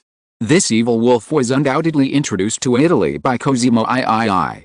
But Cosimo III also knew that the Medici family was ultimately a merchant family. When Europeans had almost no concept of standing army and all wars were controlled by mercenaries, money could play a pivotal role. Until now, no, as early as a century ago, this practice has been proven to be outdated and unreliable. Just as the Duke of Colonna occasionally said, the army is a violent machine belonging to the state. Cosimo III could swear with his extremely painful knees that this sentence was definitely from the mouth of Louis XIV. He also saw how terrible this beast raised by an entire country was. If Louis XIV was determined to march to Italy, who could stop him? Are those mercenaries who go to the battlefield like doing business? He did not regret doing so at all, especially after seeing the state of his eldest son Ferdinand and his youngest son Gian. They were not vicious people, but like all the Medici, they lacked talent for politics and military. Moreover, although Ferdinand had just reached adulthood, he also showed symptoms of gout. He knew that once the disease occurred, the patient could not do anything except wailing. Although his youngest son Gian had no symptoms, he was also weak and could not ride a horse, swim, or stay outdoors for a long time. Therefore, when Ferdinand ran to Versailles and was unwilling to come back, his ministers were very troubled. Cosimo III was very angry on the surface, but he was very calm in his heart. If Ferdinand could have a carefree life like the Duke of Lorraine, it would not be a bad thing. Moreover, the future king of Italy also had the blood of the Medici family in his body. Cosimo III felt that he might still be able to see the birth of the future king of Italy. But if the Duke of Colonna really wants to do this, then the support from France is absolutely necessary. Marseilles is still an important military port. In the future, it will become two sharp arrows shot into the chest of Italy together with Gela, which is still a hidden place now. Marseilles has been determined as a stopover for the king's grand tour, but the people of Marseilles may have to wait for a while, because after the king's ministers and generals have discussed for a while, the king's carriage will enter the Provence region from Orange, and then go down to Alvernon, which is regarded as a great shame by the Roman Church, then to Aix, the old capital of Provence, and finally to Marseilles. Then the king will continue to the east and south, perhaps to visit and stay in Monaco. Orange is actually a very sensitive place because not long ago, it belonged to the Netherlands. William of Orange refers to William I, who owned Orange. This territory originally belonged to the Nassau family and was later inherited by William I. After that, he and his descendants all took Orange as their surname. Even though this territory has always been in the heart of France and was actually owned by the King of France, it was indeed a country within a country before the fall of the Netherlands, and William I had to give up this territory. Louis XIV's grand tour took Orange as the starting point of the Provence region, just to reaffirm to the people here the legal rule and ownership of the King of France over this place, and also to deter those potential supporters of the Orange family. For this reason, the king's carriage will pass under the most famous Emperor Tiber's Arc de Triomphe in Orange. This Arc de Triomphe was built by the Romans to celebrate and commemorate Caesar's defeat of the Greeks in Mancini, and was dedicated to the then Roman Emperor Tiber in 17 BC. The strange thing is that the intention at that time is almost the same as the intention now, which is also to warn the residents of Orange and eliminate their fighting spirit and courage. This Arc de Triomphe is made of huge limestone, with 3 arches, 1 large and 2 small, and the highest point is 60 feet high. There are bas-reliefs on the columns, depicting the great achievements of Caesar. The Marquis of Louvois and Prince of Conti arranged it in this way, which is also an obscure and profound compliment to Louis XIV. Prince of Conti also did something ridiculous. Of course, it was not a bad thing for the parties involved, that is, Mr. Molière and his glorious theatre. Orange has the oldest and largest ancient Roman theatre. With the division and decline of the Roman Empire, the loss of time, the destruction of wind and sunlight, this theatre that can accommodate 8,000 people has long been completely abandoned. The roof collapsed like a spectacle, leaving only walls and columns, and funnel-shaped seats. The people of Orange once used its walls as fortifications, and later people lived in the theatre, turning it into a small residential area. Prince Conti asked these people to move out, renovate the theatre, and let Mr. Molière rehearse a delightful new play to present to the king. Don't do anything too risky. This gentleman, who is good at making friends and has too much luck, said meaningfully. Molière sighed deeply. Please believe me, my courage has been completely used up. Just last time, I dare not even jump on the stairs now. Even if he wanted to go crazy again, Beecham and others would not cooperate with him. But sir, what makes you think that I can come up with a new play in a few days? Can't. No.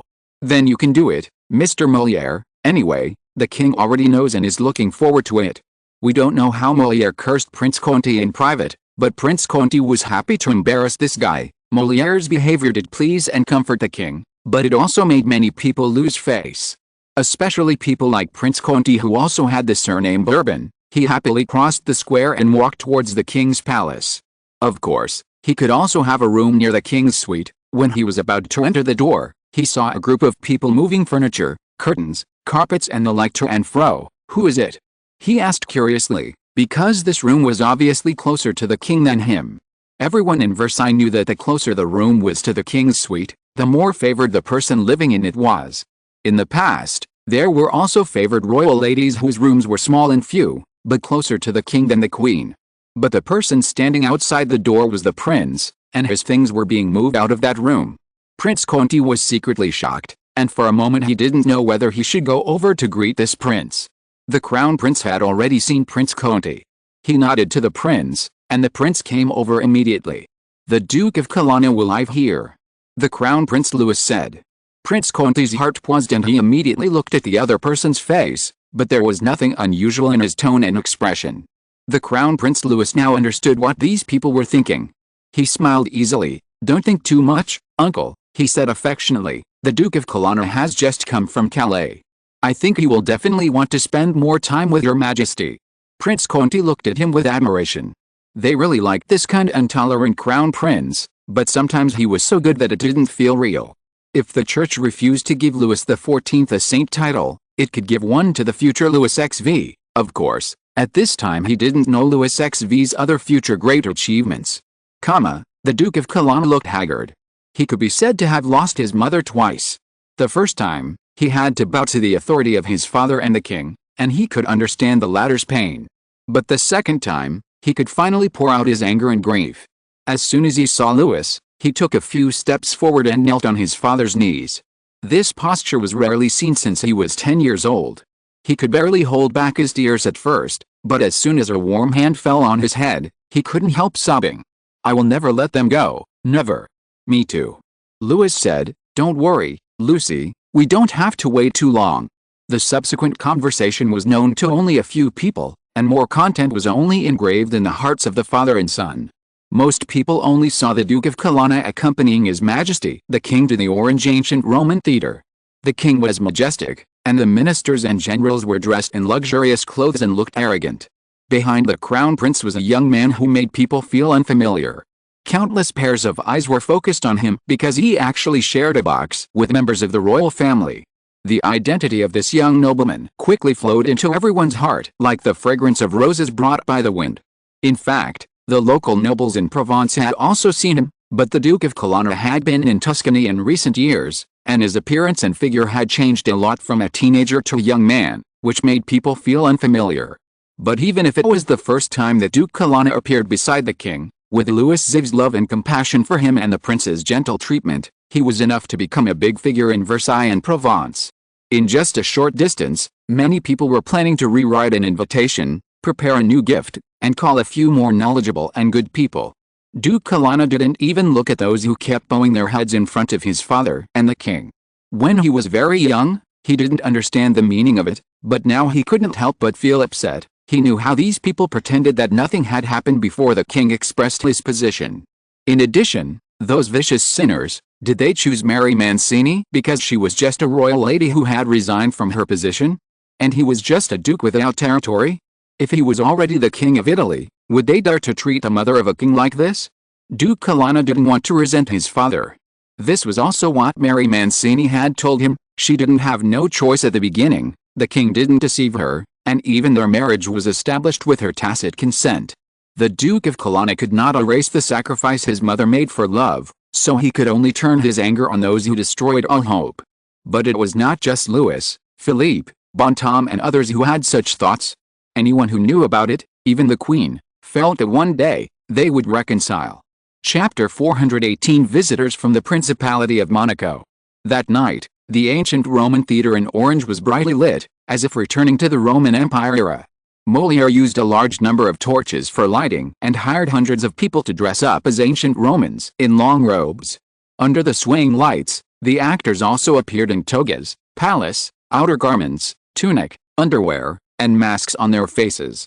As soon as he appeared, Molière loudly announced that today he would present an ancient Greek satirical comedy to the great Caesar. As soon as the voice fell, Prince Conti, who wanted to embarrass Molière, exchanged glances with the people around him. Molière did take a shortcut. When there was no rehearsal, and there was no time to prepare the scenery, music and costumes, what could be more appropriate than an ancient Greek drama? After all, the dramas of ancient Greece and Rome have always been performed on stage by actors wearing masks of sadness and joy, male and female, old and young, without any scenery or accompaniment, so the requirements for actors are very high. But the actors of Guangzhou Theatre have always been proud of their talents and experience. If they are required to perform according to the drama norms of ancient Greece and Rome, their performances will not go wrong. Moreover, the leading actor is Mr. Molière. Although he is not as energetic and loud as he was when he was young, no one can be more skilled and calm than him in controlling and adjusting the stage conditions. Under his leadership, a group of young male and female actors presented a wonderful performance for the king, even under such crude conditions. Oh, by the way, as Mr. Molière said, this good play is dedicated to the great Caesar. This term is very meaningful. After all, the King of France does not have the power to call himself the emperor. In European history, the words emperor and king have always had completely different meanings. From the very beginning, the king referred to a feudal monarch who was both hereditary and autocratic. The emperor, in Latin, originally meant a military commander.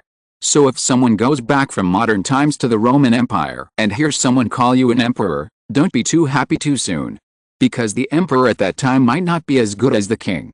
The emperor in the imperial period referred to the chief senator, consul, military commander, tribune, and high priest authorized by the Senate, not a dictator. On the contrary, a dictator would be regarded as a betrayal of the Roman Empire and was a derogatory term. Even in the early Roman Empire, people rarely used the word emperor to refer to the supreme leader, but used Caesar and Augustus to refer to the Roman emperor.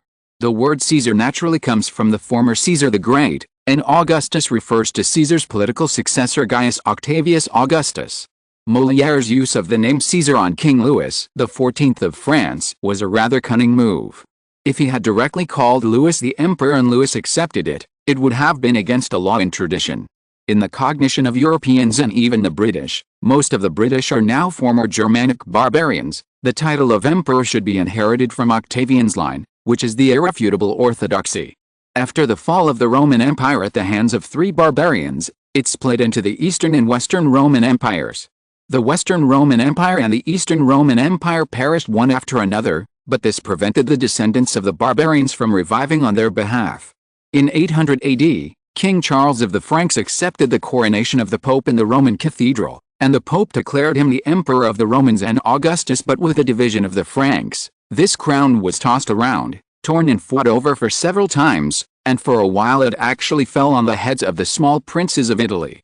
This ridiculous situation lasted until the 11th century AD, when Otto, who was born into an East Frankish noble family, took over the crown from the Pope again and announced the establishment of the Holy Roman Empire of the German nation. This title lasted until the 19th century, but in the 13th century, the emperor's crown changed from inheritance to election by the 7 electors, and the Habsburgs used this to control the throne of the Holy Roman Empire, although it was only 100 years.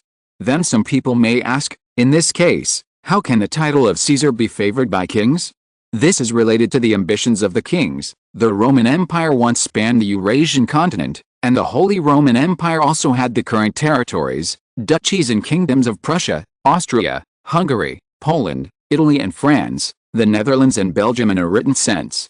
It is especially worth mentioning that if someone made a map of it, they would find that Louis XIV's grand strategy was subtly in line with it. Even if it did not belong to France, it at least belonged to the Bourbon family. It was no wonder that Leopold I of the Holy Roman Empire was so jealous, as this was originally the result that the Habsburgs, or the young king, had always dreamed of. Although the theater was large and only lit by torches, everyone knew who to stare at this time. The king did laugh after hearing the words dedicated to Caesar, and then he turned around and said a few words to the Duke of Colonna and the crown prince beside him. Everyone knew that there was more than one king sitting in the open-air box decorated with silk curtains today. After that, no one could even concentrate on Molière's performance, except for the king and his 2 sons, his relatives, and the Duke of Orleans, who laughed out loud. Molière deliberately portrayed himself as a clever slave who made a fool of himself. He stumbled and was embarrassed on the limestone stage in the center of the theater. Because he did something wrong and was unwilling to be punished, he made all kinds of clever tricks. Unfortunately, no matter what, he would always be discovered by the High Master, and finally he had to kneel on the ground and beg for forgiveness from the master. Presumably, the nobles who were resentful should feel a little more comfortable. At least Prince Conti was no longer so upset.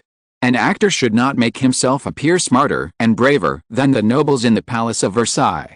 Although he might be able to rise to the top in one step soon, there were always things that the king could not do. Louis smiled softly. "I'm going to let him stay in Italy for a while," he said to the Duke of Colonna. Duke Colonna had a good impression of Molière. Although he and Beauchamp founded the dance academy together, dance and drama have always been difficult to separate. He also received a lot of useful advice and opinions from Mr. Molière. Mr. Molière was a little frivolous, but he had a pure heart like a child. I'm not talking about the real flesh and blood heart here. Mr. Molière's romantic affairs may be more than the nobles in the Palace of Versailles combined. And Mr. Molière can be said to have spoken for Marie Mancini this time. Others either couldn't see the king's heart or didn't dare to step forward because of various concerns, such as the Duke of Orleans. At that time, Duke Colonna was far away in Naples. "Is it not necessary now?" Duke Colonna asked. If Molière went to Italy, in Tuscany, he could guarantee that his safety would not be threatened by anyone, and the Italians who admired beauty and art would also welcome him. "No need," Louis said. "Molière is a smart man."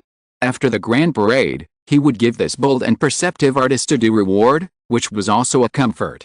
Then he stood up, took off a ring from his finger, tied a ribbon around it, and threw it to the center stage of the theater. Mr. Molière, who had been paying attention to the king, immediately ran over and accurately caught a ring worth 1,000 livres. This might be the most generous reward he had ever received since he started his acting career, Molière thought to himself. What he didn't know was that when he returned to his temporary residence in Orange, he would get another surprise. The king asked him to rehearse a new play dedicated to the Virgin Mary, which would be performed at the Royal Theatre in Paris during the upcoming Feast of the Immaculate Conception. This meant that he didn't have to worry about being driven out of Versailles. In the next few days, Mr. Molière forwarded the requests from the Dutch, Flemish and even Bretons to Count d'Artagnan. These poor people, they can't easily see the people around the king now. The Dutch government in exile originally planned to establish a new Netherlands in the Dutch colony on the American continent, but such a plan was soon crushed by the French king's army in the colony. This royal army had almost no connection with the French mainland. From the generals to the soldiers, they were all colonials. Their origins and backgrounds were not very clean. However, when Louis XIV's attention was still on Europe, Marquis de Louvois and General Vauban were not so picky. Anyway, what these soldiers needed were just some obsolete muskets, cannons and ships. These semi-abandoned military equipment that France no longer cared about and even felt that they didn't know how to deal with were weapons that everyone in America wanted. With these weapons and equipment, the French in America beat the Dutch without a chance to breathe. The exiled government still had to go into exile. Here we should also mention the Indians who had met Louis XIV. They have now become solid allies with the French royal army.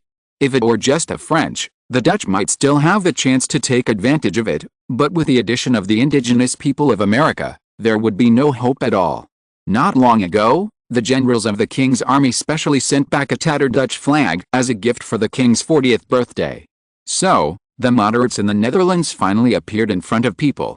They scheming and begging everywhere, hoping that Louis XIV would be lenient to his defeated generals. According to them, it is meaningless for such a prominent, noble and great king to pursue an exiled government without an army and people. But everyone remembers that Louis XIV once said that the Netherlands no longer exists. How can a non-existent person make a sound? No one can hear their cries and pleas. They have already asked an actor here, which shows that they are almost desperate. The problem of Flanders is not as important as that of the Netherlands. You still remember the tiered taxation proposed and implemented by Louis. The time has come, and some docile Flemish people have been granted the right to pay the same taxes as the French. Everyone knows that France only has a poll tax, and no matter where this tax is placed, whether it is a county, a duchy or a kingdom, it will make people feel like they have come to heaven. So, a cruel joke appeared. Those Flemish people who had sworn that they would never be ruled by a French king regretted it, but the king's will could not change overnight. They were destined to continue to bear extremely heavy taxes, especially compared to the former. They did not dare to confront the king's army, so they plundered and killed their neighbors. Those Flemish people who came to ask for help were not perpetrators, but victims, but this kind of thing is really too ironic. The Bretons came to declare their submission. Molière didn't know, but D'Artagnan felt pity and kindness. These people didn't know that the most terrible punishment was still to come. The king had decided to split Brittany into several provinces, and then move the Orleans people or people from other places to Brittany. If the Bretons still insisted on the saying "I am not French, I am Breton," when the outsiders in Brittany exceeded the natives.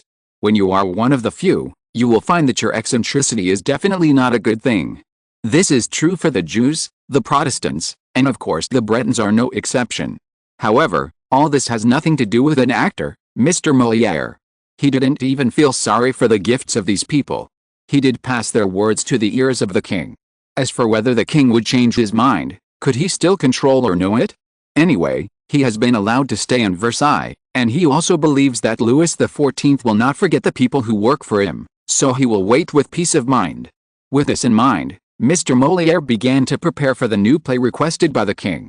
During this period, his Glory Theatre also performed in various cities along the route of the Grand Parade, from Orange to Alvernon. There is no need to say much about the specialness of Alvernon. 7 respectable popes have stayed here. As for the legitimacy and rationality, we will not delve into it for the time being. Anyway, this place can be said to be the Holy Land of France. Mr. Molière was considering whether he should go to Mrs. Marie Mancini to have a high mass, but someone knocked on his door at this time. A distinguished gentleman said that he would like to meet Mr. Molière. Molière had no idea who the other party was, but he was just an actor. He didn't think he was that important. Maybe he was a nobleman from Marseilles or somewhere else, hoping to get the recommendation of the ministers through him. Although, what made Molière finally agree was that the other party gave too much. If you're listening to this novel on a channel other than Fanfic World, it means they downloaded and uploaded it without effort. We cordially invite you to visit our channel, Mundo Fanfic Novelis. There you'll find the original version of this story, and you can explore many other novels of various genres. We're waiting for you to immerse yourself in a world of incredible novels. Chapter 419, Sad Phryne. The jewelry worth 5,000 livres was only for Mr. Molière to present a charming new play for the King Phryne. Who is Phryne? She is a famous lady in ancient Greece. Because of her yellowish skin, she was called Toad, but this did not affect the perfection of her facial features and body.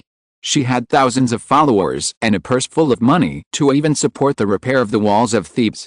During the Poseidon festival, she undressed and walked into the sea with her long curly hair loose. Everyone exclaimed that this was Aphrodite, Venus, coming back to the world. Note 1. A sculptor created Aphrodite of Cnidus with her as a model. After that, no one could get rid of her when creating a statue of the goddess of beauty. But this is not the most famous thing that happened to her. Most famously, this famous lady was once brought to court by her jealous lover for blasphemy, a charge that could have landed her in death. Fortunately, she was rich enough to hire a clever defense attorney who did not search for evidence to exonerate her, bribe witnesses, or forge documents. Instead, he secretly instructed her and brought Phryne directly to court. In front of the 501 citizen jurors, the defense attorney did not hesitate to pull off the only silk robe Phryne was wearing, exposing her almost suffocating body in broad daylight. As for the defense, there was only one sentence: "Can such a beautiful Arufan disappear?" This sentence and Phryne's body completely conquered the 501 jurors.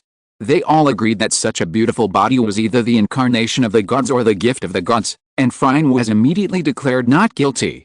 Molière's Glory Theatre had received custom plays before, but such stories with almost no twists and turns and morals were generally considered a humiliation for anyone who considered drama as a career.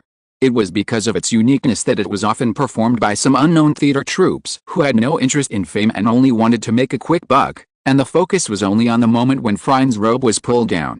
Some prostitutes and famous girls even used this to attract customers. But for Molière, this commission, which was 5 times the king's reward, was really considerable. But after careful consideration, he shook his head and even took out the previous gift, a box of gold louis that seduced him to come to the door, and placed it in front of the customer. "I'm sorry, sir, I can't agree to your request." The nobleman knocked on his cane. Now canes are almost standard equipment for European nobles. They have many functions beyond their original uses. For example, now, the rapid and aggressive sound is undoubtedly a threat and dissatisfaction. If you are worried that this play is obscene, Mr. Molière, you can let the actress wear a milky white tights.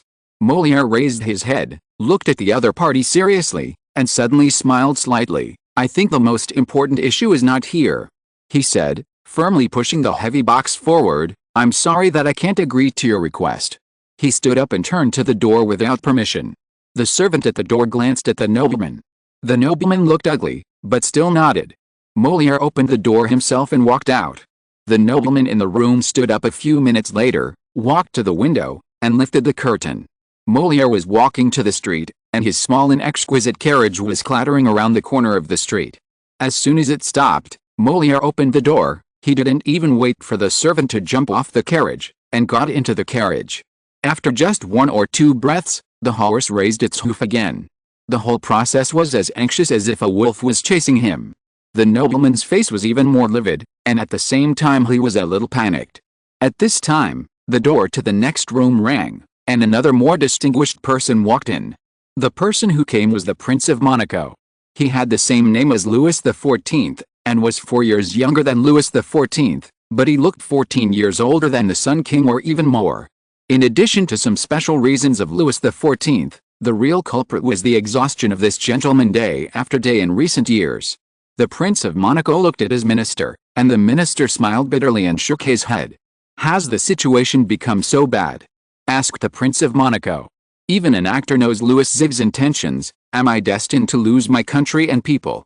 We may have other ways. His ministers said dryly, but they all knew that the people around Louis XIV were best at understanding the king's intentions and never disobeying them. In order to avoid possible misunderstandings and mistakes, they would stay away from the bottom line that no one could see but everyone knew, such as Brittany, the Netherlands and Flanders. How could those people beg Molière? After all, he was just an actor. Isn't it because the really popular figures, such as the Duke of Orleans, Madame Montespan, Prince Conti, Count d'Artagnan, General Vauban, etc., would not see them at all? What is more terrible than being blackmailed?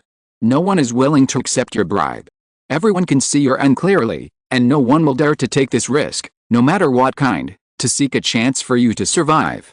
The prince walked to the desk, picked up the script, flipped through it, and let out a wry smile. Monaco was just a pocket-sized country, surrounded by France on 3 sides and facing the Mediterranean on 1 side. It was destined to survive by swaying and bowing. It was once controlled by Genoa, Spain, and now France. But now the French King Louis XIV has shown his intention to remove this flaw. The play Phryne is the last effort that the prince and his ministers can make. This is a clever plea and appeal. On the one hand, they use Phryne to represent Monaco, which is equally beautiful, fragile and humble. On the other hand, if Louis XIV heard any news that was unfavorable to Monaco or the Grimaldi family, that is the Monaco royal family, it was also a false accusation by others. The only thing they could do was to give up the struggle, take off their armor, completely expose themselves, and beg for mercy from France, just like Phryne did.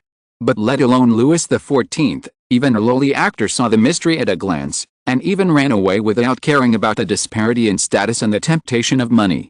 Doesn't this mean that the French king not only did not hide his plan at all, but also had no possibility of turning it around, so Molière was not even interested in trying? The prince's minister whimpered in pain. Are we not going to do anything?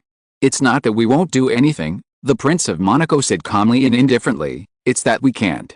He put down the script, sat down at the desk, and stared at the moonlight coming in from the window for a while. Louis XIV's enemies have done everything we can, my dear friend. If it was France 20 years ago, I would have the courage to fight, but now. He sighed deeply. Now it's a wounded lion, it will only be more ferocious and vicious. If we can't move him with emotion, we must never become the object of his anger like Brittany. But that doesn't mean, he suddenly said, we really have no hope. Even if Louis XIV takes Monaco away, can't we take it back? He reached out and touched the family emblem on his chest. On both sides of the red and white diamond shield were monks wielding swords. This is related to the origin of Monaco.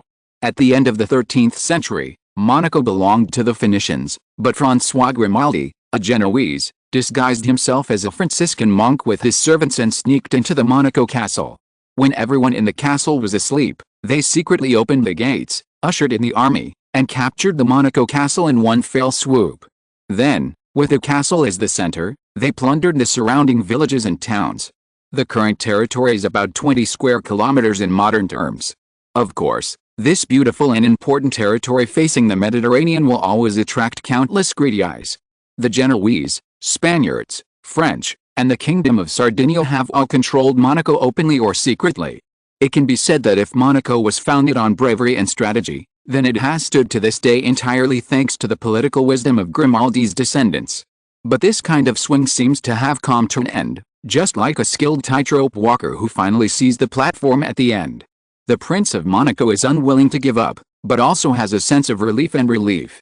There is also a fluke. Although France is now powerful, a country will not be strong forever. As long as the Grimaldi family of Monaco does not die out like the Breton family, the final result is still hard to say. After all, the envoys of the Holy Roman Empire have visited Monaco. The Prince of Monaco also knows that the reason why Louis XIV did not accept any requests is that France may usher in a war soon. How can he allow a principality like Monaco with an unclear position to occupy the heart of France? In this war, France may face half of Europe, and perhaps Britain and its allies. If France can continue to win as before, then he is willing to accept the defeat, but if France loses, or wins miserably, then the ownership of Monaco can be put on the negotiation table again. Thinking of this, The Prince of Monaco could not help but burst into tears because of humiliation. The feeling of having to rely on others or the weakness of the enemy to maintain his rule instead of relying on himself was like swallowing a burning coal. His internal organs seemed to be burned, but he had to endure and smile.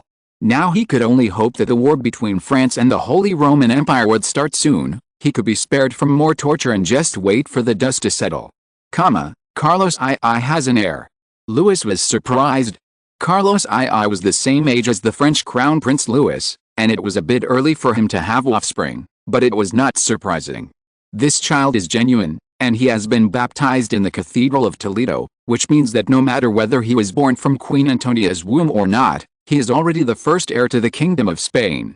The Duke of Orleans and Count d'Artagnan looked at each other, and they all knew that this child was definitely not of an orthodox origin, but to say that Carlos II has recovered, at least in good health, why can't the Spaniards wait even for these 4 or 8 years? You know, once this kind of fraud is exposed, all the heirs of the Spanish Habsburg will be questioned.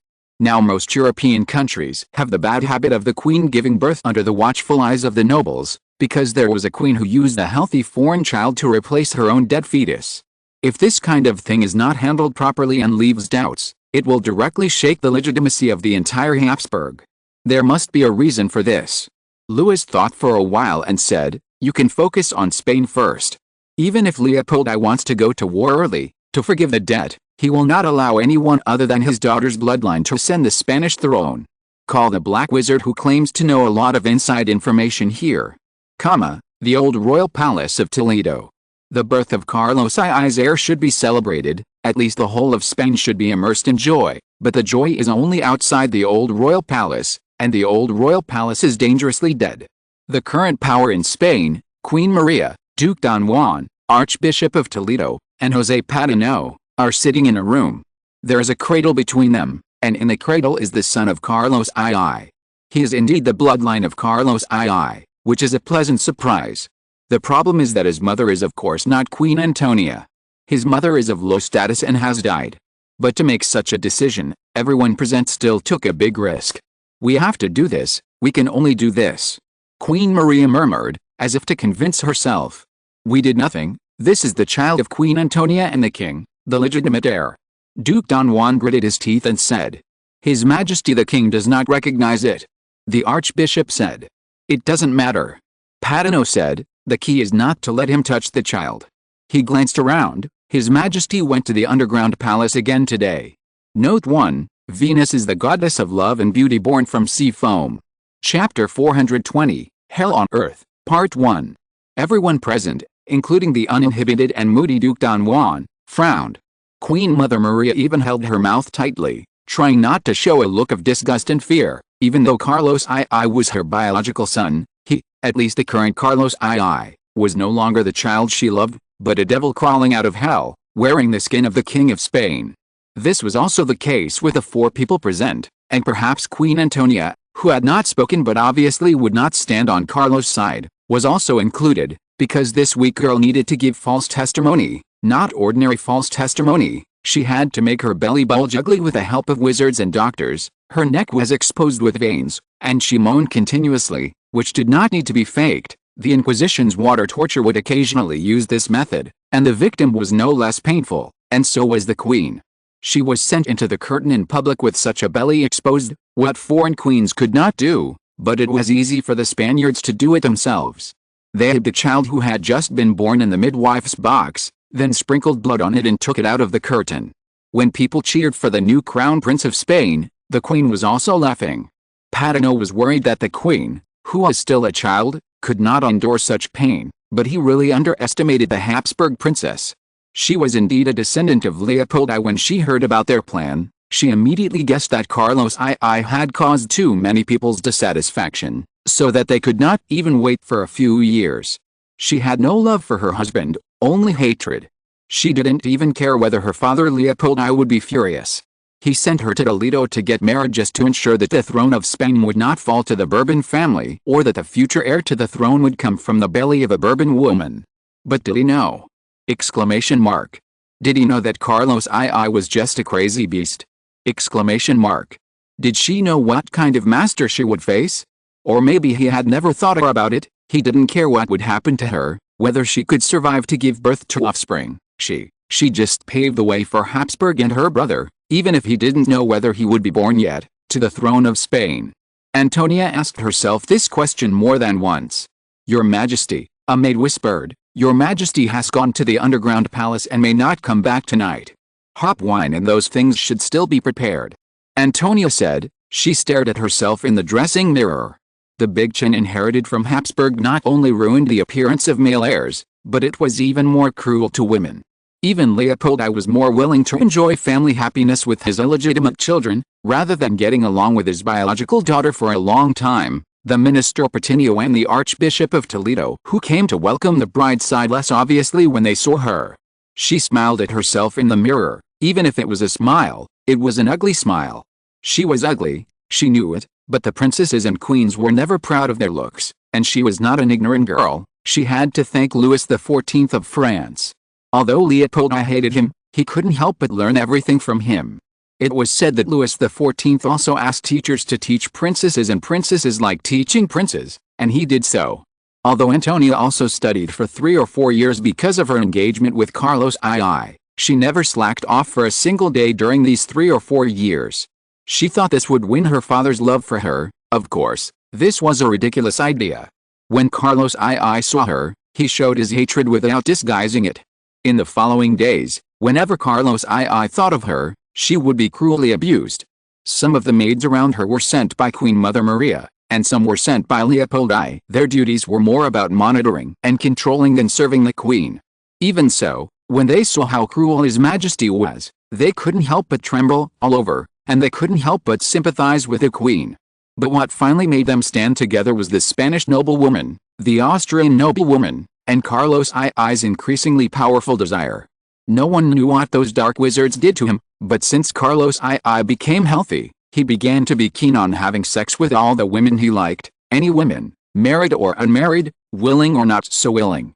If that were all, he could only be said to be too romantic and could be treated as a joke, but the problem was that this king was a beast, as Queen Antonia said.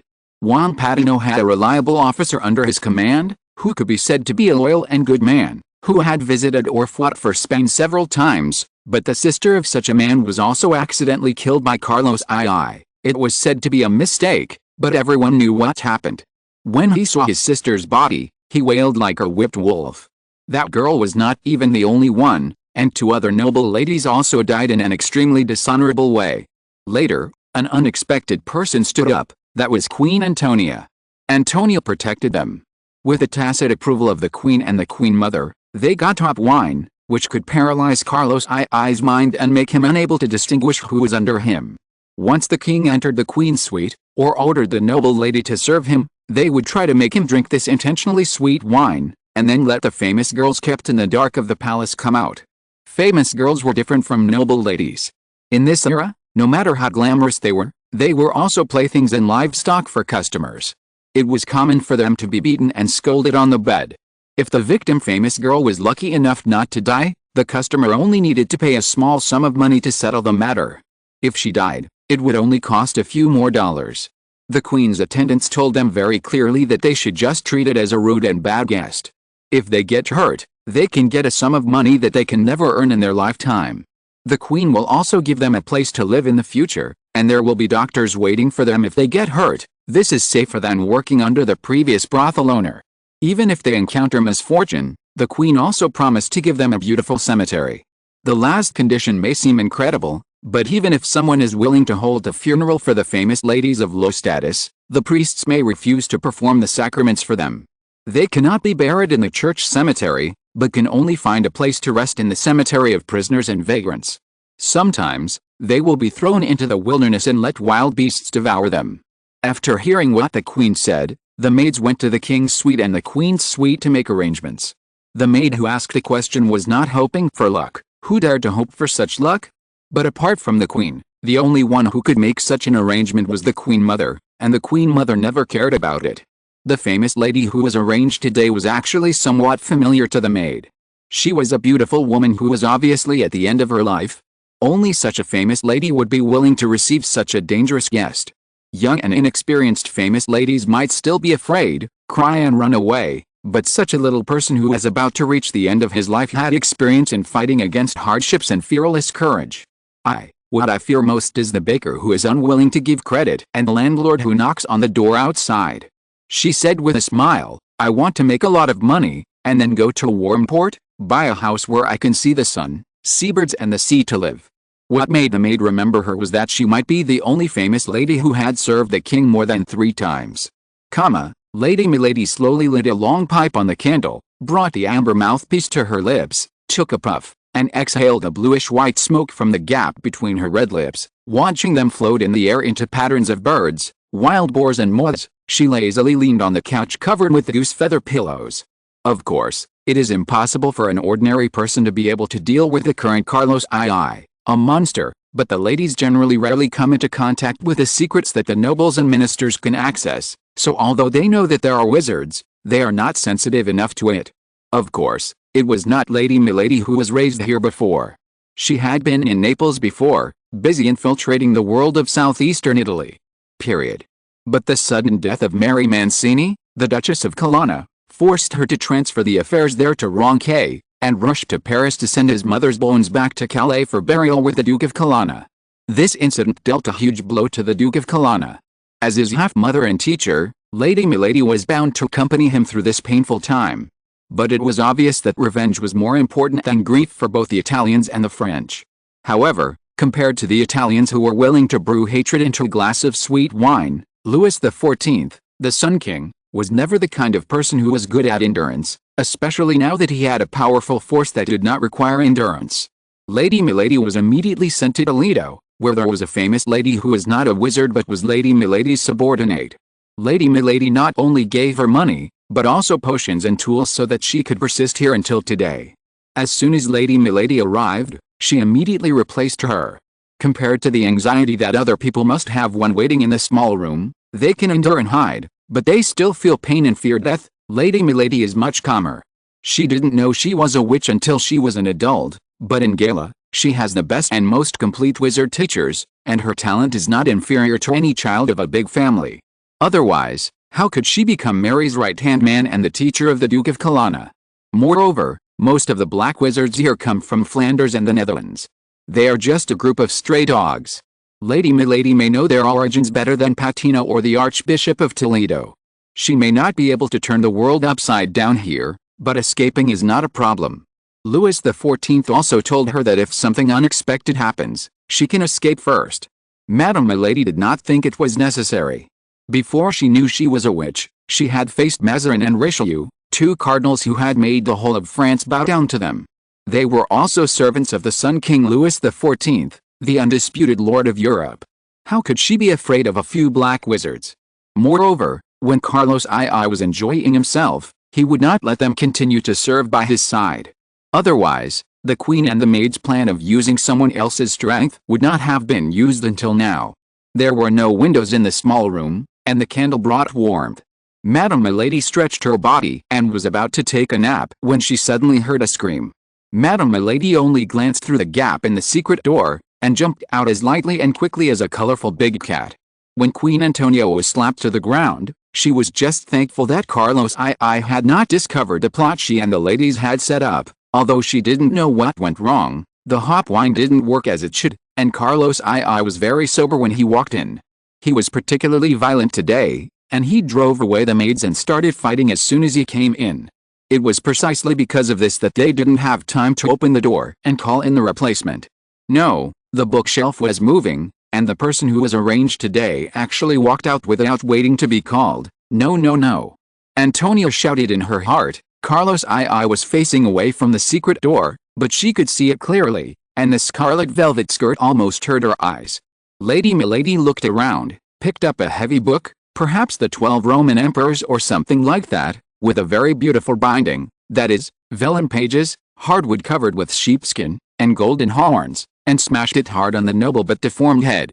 Carlos II, who was committing violence, fell to the ground. Antonia was stunned. Lady Milady grinned. It's a bit rude, but it's useful. Right, Your Majesty. Antonia looked at her, and then hesitantly looked outside the door, where there were servants and maids.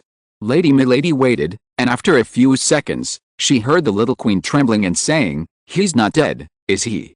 The person who murdered the king will be burned with his hands, his internal organs dug out, and torn apart by 5 horses." Lady Milady said casually, "Yes, His Majesty the King is not dead." The Queen looked at her again. Chapter 421, Hell on Earth, Part 2. Milady looked at the Queen calmly, wondering when she would react and shout assassin. This was undoubtedly the best response. She was spared a torture, and after Carlos II woke up, she could directly put the blame on Milady. This was indeed the case. The weapon was still in Milady's hand. The nobles and women that Milady had seen, there was nothing wrong here, there were too many.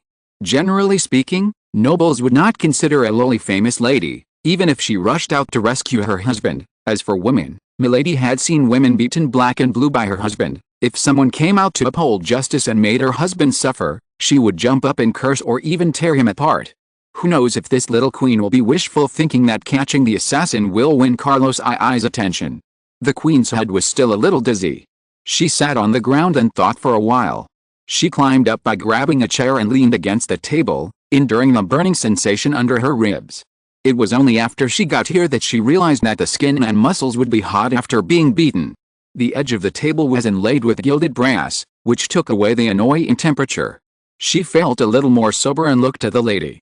The lady in the scarlet velvet dress was actually quite calm and composed. She also spoke in an orderly manner with an elegant accent. Maybe she had a very good background. Things change all the time. Antonia had never thought that a princess or a queen would be beaten like a beast earlier. Now she couldn't. How fate would play with mortals, didn't she know it? Something cold suddenly pressed against Antonia's face. She was startled, and then she found that the lady was holding a handkerchief soaked in wine and pressing it against her swollen face. She subconsciously whispered thanks. Lady Milady could almost cover her entire face with one hand, and a slap from Carlos II could make half of her face look like a pig's head.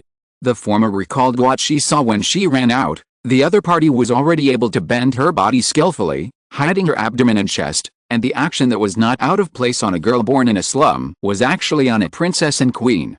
Her hand was suddenly grabbed. The queen did not shout loudly that there was an assassin as Lady Milady thought. She whispered quickly, "Wait." In order to avoid arousing the interest of Carlos II, almost all the noble ladies in the Spanish court now wore dark black or gray long skirts. As soon as this lady walked out, she would be questioned and stared at. "I have a large hooded cloak, Mom, you put it on, and then I will take you out. I will ask someone to send you away, to a place where no one knows. Don't tell anyone about this, never, don't let the king catch you, otherwise." The queen said, "Believe me, there are always more terrible things than burning hands, digging out internal organs, and dismembering bodies." "Oh, did I hear you right, Your Majesty? Are you going to let me go?" Lady Milady asked curiously, letting her hold her hand. "You want to save me," the queen said. "You could have hidden in the room and not come out." "If he hadn't been so cruel," said Lady Milady. She had been in prison and in the most chaotic and darkest neighborhoods. She knew what it would be like for a person who just wanted to teach someone a lesson, or wanted to kill someone, or had completely lost control, like an alcoholic father or husband. She could tell what it would be like. Today's Carlos II is obviously the third type. He wants to beat you to death, can you feel it? Or he thinks it doesn't matter to beat you to death. It really doesn't matter. The queen said, "Spain is already connected with the Holy Roman Empire. Of course, Leopold I might have other ideas, but if she died, she would be nothing, and no one would seek justice for her, so I want to thank you." Madame Milady looked at the queen curiously. She had a typical Habsburg face. The protruding mandible made her still beautiful upper face look like a clay figurine that had been molded badly. It was completely deformed. Only her eyes were still moving and bright. "You have a beautiful heart, Your Majesty."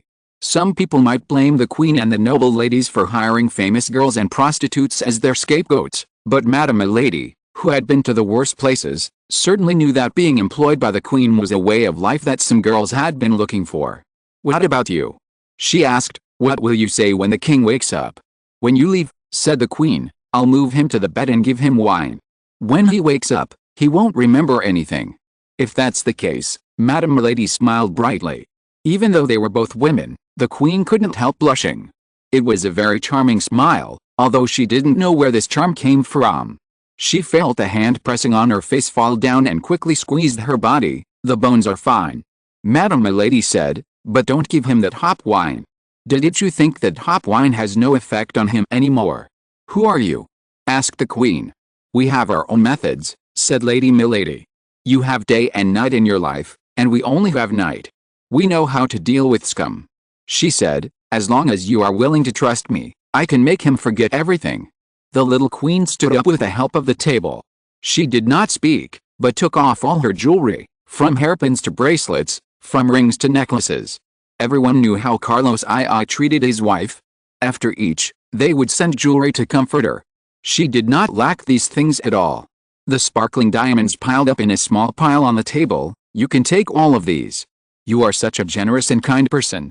Lady Milady smiled. Then she bent over and lifted Carlos II up and threw him on the bed. When Carlos II groaned and wanted to wake up, she straddled him, pinched his cheeks, and poured him a small bottle of potion. "Now I can guarantee that he will remember nothing when he wakes up tomorrow." The Queen looked at Carlos II. After swallowing the potion, he tilted his head and fell asleep as if he was dead. "I wish I had more courage," said the Queen. "He is the King of the Spanish," said Lady Milady. "Whether it is life or death, only the Spanish can decide." "Who are you?" the Queen asked again. Lady Milady lowered her eyes. "A humble person, Your Majesty, who is also employed." She pretended to hesitate and said, "Your Majesty, I cannot ask for compensation, but if I can, I want to know, have you seen a girl named Bella, from the Murillo family?" The Queen was confused at first, and then suddenly her body tensed up and quickly turned her eyes away. "I'm sorry, I don't know if I have seen this girl. 4 months ago, she was hired to work in the palace. She knows how to count, write and read. People say that she will serve the nobles instead of staying in the kitchen, but after only a few days, she suddenly disappeared. Her family went to inquire and look for her, but suddenly there was no sound." "Don't ask." The Queen lowered her voice and said sternly. "A young man who loves her and is willing to die for her asked me to inquire about the news." Lady Milady responded softly. "He sold all his property and waited outside the palace, just wanting a definite answer. Is she dead?" The Queen took a deep breath. "Don't ask. You can take the book. Its value is almost equal to my jewels, and give it to the young man. Tell him to fly away and never return to Toledo." Lady Milady stared at the Queen. "He told me that if the girl is really dead, then tell him where her body is buried, and he will go to her grave and sing for her instead of the nightingale." The little Queen sat there upright, wringing her hands. "I can't tell you," she said sadly. "Santo Domingo will take care of her. If he can't forget her, let him go to any statue of Santo Domingo and pray to the saint, asking him to bless his beloved girl. Saint Domingo is the most valuable thing that Lady Milady has gained in this operation." What she said to the Queen was 9/10 true and 1/10 false. Bella really existed, and what happened to her was true. The young man who loved her also existed, but he lost the courage to investigate the matter after Bella's family suddenly disappeared. How did Lady Milady know? He was like most men. He confided in a famous lady after drinking. Putting aside how strange this behavior was, Lady Milady used it cleverly and naturally, and what was more interesting was that the Queen did know the girl. In any palace, those who serve the Queen Mother, Queen, Crown Princess and Princess must be daughters of famous families, but their maids, and those maids who really have to do the work, are mostly hired, but according to the convention at that time, these maids and servants are also from the servants' homes of the palace. In this era, sons would take over their father's career and industry, and daughters would often marry the sons of their father's colleagues. The factions were clearly divided and the inheritance was in order. Some servant families could even serve the royal family members of several dynasties in a row. But sometimes the palace would also absorb new blood, and usually these new blood were not ordinary civilians. They were usually related to a servant family, or a distant branch. Bella was such a girl this time. She had studied in a monastery.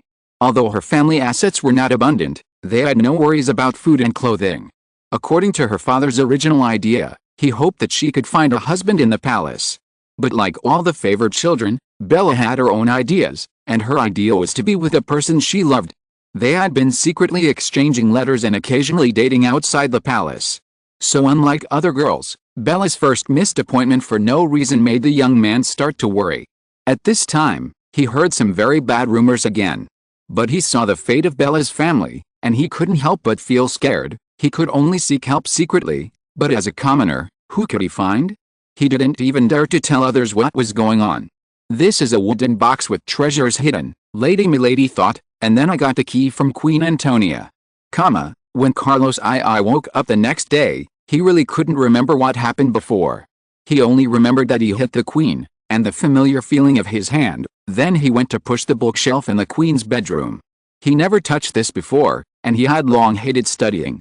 The bookshelf stood still, so he asked someone to smash it open, but there was only a stone wall inside. Queen Antonia looked numbly at all her cherished books being thrown on the ground, and she tried to suppress her relief. The lady left last night and warned her that it would be best to seal the secret room just in case. Her maids found a few servants who admired them.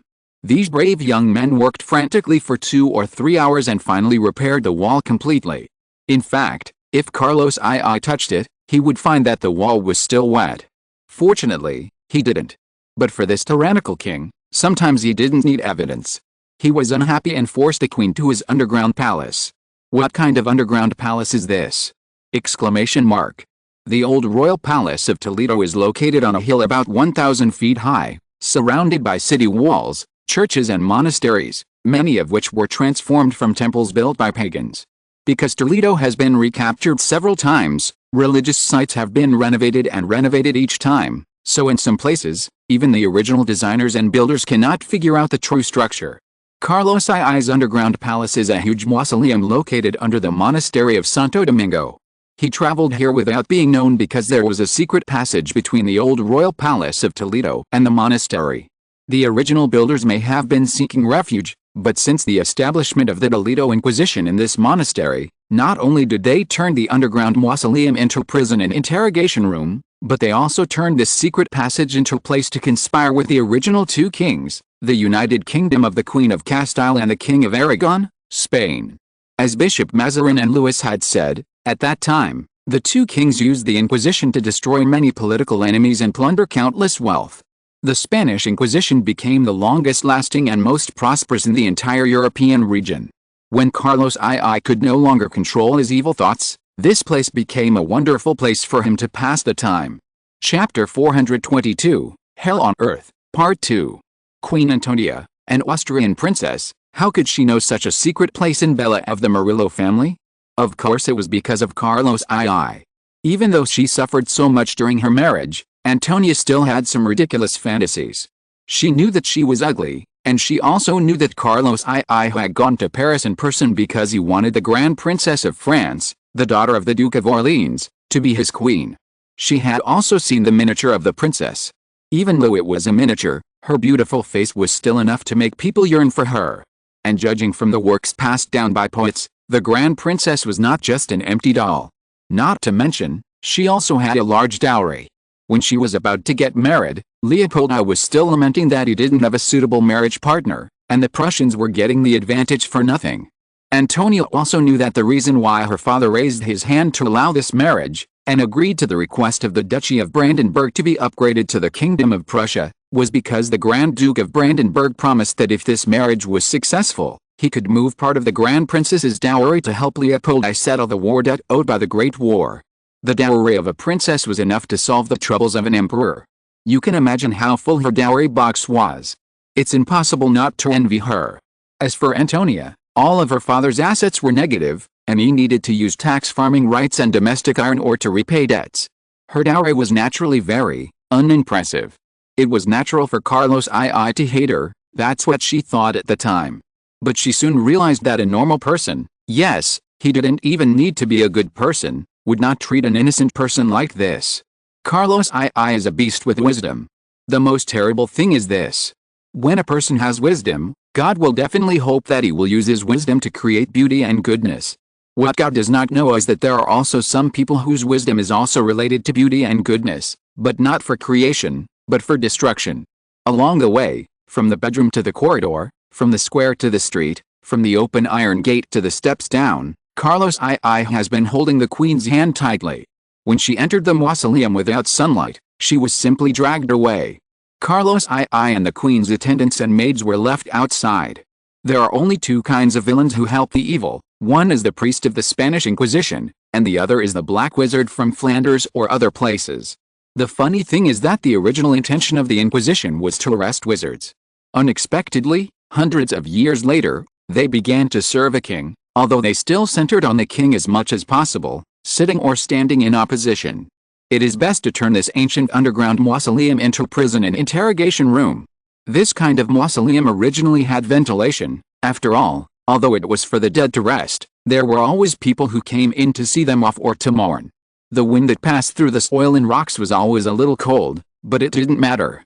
Torches were used for lighting and heating, and there were charcoal fires that never stopped day and night, so that the executioners could heat the irons and other torture instruments at any time.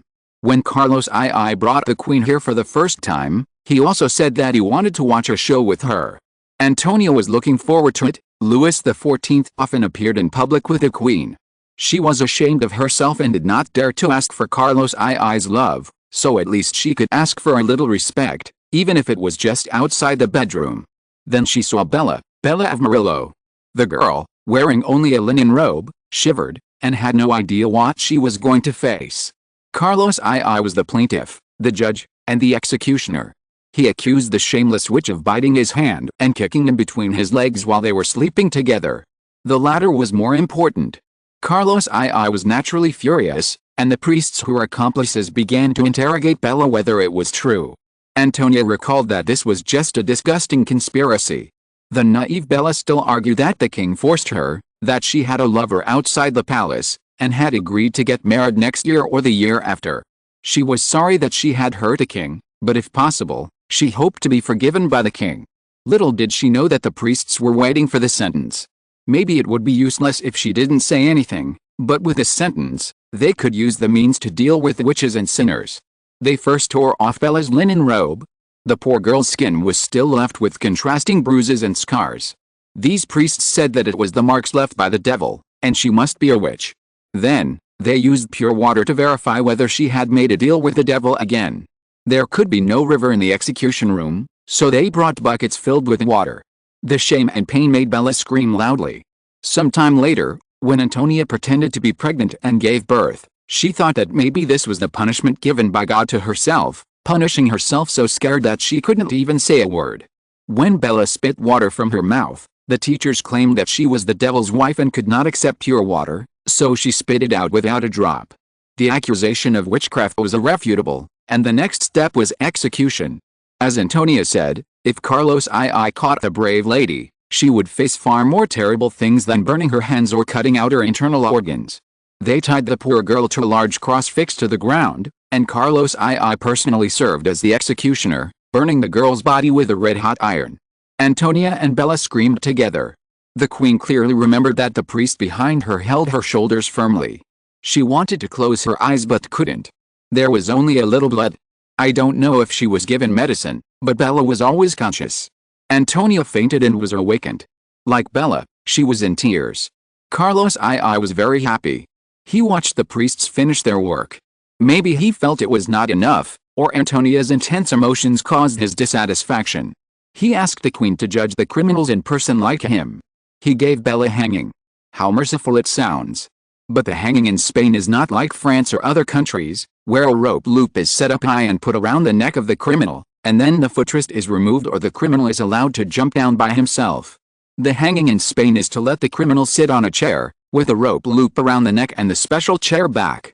The executioner puts an iron rod through the rope loop, turns the iron rod, tightens the rope loop, and finally hangs the person to death. This kind of hanging is nothing to praise, except that it makes the executioner more laborious and the prisoner more painful, because the force is dispersed and applied to the whole rope. It takes a long time to hang the criminal. So, when the rope was put around Bella's neck, Antonia held the iron rod. She was just a child. How could she have the strength to hang Bella in one go? The rope was loosened and tightened. Bella groaned in pain, and Antonia was about to collapse. Please, God, she prayed, Virgin Mary, please, let her die, let her die. At this time, something unbearable finally happened. Bella actually prayed with her. God, if there was someone here, he or she would not allow such a thing to happen even if he or she died. Unfortunately, there was only a group of real devils here. They crawled out of purgatory and deeply hated this beautiful world. When they saw this scene, they actually laughed. Carlos II even asked for wine and drank it. Antonia thought she must have gone crazy at that time. She threw the iron rod at Carlos II, but she had no strength left, so it looked like the iron rod just fell from her hand. "You are so disappointing," Carlos II said contemptuously. Antonia thought he would continue or let someone else hang Bella, but Carlos II had a new idea. Bella and Antonia were taken to another interrogation room, where there was only an iron statue standing there, the Iron Maiden, another terrible torture device that made the sinners' hearts and galls break. When Bella was put in, she immediately screamed in pain, and blood flowed along her back and legs to her toes. Unlike what people imagined, the sinners stood in the Iron Maiden. At the beginning, the Iron Maiden was tilted or laid flat, and long iron nails pierced the sinner's body from the outside of the statue. When the Iron Maiden was erected, the prisoner inside was hung up. The door was not closed immediately. The priest was still adjusting the nails in the eyes, heart and liver to avoid executing the sinner inside at once and making the king unhappy. Antonia still found it hard to believe until now. She actually rushed over without thinking, and used all her strength to slam the door tightly. After a suppressed scream, she was immediately pulled away and the door opened, but it was too late. 3 nails that were enough to kill Bella deeply pierced into her eyes, heart and abdomen. She was still smiling slightly. Antonia was whipped more than a dozen times for this. Of course, the explanation given to the Queen Mother was that the Queen went to the monastery and, after being inspired by the saints, voluntarily accepted the bitter whip. Carlos II seemed to still have reason at that time and did not beat her to death. She slept for a long time in a high fever, and a pale and smiling face always floated in the darkness. Maybe at that time, she decided to watch Carlos II die. She admitted that she was a selfish coward, but she also thought that if in the end the Spaniards were unwilling to let their king go to sea gut or go to hell, then let her come. Since Lady Milady had obtained the key word of Saint Domingo, the next thing to do was much simpler. The only trouble was that the monastery now belonged to the Toledo Inquisition. The priests who were in collusion with Carlos II were extremely vigilant. Anyone approaching would arouse their suspicion. And everyone knew that the Spanish Inquisition did not need evidence to arrest criminals. But they must miss the era of the 2 kings. Lady Milady said. Everyone present knew what he meant. In the era of the 2 kings, the king and queen, as well as the Inquisition, were birds of a feather. They protected and supported each other, and gained wealth from persecution and extortion. It is not an exaggeration to say that the foundation of Spain was laid by this. However, since the 2 kings passed away one after another, the successor kings and queens had to be much more careful. Perhaps they also found that the knife of the Inquisition was too sharp. The priests of the Inquisition probably had the idea of seeking political power long ago. They catered to Carlos II to the utmost and indulged his madness. Perhaps they planned to take advantage of this period to turn from religion to the court, from behind the scenes to the front. They had reason to be particularly vigilant. After all, they had to fight against the entire Spanish court. Others might feel embarrassed, but Lady Milady quickly invited 2 helpers. Yes, the priests in the Inquisition were also wizards, so that no mortals or ordinary priests could disguise themselves as them, but Louis XIV also had real priests of the Inquisition. Lady Milady didn't need them to do anything, just go and take a look. They went and came back pale. When they described the situation, almost everyone except Lady Milady ran out to vomit. Milady was calm. Fortunately, this group of young people did not go through the reign of Queen Mother Medici. Although the nominal kings at that time were her 3 sons, the people who presided over government affairs were either the Queen Mother of Italy or Bishop Richelieu. These 2 were political enemies, but they had one thing in common, which was their hatred for the Huguenots. The massacre was the most well-known incident, but what they didn't know was that in the prisons of the Inquisition, there were many Protestants who were neither able to live nor die. Human beings have more wisdom and patience in torturing their own kind than in cooking delicious food. The torture instruments that were placed in front of Madame Milady were richer than the dishes at the king's banquet. She had been subjected to some of them and used more. After Louis XIV took power, he gradually abolished some cruel punishments.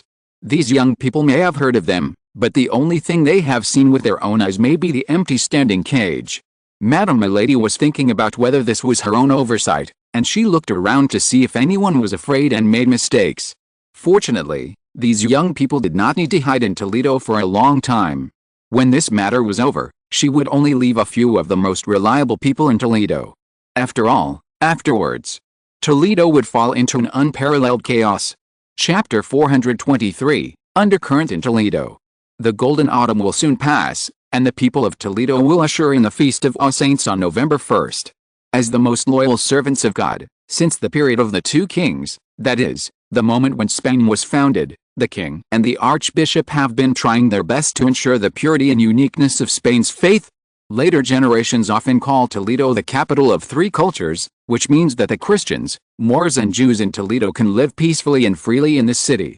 In fact, after the Christians occupied this place, whether Moors or Jews, they either converted, died or fled. There was no freedom of belief.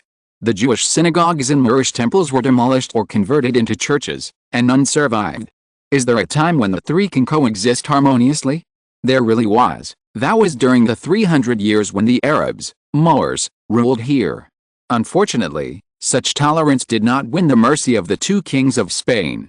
Now you can't see a single Moor in Toledo, and the Jews have also dropped from more than 20,000 to about 1,000 now. Their ancestors were either cowardly, unwilling to give up their accumulated wealth, or believed in other people's lies. When the two kings expelled the Jews from Toledo, they expressed their willingness to convert and stayed in Toledo. Undoubtedly, they soon regretted it. The Catholic Queen and King of Spain looked at the Jews like a fat sheep that was powerless to resist. They shaved their hair, peeled their skin, pulled their tendons, and pulled their bones. After Spain entered a period of decline, they began to devour fresh flesh and blood, but at this time, these Jews had no room for resistance. These Jews abandoned their beliefs in race. The Jews would not even contact these converts, and could not integrate into the Christian society. No matter how pious they were, people would still say the Jew when talking about them. Even if they were not fanatics or priests, they would be easily accused of being usurers, greedy merchants or liars by others.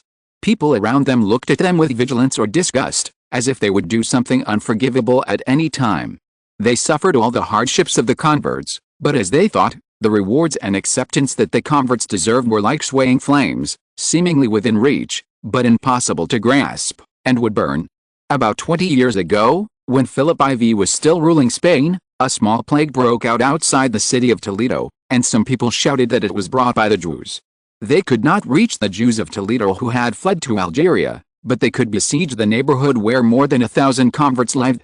They held torches, brought straw and firewood, and almost burned all the Jews here like the Christians during the Black Death from 1348 to 1351. Some of the naive converts came out in fear and trepidation, holding crosses and icons. The Jewish church did not recognize Jesus, knelt on the ground, and cried and begged these Christians. They swore on the graves of their ancestors that they were the same as them, and were the most devout Christians, and would never do anything that violated doctrine and law. They were immediately stabbed and beaten to death with pitchforks and flails, and their bodies were piled on the wagons and burned. The other converts were so frightened by such a scene that they could only curl up in their houses, but what was the use? Their houses were not castles and could not resist the flames at all. Fortunately, the Archbishop of Toledo showed mercy, for the sake of money, and dispersed the angry Christians, but when the converts walked out of the house, they found that their shops, warehouses, and even the stables, halls and chapels of the mansion had been looted. They wanted to cry but had no tears, but they did not even have the courage to appeal or pursue. In the end, it was luck that saved these people. The plague was not the Black Death, nor was it smallpox, measles, cholera or other malignant infectious diseases. It was just a small-scale chickenpox. When Dr. Birdsbeek arrived in the village and isolated the infected people, it slowly disappeared. This chaos forced some converts to desperately seek ways to leave Toledo, but it was not easy. The Archbishop of Toledo was unwilling to let these docile lambs go and always wanted to squeeze every last drop of blood out of them. No one expected that the Spanish civilian riot known as the Night of All Saints would start from these Jews. It was not new to say that the Black Death could find Jews as scapegoats. Wouldn't it be extremely simple for the king and the priests to let one or two, or perhaps more Jews be scapegoats? The first thing that spread in the taverns and brothels after midnight was a bloody love affair. It was said that their king, Carlos II, had an extremely favored royal wife. In order to keep the king's love and attention for a long time, she did not hesitate to hire a group of black wizards and corrupt priests to hold various evil black masses for her. in order to ensure that she would remain young and charming forever. Of course, this kind of black mass is full of erotic and slightly bloody details, from the royal wife bathing in the blood of young girls every day. This may come directly from Elizabeth Bathory of Hungary, to her smearing her body with male body fluids. This may be derived from the Roman noblewomen using gladiator dirt to maintain their skin, to the common practice of every witch, multiple interactions with the devil or the devil's servants, etc. This kind of rumor has always been the easiest to be talked about, not to mention that it is easy to arouse people's interest, whether at the table or on the bed. The burning and focused gaze is the most effective catalyst, but for some reason, this rumor did not slowly disappear from people's conversations like other rumors. No, it should be said that on the contrary, no one knows who, when, and where, and someone actually linked these rumors to the increasing number of disappearances and deaths in Toledo. Unlike what people thought about the Elizabeth Bathory case, Bathory was originally accused of abusing servants, performing black masses, and other crimes, probably because she was involved in the conspiracy of her nephew, Prince Gabriel Bathory of Transylvania, against the Habsburg dynasty. However, no one knows whether the court and witnesses slandered her according to the instructions of the Habsburgs. If this royal lady who wanted to win the favor of Carlos II really existed, then the matter would not have been dragged to the Archbishop of Toledo and Patino. But people only need to investigate a little and find that this lady does not exist. Yes, Carlos II regarded the entire court as his hunting ground, so how could he focus on a woman? Since there is no such woman, who will the hidden devil possess? Because the city of Toledo had indeed started to see people disappearing after the little queen married Carlos II. Some people did not hesitate to pin the blame on this Austrian woman. It seemed that every court was like this. A foreign woman who occupied the position of queen was already burdened with a heavy original sin. But there were also smart people who frowned. Queen Antonia was not respected and loved by the king, at least it was well known in Toledo. She could not even leave the palace at will. Most of the maids around her were Spanish. Without the king's permission, her servants would not do anything for her. The queen and the royal ladies were actually a group of pitiful women. Their authority could only come from their fathers, husbands and sons. Carlos II's cruelty to Antonia turned out to be a good thing. Not many people believe that Queen Antonia had the power and means to cause such a terrible result. After careful investigation, it was found that more than 200 young men and women were missing in Toledo. They were not ordinary fishermen and peasant women. Like Bella of Murillo, their families were not so wealthy, but they could afford the cost of raising and educating their children. A large number of the missing people worked in the palace, and some were apprentices of painters and goldsmiths, university students, choir members, etc. Further investigation revealed that not only these children, but also their parents, teachers, or people who had close relationships with them, either disappeared suddenly or were imprisoned for various crimes. At this point, neither the Archbishop of Toledo nor Patino could sit still. When Elizabeth Bathory was convicted, it was determined that the number of victims was 50 or 51. There was also a confession claiming that there were 350 people, but it was regarded as an exaggerated joke by people at the time. But the number of victims trapped in the monastery of Santo Domingo far exceeded this number. Upon seeing this, even Patino could not help but look up and glare at Carlos II. He and the Archbishop of Toledo had been busy ensuring that Carlos II's firstborn son could be born with an orthodox identity. He even thought that the expulsion of José Patino from the king's attendance was just a veiled protest. The Archbishop of Toledo on the side was terrified. His beloved disciple was with the king, why didn't he come to repay him? The Archbishop had no doubt that the child would betray him, nor did he think that he would sit idly by and watch the king act so recklessly. So where is he now? Before he could ask, Carlos II glanced at the document Patino threw in front of him, and actually laughed like a jackal howling. "Ah," he said hoarsely in that pure and innocent tone, "are there so many? I don't think so at all." It is nonsense to say that the Archbishop of Toledo and Patino have much empathy for the victims, but if the disciples of the Archbishop of Toledo are removed, if the victims are discovered, it will definitely be a big scandal. The king can be cold and tyrannical, such as the recent Charles II. Westminster Abbey is full of heads, but the people still call him our happy king. They are not without fear, but when people face irresistible crimes, if they can find the cause of the crime, their pressure will be greatly reduced. The victim-blaming theory was born for this reason. If Carlos II wanted to execute one person, 10 people, or even 100 or 1,000 people, It would not matter, but he had to give a reason, even if it was an absurd reason. Even so, it would inevitably cause some anxiety and restlessness, not to mention the current situation, the sinners in the monastery of Santo Domingo. If you say they are witches, servants of the devil, or have committed some unforgivable felony, no one will believe it. The ignorant people will not burn healthy young women or men. These are the assets of the family and the Lord, and are beneficial.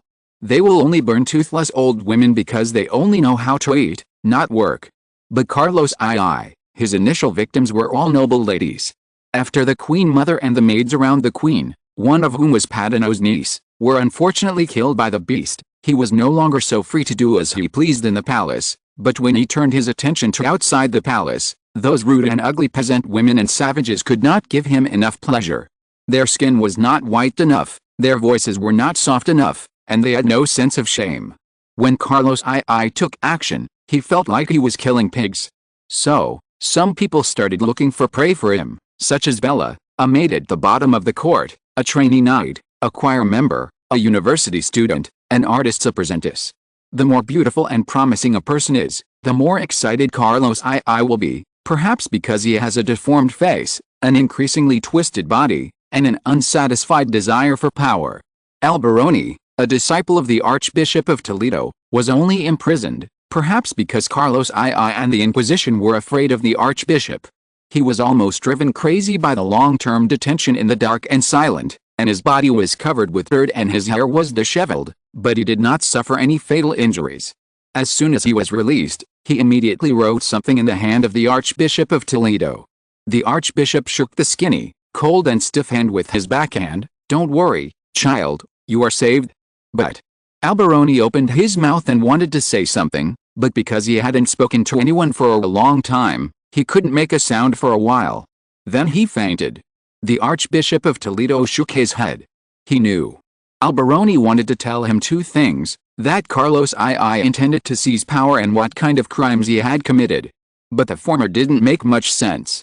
They had heard about Carlos II's affairs, but he was destined to live a short time, and they were willing to indulge him to avoid unnecessary trouble. As for the latter, he would hold a solemn requiem mass for those unfortunate children, or many solemn requiem masses. When Alberoni woke up, he thought he had gone to heaven, and then he recognized that this was one of the Archbishop's residences. He slept on the floor when he came last time, but now he slept on a bed. The soft wool blanket brought him an extremely warm comfort, like a mother's palm, and the air was full of the fragrance of myrrh. He didn't remember if he had told the Archbishop those important things. He was worried that he would not be able to speak after not speaking for a long time, and he kept talking to himself against the wall when he was imprisoned. With a click, the door opened, and Alberoni rolled his dry eyes with difficulty. He was still a little afraid of the sound coming from outside, because Carlos II had forced him to watch the execution more than once, and once threatened him with a flowering pear to tear his upper and lower mouths apart. The one who came in was José Padino.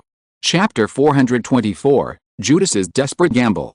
They want to make the Jews a scapegoat. Alberoni said in surprise, "How is this possible?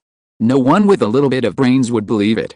If the Jews could do it, kidnap young Christians and even extend their tentacles into the palace, they wouldn't be so miserable with only more than 1,000 people. Now there are less than 1,000 people." José said, sitting down in front of Alberoni's bed. He and Alberoni are the same age, and they will be adults in just 1 year. Their uncle and teacher sent them to Carlos II with high hopes, but now it seems that the gains are not worth the losses. Maybe this is the price. They don't know how Louis XIV controls and masters those wizards and those devil servants, but Patino, Archbishop of Toledo, Duke Don Juan, and Queen Mother Maria are all mistakes. It's just that they don't have to pay any price, or they can still afford the loss. They have already started to execute the Jews in the square. José continued. In order to finish off Carlos II, Duke Don Juan and others were busy for several days and nights. They cleaned the underground part of the monastery of Santo Domingo, burned the bodies, and the same was true after giving the sinners who were still alive a clean blow. They not only had to seal the mouths of the living, but also the tongues of the dead. Those scarred bodies would speak for the victims. Apart from other things, those punishments that took an extremely long time, special instruments, and open areas to complete, how could they be the masterpieces of the extremely humble Jews? In the Confessions of the Jews, All the victims were killed during the Black Mass and then abandoned in the sea or burned. This mansion belonged to the Archbishop, and outside his bedroom was the square. Alberoni glanced at Jose and silently extended his hand. Jose put his arm around his neck and took him to the bed. Alberoni lifted the curtain and saw several stakes standing in the square. The flames had gone out, but in order to warn everyone and comfort the dead, the bodies that were burned to black, curled up and incomplete, were still hung on them with iron chains. Below the stakes was a black mark, which was the mark left by grease mixed with carbon ash. It might take several heavy rains to wash them away. Alberoni seemed to hear a few suppressed cries, but it must be an illusion. The place where the Jews lived was far away from them, and now they could not even take a step out of their community. How many people did they execute? More than 30. Jose brought Alberoni back to the bed, who was shaking all over as if he had epilepsy. There are more people in prison.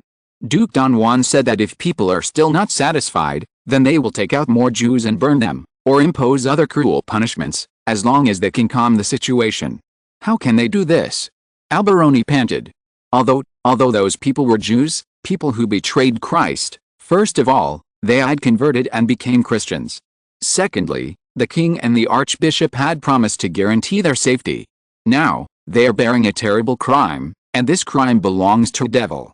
Jose hesitated and did not tell him that their King Carlos II was quite interested in becoming an executioner.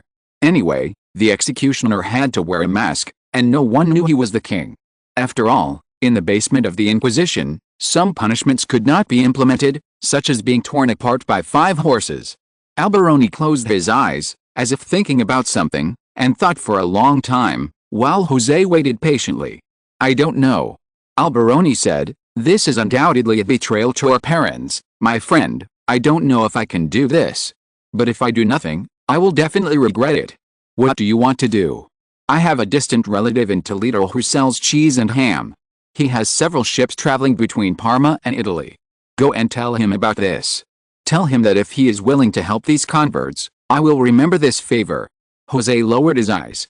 He was a typical Spanish beautiful boy with beautiful black eyes and thick eyelashes. You haven't even received the sainthood yet, he said, and if the archbishop knew, he would definitely be angry with you. Those Jews don't know what happened, Alberoni said, and if you want, you are willing, otherwise you wouldn't come to tell me about this. Well, Jose admitted frankly, it's like this, he said, Alberoni, the servants around me are arranged by my uncle, but I have a lot of money that I can use. He couldn't find anyone he could trust for the time being, but he knew that Alberoni was Italian, and since he became a disciple of the archbishop, many of Alberoni's fellow tribesmen had been around him. Where did you get the money? It's from Carlos II, Jose said frankly. He asked me to prepare an army for him, an army like Louis XIV's standing army, loyal to only one person. Alberoni's eyes widened. But didn't he expel you? But the money has been spent, Jose said contemptuously. He dare not ask me for it. My uncle, your teacher, or even the Queen Mother or Duke Don Juan can't know about this. Alberoni obviously wanted to laugh, but now he really couldn't laugh. Do you have a way to bribe the officer stationed outside the Jewish district? He is now a lover of a famous lady. Jose said, I will go to see that lady tonight. So, there are always things in the world that no one can predict. Mrs. Milady said. She had originally conquered the officer. She was also quite surprised that the Spaniards used the Jews as scapegoats, but when she thought about it, it was not surprising.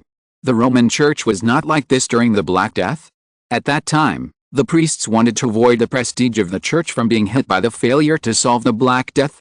Now, they wanted to avoid shaking Carlos II. No, to be more precise, the Habsburg authority in Spain. A deformed and demented king is bad enough, and a deformed and vicious king will reduce the people's loyalty to the royal family to the lowest point. The compassion and empathy of these 2 teenagers are touching. Unfortunately, as the most capable spy leader of His Majesty Louis XIV, Lady Milady must reveal the whole truth to the world. The future king of Spain must be Charles Bourbon. She sighed and got on the carriage. With Jose and Alberoni, her actions became much simpler and easier. She knocked directly on the door of the Judas the Wise. In Judaism, the wise is equivalent to a priest. Of course, this wise is also a convert to Christianity on the surface, but he has never given up on converts to reconvert. He devotes himself like a saint and also holds hope, but when he was young, he lost his wife in the riot caused by the plague. From that day on, He had been trying his best to persuade the Jews of Toledo to flee to Algeria or any other place that was kind to Jews. But there were always people who were optimistic, like his youngest son, who always said that there was still time, or that for Jews, every place was the same. Who are you? It doesn't matter who I am. You don't have much time left, said Lady Milady straight to the point. On the Feast of All Saints, fireworks will be lit in the square to celebrate. After your son, your grandsons and granddaughters will also become a pile of cheap fuel. But what can I do? The wise man shouted. He didn't care at all. He was wearing a black Jewish robe and a conspicuous black round hat. His messy white hair stuck out from the brim of the hat. His eye sockets were swollen and his irises were congested. Devil! Take away everything I have. If you want to take away your dignity and enjoy watching my pain, then I want to say that you did it. You did it. Just watch. He tore off his coat and shirt, revealing his shriveled chest. Stab. Here. Then he felt a piercing chill. Lady Milady's dagger was pointing at his chest, and a dense mass of small bumps appeared on his wrinkled skin. He was silent in horror. It seems that you are not so brave and fearless. Milady smiled. She pushed the dagger forward. The wise man instinctively stepped back. Before he reacted, her two followers had gently pushed him into the room and then closed the door. Milady thought that this stubborn old man was furious because of shame, but he just took a few deep breaths and calmed down. It is not a sin to be afraid of death and pain. His reason was also restored a little because of the cold dagger. Why should Christians come to a Jew's house? Everyone, if you are not here to drag me to the stake, then what are you here for? We are here to discuss a business with you. Milady said. Is there anyone who sincerely negotiates business with the Jews? The wise man said, if it goes to court, every judge and jury will swear that the Jews are liars. There is no need for any evidence to prove this. Everyone will nod, including ourselves. I think the deal you want to negotiate with me must be extraordinary. Yes, but first, I want to tell you the ins and outs of this matter. Does it take any reason to execute a few Jews? Executing a few Jews, even killing 1,000, does not require any reason, but the reasons hidden in it are worth exploring. Let me ask you first, madam, can the reasons behind this change the current result? It depends on how you do it. We can't even leave this block. If a buyer can't even take out the goods, how can he come to negotiate a deal? So we are the goods. Being able to be goods instead of fuel is already a very considerable profit. What do you want us to do? Do something that the Spaniards are unwilling and unable to do. What? Destroy their king, Milady thought for a moment, and perhaps his son. On the eve of the Feast of All Saints, the Archbishop of Toledo, with the help of 2 pages, put on new vestments. The vestments were embellished with gold and silver threads, gems and pearls. They were considered compensation from the Queen Mother and Duke Don Juan for the Archbishop's busyness during this period and Alberoni's suffering in the king's secret room. Alberoni might even be able to obtain sainthood a few years earlier, but Alberoni didn't seem to be happy about it. He was not even willing to participate in the grand procession of All Saints and only wanted to pray in his own room. The Archbishop thought of Alberoni's eyes and José Patino. This was the bad thing about young people. They couldn't tolerate a little dirt. They didn't know how bad this world was. Otherwise, why would there be hell and the final judgment? But they were really too young, especially Alberoni. José had only heard about it. Unlike Alberoni, he couldn't see, but he could hear. He shook his head sadly and changed back into his comfortable pajamas. The vestments were solemn and gorgeous but too heavy. Because he had to preside over the procession and mass early tomorrow morning, the Archbishop went to bed early and drank a cup of herbal tea to ensure that his sleep was not disturbed. His sleep was really good, very good, because he was awakened by a violent and crazy shaking. He tried to identify it for a long time before he found that the person shaking him was none other than Duke Don Juan. Something happened. Duke Don Juan shouted, "The monastery of Santo Domingo has been breached." What? The Archbishop of Toledo found that he understood every word, but he didn't understand the combination. What did the monastery of Santo Domingo mean? To be honest, if it wasn't for the previous incident, he wouldn't be that familiar with the monastery of Santo Domingo. The Inquisition and the Roman Church have been at odds for a long time. Is it the British or the French? The Archbishop took off his hat and shouted. It's the Spanish. The Queen Mother said desperately. It's interesting to say that when Carlos II's crimes were revealed, there were actually several hands pushing them intentionally or unintentionally. Milady doesn't need to be said much, she is a skilled puppeteer. Jose and Alberoni come from pure souls that have not been corrupted by power and fame. The wise men of the Jews are for the last ray of hope and a little selfishness. Milady promised to rescue his 2 grandchildren first, and the desperate Jews are making a final crazy gamble. It was much easier to persuade a group of Jews who were nominally converted but still alienated from the Christians of Toledo and had suffered great injustice than to persuade a group of Toledans who, despite their doubts, were willing to recognize Habsburg rule in Spain. Chapter 425, The Victory of Pagans in Rebellion, Part 1.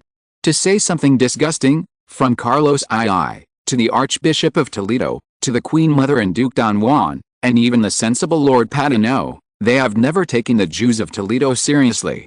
This is the fault of the Jews, and also their own fault. They really should not forget that the ancestor of the Jews was named Jacob, and later changed his name to Azir, which means wrestler with gods, which is not the name of a scholar. It is said that this great man not only wrestled with gods, but also injured his tendons when fighting with gods, which is why the Jews later pulled out the tendons when slaughtering animals. Jacob had 12 sons, who later migrated to Egypt and were treated well in the 15th and 16th dynasties. Why were these outsiders able to be retained so warmly, completely different from the Jews of later generations? That was because the Jews, who were still Semites at the time, were a nation known for their bravery. They were hired by the Egyptian pharaoh and served him in the army. This was no different from the barbarians in the Roman army and the Tatars in the Ottoman Turkish army. Later, due to various reasons, the status of the Jews in Egypt declined and they were almost reduced to slaves. So under the leadership of Moses, they escaped from Egypt and settled in Palestine. Later, the 12 tribes formed by Jacob's 12 sons unified into one country, and Saul, who won the battle against the Philistines and had a powerful army, became the king. When Saul was old, his successor was David. There are many people named David, but there is only one who is said to have killed the giant with a sling. Such a king certainly did not come to power because he was kind enough. After David was Solomon, who was famous in the outer world and the inner world. In the final analysis, Solomon, who could control the 72 demons, should be the ancestor of all wizards, a respectable human god.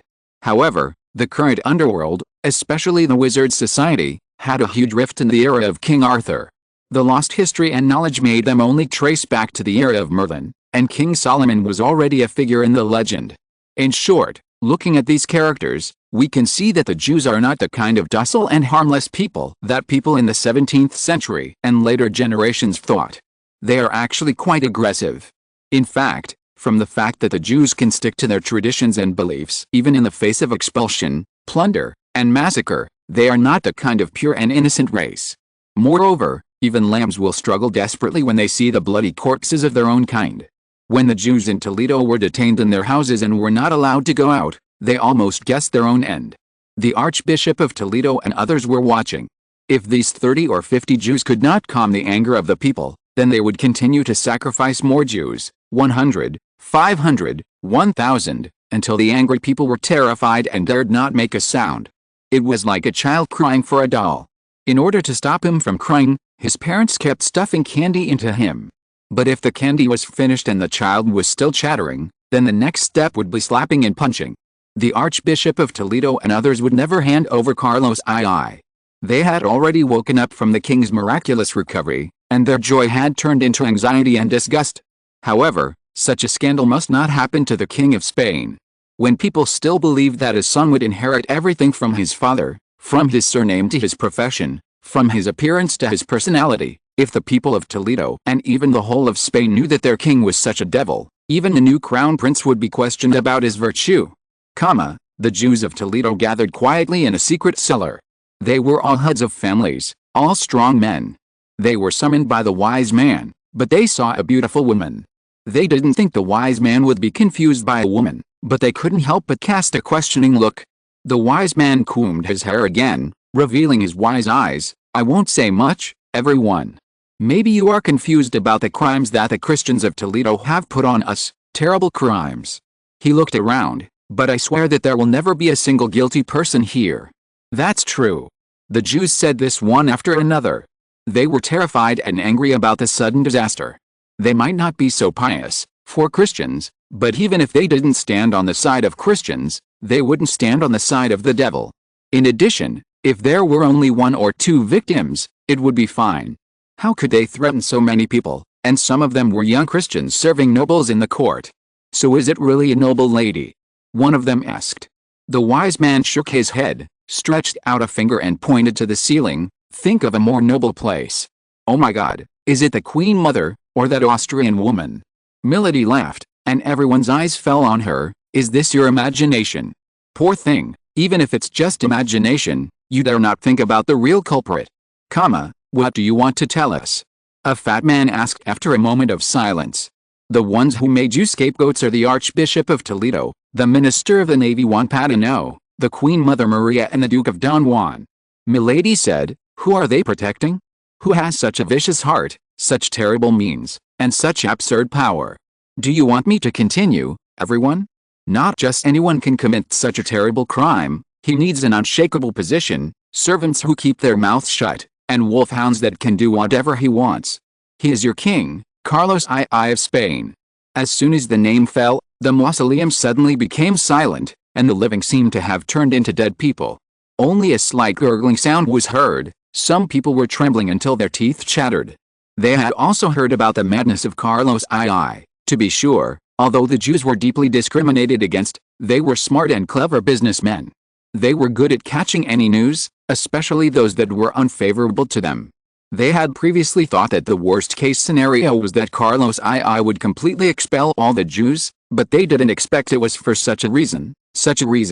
Several people who had lost their relatives and friends shed tears, just for this.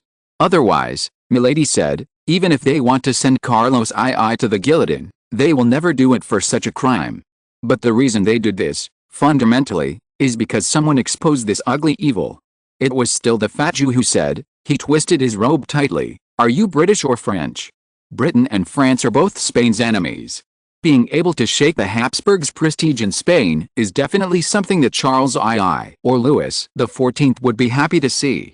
I am French, Milady said gently, not caring about the dangerous gazes. Yes, I did it, but I can swear that I never thought they would do this.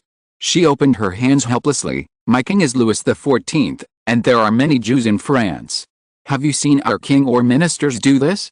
Not to mention such a crime, even when smallpox or diphtheria was rampant, My Majesty the King sent doctors, not the army. These words made the Jews present shrink back. In the Christian riots caused by the plague outside Toledo, many Jews were burned to death. They were like being stabbed by a sharp knife. I am also trying to make up for my mistakes, Milady said seriously, so I came, gentlemen, and I begged your wise man to give me such a chance to repent and save myself. She paused, and the Jews waited in silence. You and I are very lucky. We met 2 good children. They managed to find a fleet that can take you to Palma Island. Once you arrive in Palma, you can go to Algeria or France, whatever you like. The look he cast at her was still mostly filled with worry, without much joy. There is an army of 1,500 people outside our block. Although there were only about 1,000 Jews left in Toledo, these 1,000 or so included the old, the young, the women and the children. It would be an extremely long journey from Toledo to the port, which was definitely not easier than when Moses led the Jews to escape from Egypt. Moreover, none of them could bring disaster 10 times. Note 1. So you will bring disaster on those who would prevent you from leaving Toledo. So, said the vague leader of these people at last, you still want to use us? You can refuse, said Milady, and then burn at the stake on the Feast of All Saints with your wife and children to help celebrate the festival and the Mass. This is the disaster you brought. If you want to think so, Milady said with a look of pity, think so, maybe the lambs in the pen also think they will never be slaughtered. The Jewish leader was speechless. Milady's words were very harsh, but they hit the nail on the head. They had retreated to the last step and were willing to convert to Christianity, but this could not change their innate identity. They and the Christians regarded each other as pagans, and pagans were never regarded as the same kind, even worse than a sheep. Wise man, can we listen to your advice? Asked an elderly Jew. You can make any choice, the wise man said. Not only that, I let you come here, and I am willing to bear everything for you. No matter how the matter ends, I allow you to blame, hate, spit on me, and even whip me, and impose all your sorrow and pain on me, because the man who led the descendants of Jacob out of Egypt did the same. Then, wise man, we have decided. A moment later, the leader of the Jews bowed deeply to the wise man. We will also leave Toledo. The next thing is to determine what they will do and how they will do it. The reason why Milady thought of controlling these Jews was that they had been operating in Toledo for hundreds of years anyway. They fell into such a miserable situation because they were caught off guard. As Milady said, who would have thought that in addition to the Black Death, this crime could also put forward the Jews as scapegoats, and those high and mighty people even took a posture of uprooting them. They endured silently in order to seek a way to live, not a way to die. With Milady's help, the Jews hired some Italians and Catalans, both of whom did not care what religion their employers believed in. They armed themselves and attacked the monastery of Santo Domingo together with their Jewish employers. In later times, people would be shocked by the grandeur of the monastery. Some people who did not know the inside story probably did not know that monasteries were sometimes richer than dukes or kings. It was not surprising that they were built like fortresses with city walls, but today mercenaries disguised themselves as pilgrims and sneaked into them, then opened the door. The priests and soldiers of the Inquisition rushed out. It goes without saying how shocked and angry they were. There were actually wizards and priests among these shameless thieves. They confronted each other tit for tat, and those soldiers who were arrogant and domineering in normal times were in trouble. When they faced unarmed civilians, they were like vicious dogs rushing into a flock of sheep, but when they faced well-trained and well-equipped mercenaries, they were like vicious dogs encountering a pack of wolves, and they had no courage or ability to resist at all. The Jews and the mercenaries rushed into the underground palace of Carlos II without hesitation. Perhaps some priests of the Inquisition saw it, but they didn't care much. It was empty long ago. Apart from the torture instruments, not even a little finger was left. The archbishop's servants were still very capable. When they thought about it, they heard several horrified howls. Then, accompanied by sharp shouts of "Found it!" Here, one after another, the bodies wrapped in rough linen or naked were dragged out. Impossible. A priest of the Inquisition shouted subconsciously, "Didn't those things get burned?" After knocking over a priest, Milady smiled slightly. Since she was going to uncover the despicable dealings between the Toledo Inquisition and Carlos II, how could she watch the archbishop destroy the evidence? The person who presided over this matter was indeed the archbishop's confidant, but collecting and burning corpses was a dirty job, and he just stood far away and watched for a few seconds. It is so easy for wizards to confuse mortals. Note 1, because Pharaoh was hard-hearted, he refused to listen to Moses and Aaron's repeated requests to let the Israelites leave Egypt. So God commanded Moses and Aaron to perform many miracles before Pharaoh and to bring 10 great plagues upon Egypt. End of this chapter. Thank you very much for reaching the end. Don't forget to like. Looking for more exclusive content and immediate access? Subscribe to our Patreon. Remember, every like, subscription, or donation encourages us to continue. Thanks to everyone. See you in the next video.